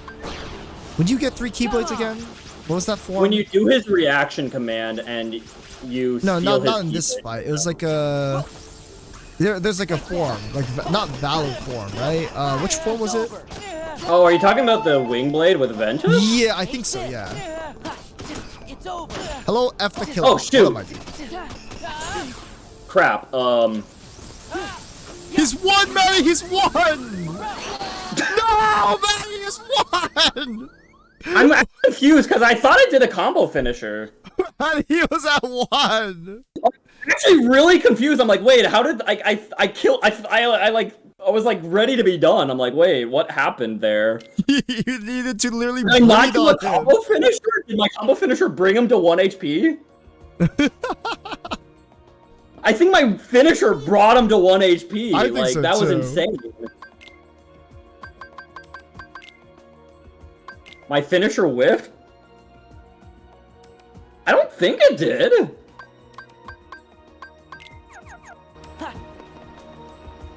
Do it again.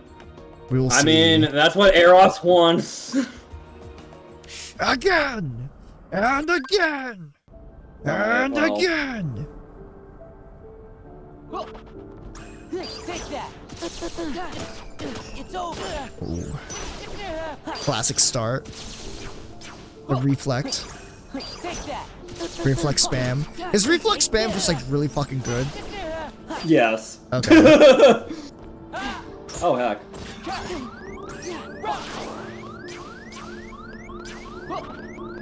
I feel like there's like a lot of the cheesy meta strats you can do in like each of the Kingdom Hearts games, and then it's like kind of just like stick with unfortunately, reflex spam kind of just works on everyone in this game. that. I guess it'd be kind of hard to like not have it work. Oh, I messed it up. All right, well. That's alright. You still got this. You're shredding it.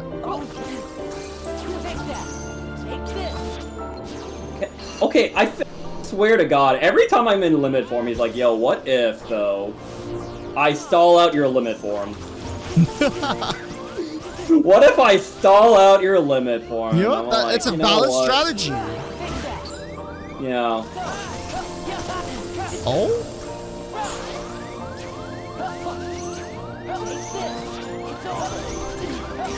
Oh, in the blender. Oh, you're getting like health back though. Yeah, each time you do a successful limit with limit form, you do get health back.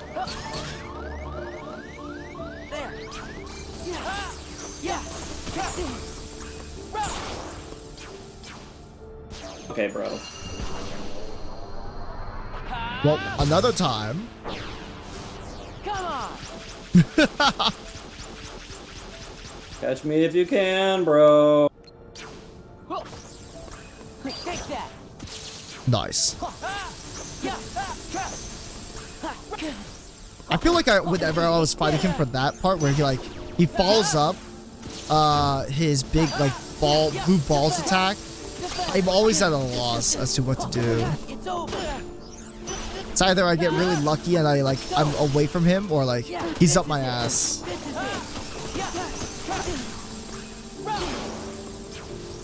Dude! Oh, yep. Yep. Well. Oh yeah, well. Take that. That did nothing to him. Oh. Actually, I don't think that I don't think he can take damage during that time. No, I know he can't. I was just trying to iframe it. Oh.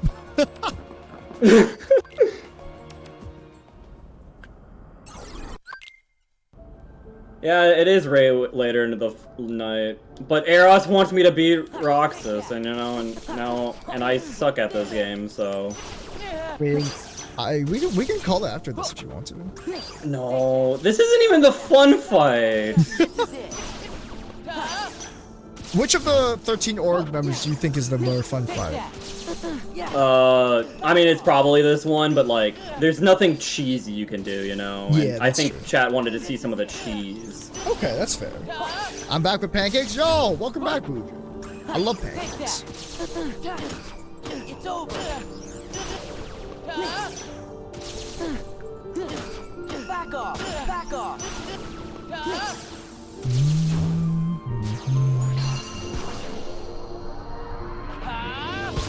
Not Zigbar, so should I do Zigbar?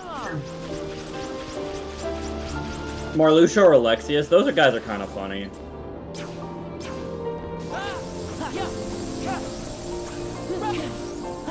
Back off.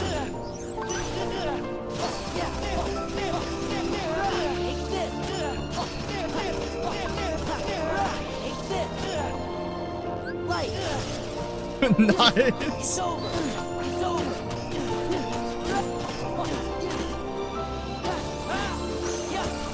Are you timing your normal combo hits just to interrupt him, or is there a reason why you're not Well, just that was all Ars Arcanum is the thing. This is all Ars Arcanum. Oh, okay. Fine, bro. Alright.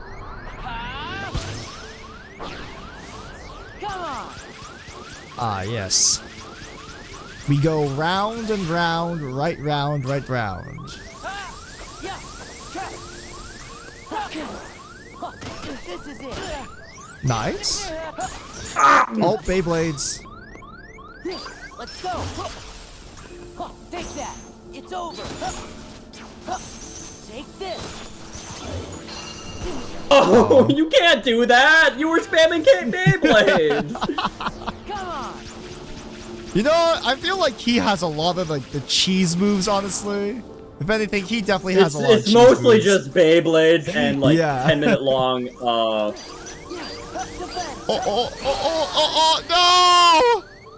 Oof.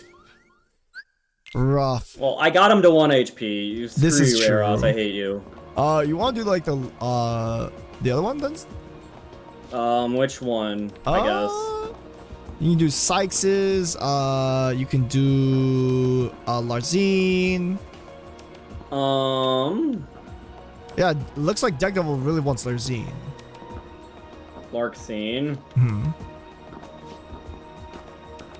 I mean, I'm not as well equipped with Larxine's cheese, but Larxene is very chaotic.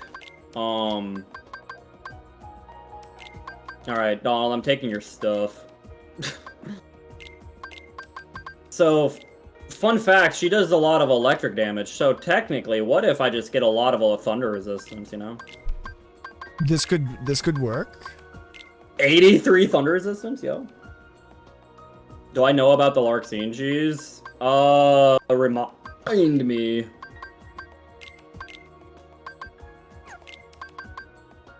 Or you could just put on rubber gloves. Yes, you can also put on rubber gloves. True.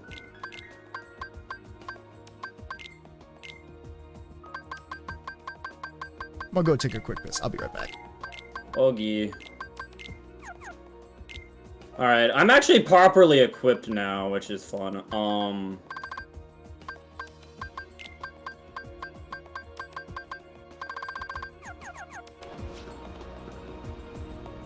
Oh my god, really? Senora, I need to take a Oh, piss. you mean like, using, like, Fantasia?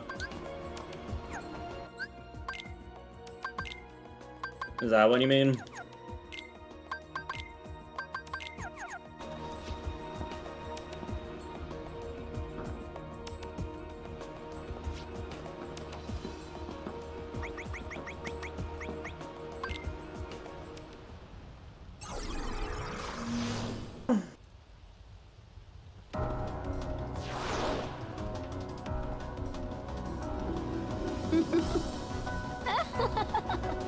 Oh, Larzine. Ow. I miss her. Do you? Thank you, Donald. Yeah, where the fuck did she come from? Like in the 10-year What do period. you mean? Like, you know how, like, what's her number? What? No, like her, like when she joined. Like how Rochester. Oh, she's like, I want to say she's number 9. 12? Oh.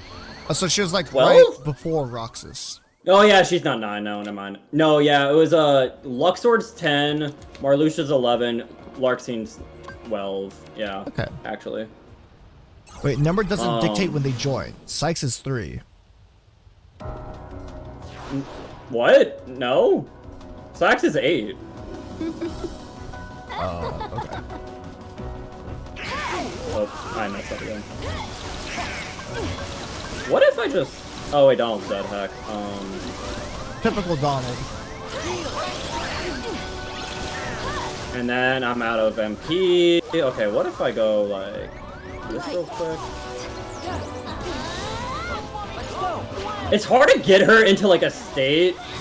Like I much prefer her absent silhouette version because her absent silhouette starts off normally.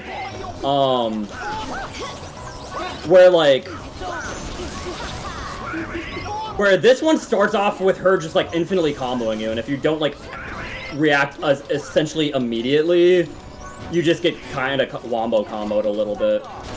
I mean that I guess that is her playstyle. I do remember that. The wombo combo is very strong for her. Yeah.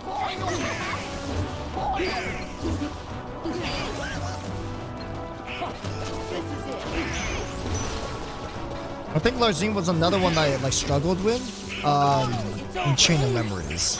That one was just really annoying. I had to just like stack my fucking deck against her. She's pretty tough in Chain of Memories, yeah. This is it. Take this. Take this. Larzine and Marluxia have connected lore. Being able to play. Wait, they do? Too bad that lore's in the mobile game. Oh, okay. God dang it, Donald. Oh, man. Typical Donald. Oh, I messed it up again. Is there no duck flare? There is duck flare.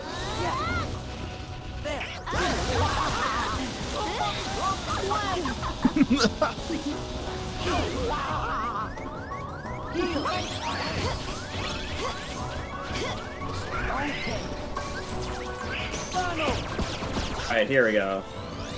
Oh, I messed it up again. God dang it. Alright. I'm sure it's dead. The idea is each form takes boosted damage.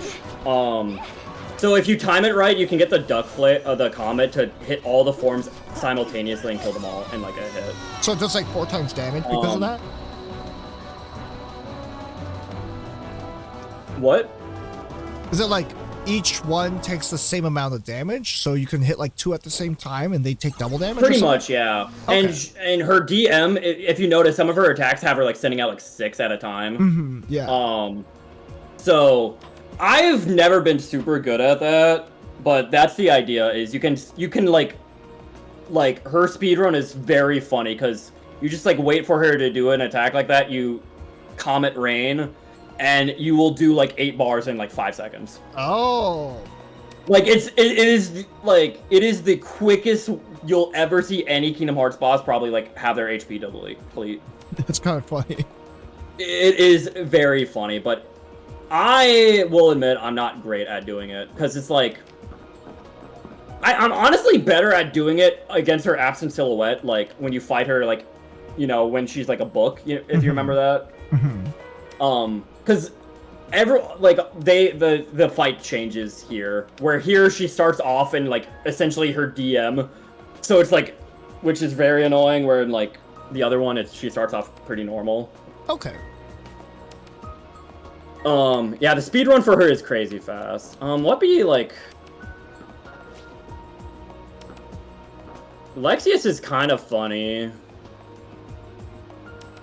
Lexius is the big guy, right? The big brawny dude. Demyx is kind of funny just because it's a lot of Dance Water Dance. Do you remember that? I do remember that. The Dance Water Dance guy is very funny. Let's do that guy.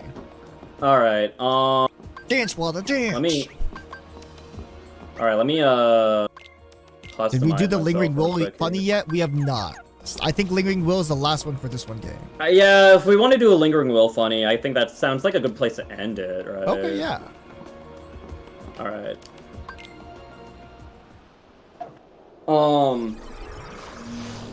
So here he is. Dance, water, dance. And he starts immediately off with Dance, Water, Dance. Dance, Water, Dance. Wow, 13 forms, and so the funny fact is, the forms here actually suck. Also, I did.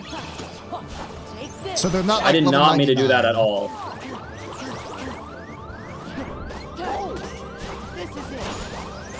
Well, like, if you notice, these forms are, like, hard to kill. Yeah, they are kind of hard to kill. And you're running out of time. Oh, last one! Alright. Nice. But, this... Okay. If you also notice, their reaction commands, like, never come up, too. Yeah, they really don't. The only way to trigger the reaction commands in his, data fight is pretty much... to blizzard them. Oh. Also, if you notice, this was like 80 forms in 30 seconds. Yeah. Thank you, Fire. This is kind of nuts. Don't worry, it's not. We're not done yet, though. more Dance, Water, Dance. Imagine being done.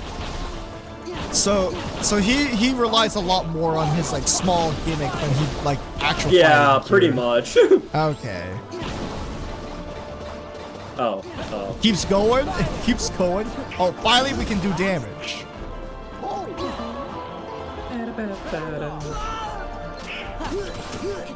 God, he's such a silly character. Ow. Like it. Like it. Like it. Thank you, guys.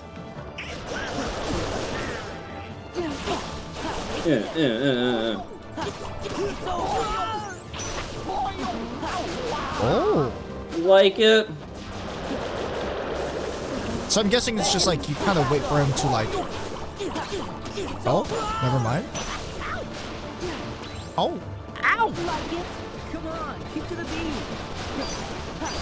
Got it now. Dance, water, dance. Oh. Dance, oh, water, crap. dance. Donald, what you doing? Donald was dead. Typical. Alright, look at this Holy fire, though. Wait, that's like 5, 6? 6 bars? Yeah. Like an instant 6 bars? Oh, you almost dead. Oh, never mind, you're good.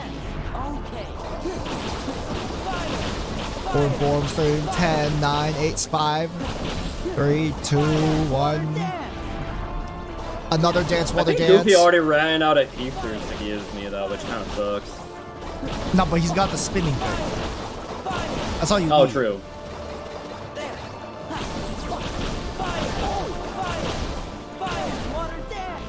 Am I at the final one yet? I think it reset back to like 12 or 15 or something like that. Oh, here it is. Oh, there it is. Oh, 99! shoot! Oh.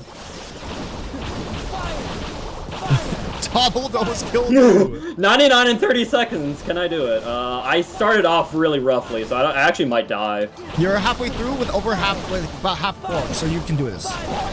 Maybe. We'll see. Okay, 12 bombs left. this. Easy. There we go. There you go. That's the funny of Demyx.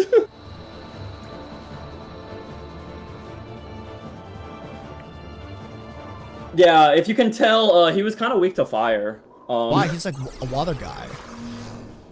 So water's kind of more classified as blizzard magic. Oh, okay.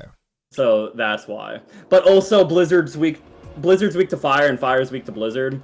So, okay, well that's okay. Well, you know, okay. Yeah. That's how they do it. So where does like thunder lie on that panel then? Nowhere. It doesn't even matter. Larxene resists thunder, or I think she's completely immune to thunder, and then that's it.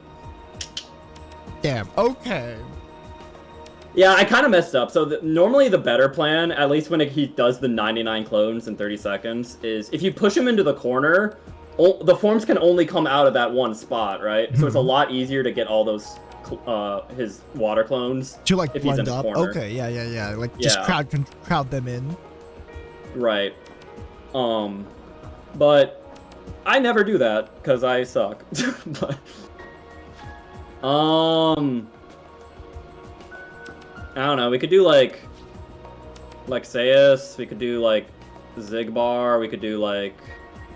I don't even want to see Zigbar. You don't even want to see Zigbar. I don't even want to see Zigbar. Okay, I'll be. There is something really funny with Axel, but I'll be honest, I don't know if I remember how to do it quite right. So this is like Axel's cheese. It's kind of cheese. Also, I just realized I had shock charms for Demyx. But I will try my best to do the Axel strat. Because it is kind of funny, but... Alright. Here's Axel. Come here, I'll make it all stop. Burn, baby! Alright. Burn, baby, burn! Freeze! Get back! Get back! Ah, crap, I messed it up. Sounds like Ah, Katie. crap. Oh. What do you do with like the floor? You just have to like see the air? It can't get you below 1 HP. Oh, okay. But So the idea is, you just sit there at 1 HP. Who cares? And there's a funny loop you can do with Axel, which is a little tough to do. Okay.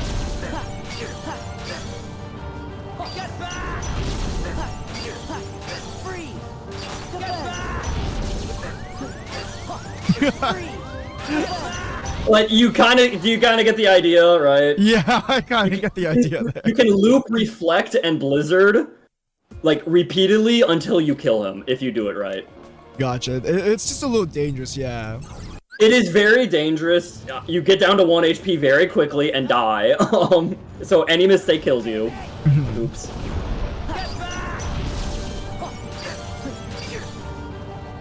This is technically the safer way to do it, I believe. Oh, you even need to do 3, or can you do 3? Well, this is the safer way to do it, like I said. Okay. But you're doing a lot less damage. Yeah. But 3 is possible, right? Yes. And also, it's better. It's more likely to, you know, not have him do his DM like this.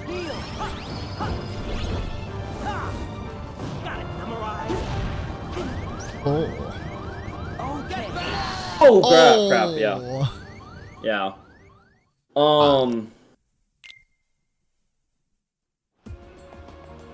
Yeah, the timing can be really tight if you try to do 3. 2 is safer, but then he's more likely to just stop and do his DM like you saw, which means you can't do anything and you're probably going to get hit. It's a little annoying, and I'm, again, not very good at this game. Yeah, that's fair. But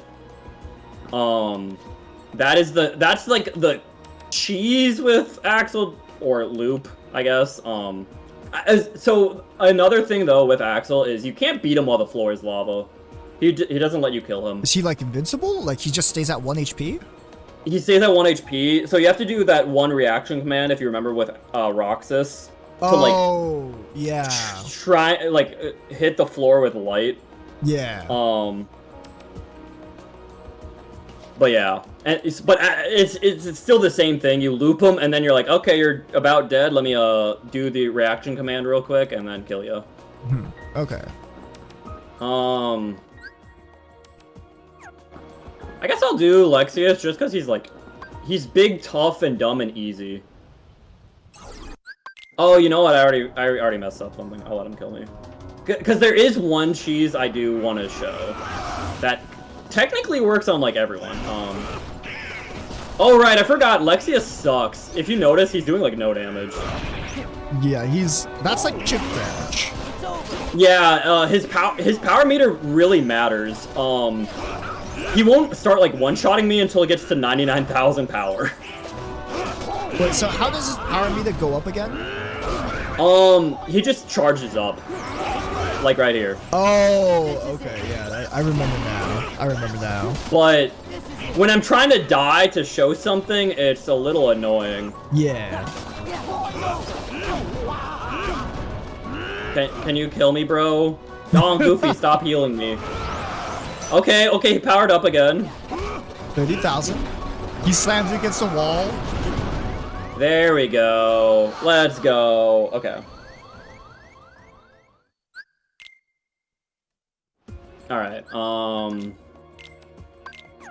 Alright, guys. It is time to show the cheese that honestly can... I don't say it can break the game, because you can't even do it until, like, the end of the game. But it is very funny to do. Is there a way to, like, just boost up your power compared to his, or...? Nah. I still have my Blizzard Keyblade, heck. Alright, we'll just fight him normal. Also, Reflex Spam works really well on him. Yeah, you're like eating through his health bar here. Holy shit.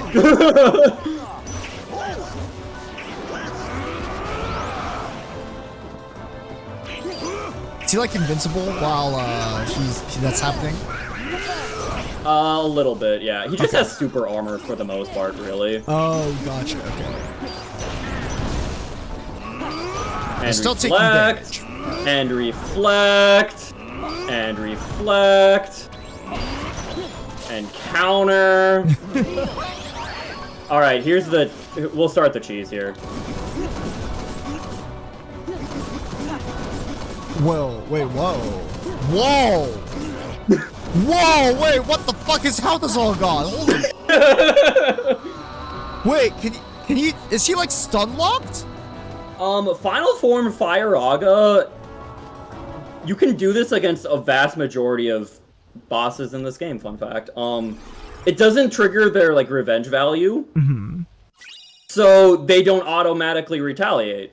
As in, you can just kind of keep doing it forever. Well, until Final Form runs out, really. That's the real time limit, is Final Form running out, but... Yeah, I wasn't even doing the right Keyblade. I was boosting my Blizzard. Well, I was boosting my Fire, and Blizzard. But I could have, like, had, like, Decisive Pumpkin. Anything better, but... So yeah, that is Final Form Firaga. God damn. Okay. And it technically it works like against anyone really, besides like Axel, I guess, or anyone you don't have Doll and Goofy for, because you need Final Form, right? Yeah. Or again, I guess against Zigbar and Zaldin it doesn't work because, you know, they're in the air, so you can't really do it.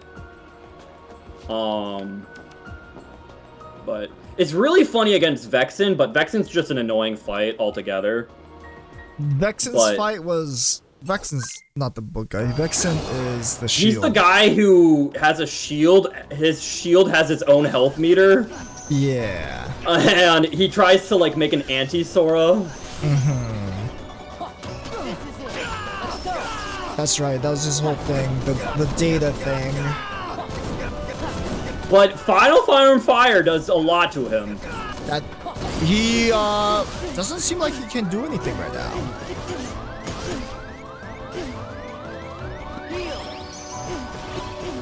Yeah, honestly, I feel like once you get like the end game abilities, he seems pretty easy. I mean, I have to avoid this now. Oh, this is like Beyblade. Okay. Yeah, and he doesn't really end. Oh crap! Oh crap! Shit. Donald, don't die! Oh, Dark Sora. Oh yeah.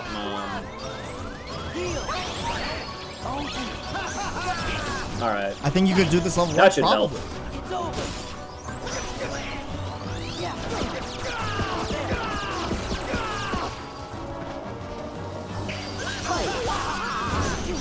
Crap!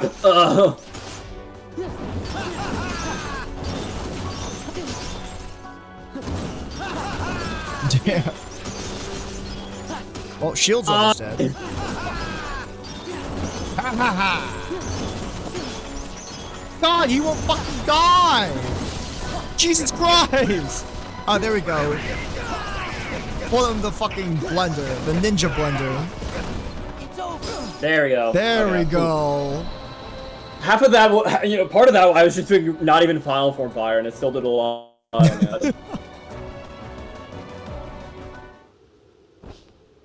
But yeah, there's Vexen. It's the most annoying thing is you can't kill him in one Final Form loop. You have to like you gotta get through his big fat DM, but easiest fight? Vexen? For some people, I guess it can be. Because again, you can just shred through his health, but again, sometimes like avoiding that DM is... If you can't get through that DM like quickly, and like re-break his shield and get back to looping him, it can be kind of annoying. Gotcha, okay. Let's see. I don't know, anyone else you're itching to see, or... Not really. I kind of like saw the ones I liked already. The other ones are like, they're okay. I don't really mind them. So it's time for the final one. Time for the final boss! Yeah, Lexaeus is kind of fodder. Not easiest in my opinion, it's Lexaeus.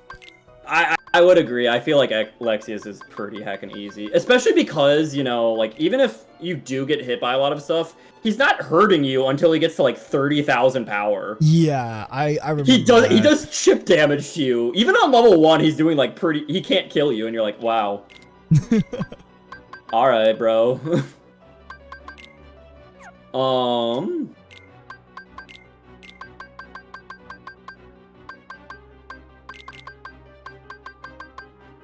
No magic burst? Right.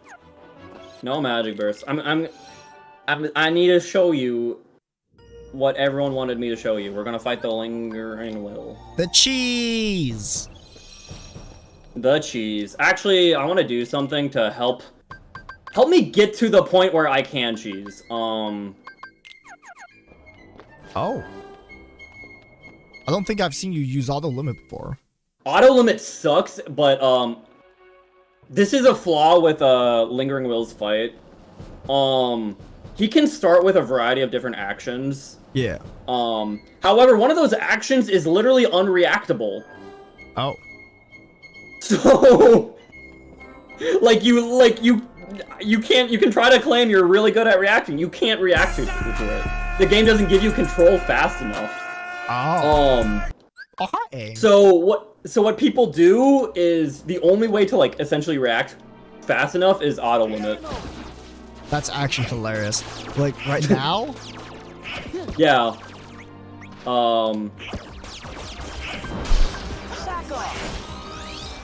Alright. I hope, I might have messed up, but we'll see. Oop. Oop. Whoop. Whoop. Whoop. Whoop. Wasn't Terra's mind like trapped inside the armor? In Not a trapped, way. but- Are you kidding me? I like, he hit the wall, man. Oh. He hit the wall, man. Unlucky. Oh, man. Hi, Ango. Whoa. It's okay. This is the run. I believe it. Alright.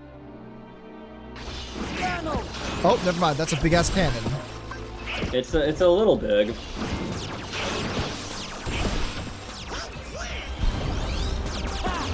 kind of view as Terra's nobody.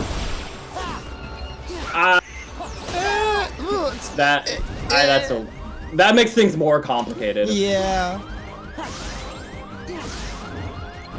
Like, I get what you mean by that, but also there's a lot of like little asterisks saying, not quite, you know?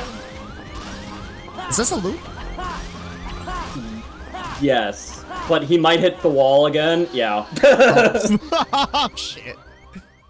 So he's actually like this is it's a weird loop in that for some reason the basic aerial finish puts like can put bosses in a weird state.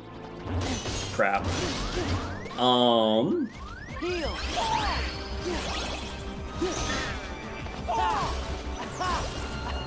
It can put bosses in a weird state where they can't react while they are like hit at this like specific angle essentially. Oh, okay. So you can technically just like loop. Honestly, this technically works against most bosses. Just hard to pull off. It's hard to pull off, and honestly, Lingering Will is one of the harder ones because of the rocks, honestly. Oh, okay. Because, like, the rocks interrupt his fall, essentially, in a weird way, where he can react. It's like the fall and get up animation that he's doing that's, like, taking Exactly. so long. He's, like, looped in the fall and get up animation, and he can't auto-retaliate while he's in that weird animation. Gotcha, okay. And that's true for most bosses or enemies. But so the do you have to issue be, like, is the frame rocks. perfect with like your Sora attack, or it's not frame perfect, but it is a pretty tight window that like you can kind of easily screw it up. Gotcha. Yeah, this looks pretty tight. Yeah, I don't know. It's like it's not like super tight, but it's like easier to screw up than you think. Yeah. Like I would say it's like easy, but like also kind of easy to screw up kind of thing. Does Goofy or Donald not like make him like also stumble, or is it only the Keyblade? So fun fact, I don't know if you noticed this while playing KH2. Donald and Goofy have a weird. Every party member in Kingdom Hearts 2 has a weird property where against what I like to classify as elite enemies, they cannot do more than 1 damage. This includes every boss in the game. It includes most nobodies in the game, or most big Heartless. Okay. God damn. But yeah, so Donald and Goofy, like, so no matter what, will do 1 damage. Yeah. Oh. Okay. They really nerfed them. Like, I even like. When I was doing like a little bit of like a level, like a party member only playthrough, I was level 99 in Olympus against like the Hydra, and they were doing 1 damage. Like, that's a long time to wait for them to do something. Right? But also like, anyways, that was Lingering Will. GG's. Here, I think. So you remember the large bodies from KH1, like the big fat guys? They're in like every Kingdom Hearts game. Yeah. And by the end of the game in KH1, your party members can deal with these guys pretty well.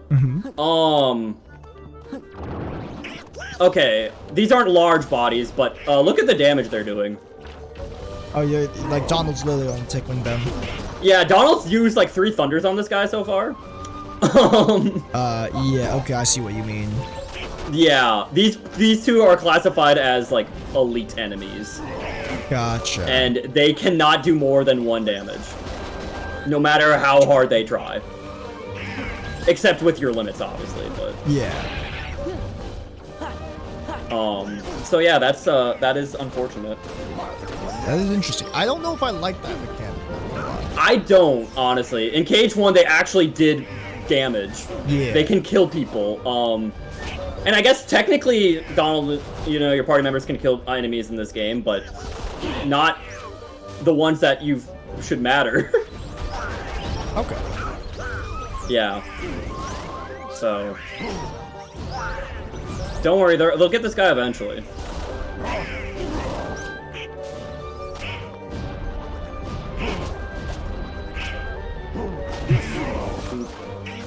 So this is all your allies, right? Not just Donald and Goofy.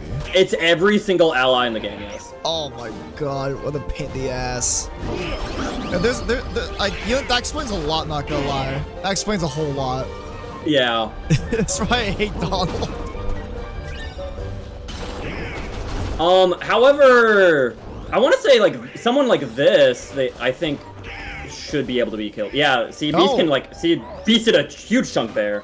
He's not an elite enemy, so they still work against some enemies. But these guys are elite, so therefore, your party members are, like, set to do 1 damage. And yeah, unfortunately, I feel like Donald does get the short end of the stick, because he's supposed to be like a glass cannon. Yeah, exactly, right? So he's literally just He's supposed to be a glass cannon, and now he can't hurt people. He's literally like a glass back scratcher at that point. I don't know, man. He ain't doing much.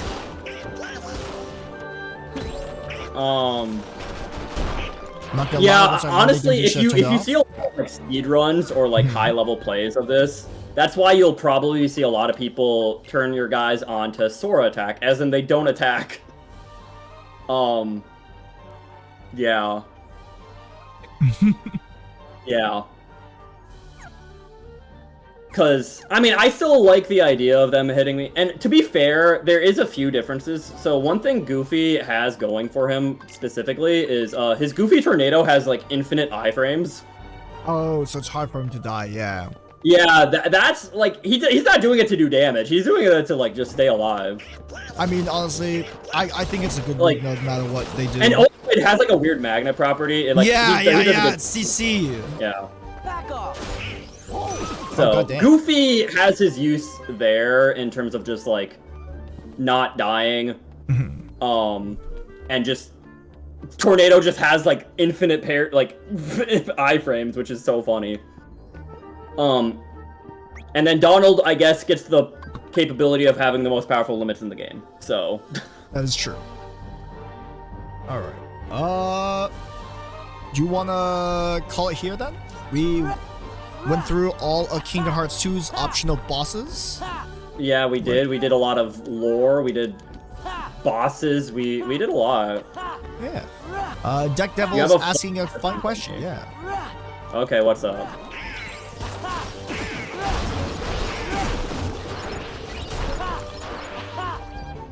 By the way, these are all finishers.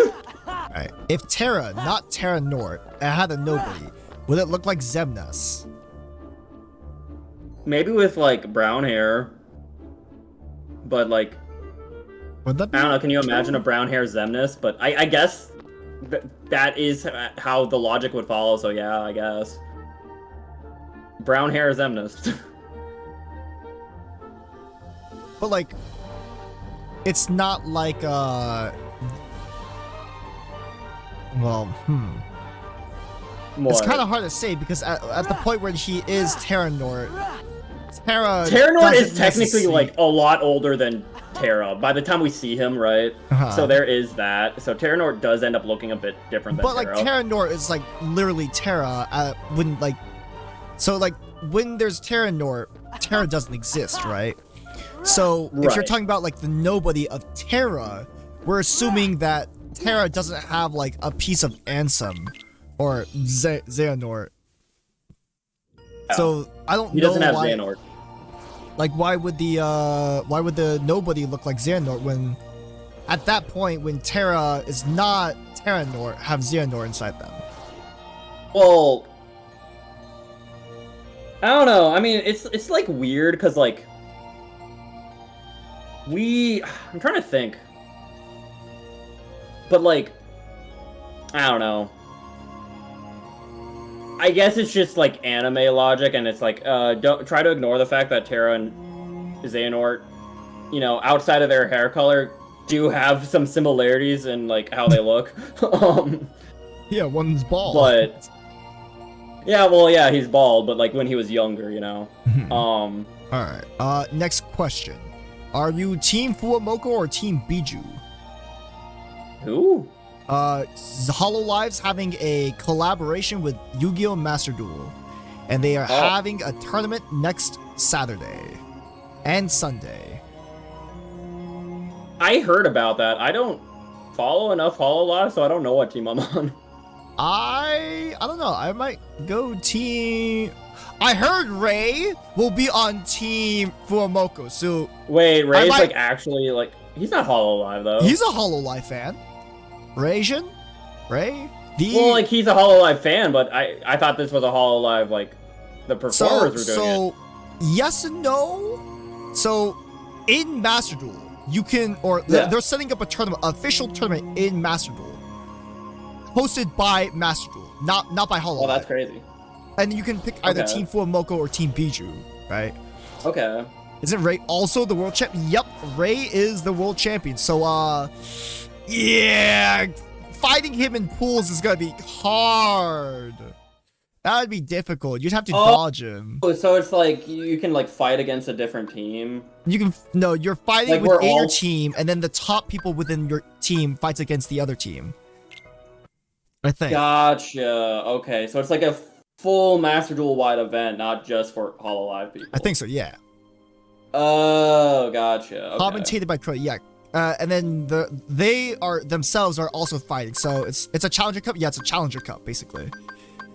I have not decided yet. I don't know if I want to fight Ray in pools, but Tempest is gonna be on the Biju side, so I don't know.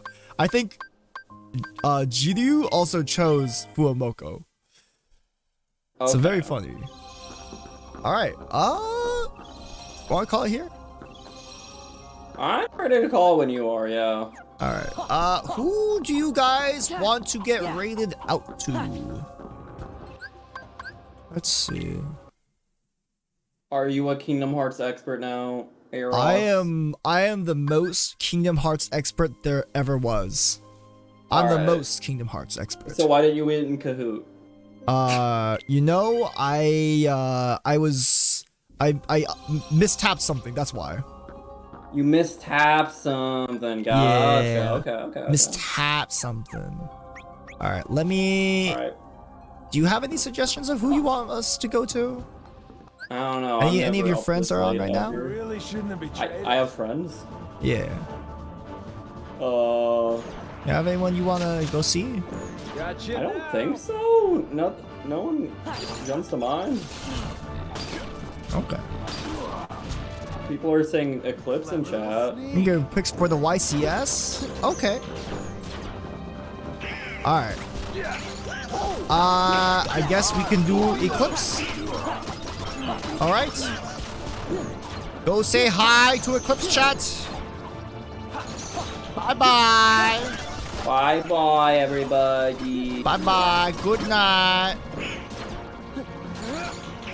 Go say hi to Eclipse chat. Bye-bye. I'm gonna go bed. Actually, I have work to do, so I have to complete some of my work. Fuck. Good night. You have work? Yeah, I have a lot of work I need to catch up on this weekend. It sucks. Okay. Stop being overworked? I mean, like, you know, I don't really choose that, but it is what it is. Alright. Later, y'all.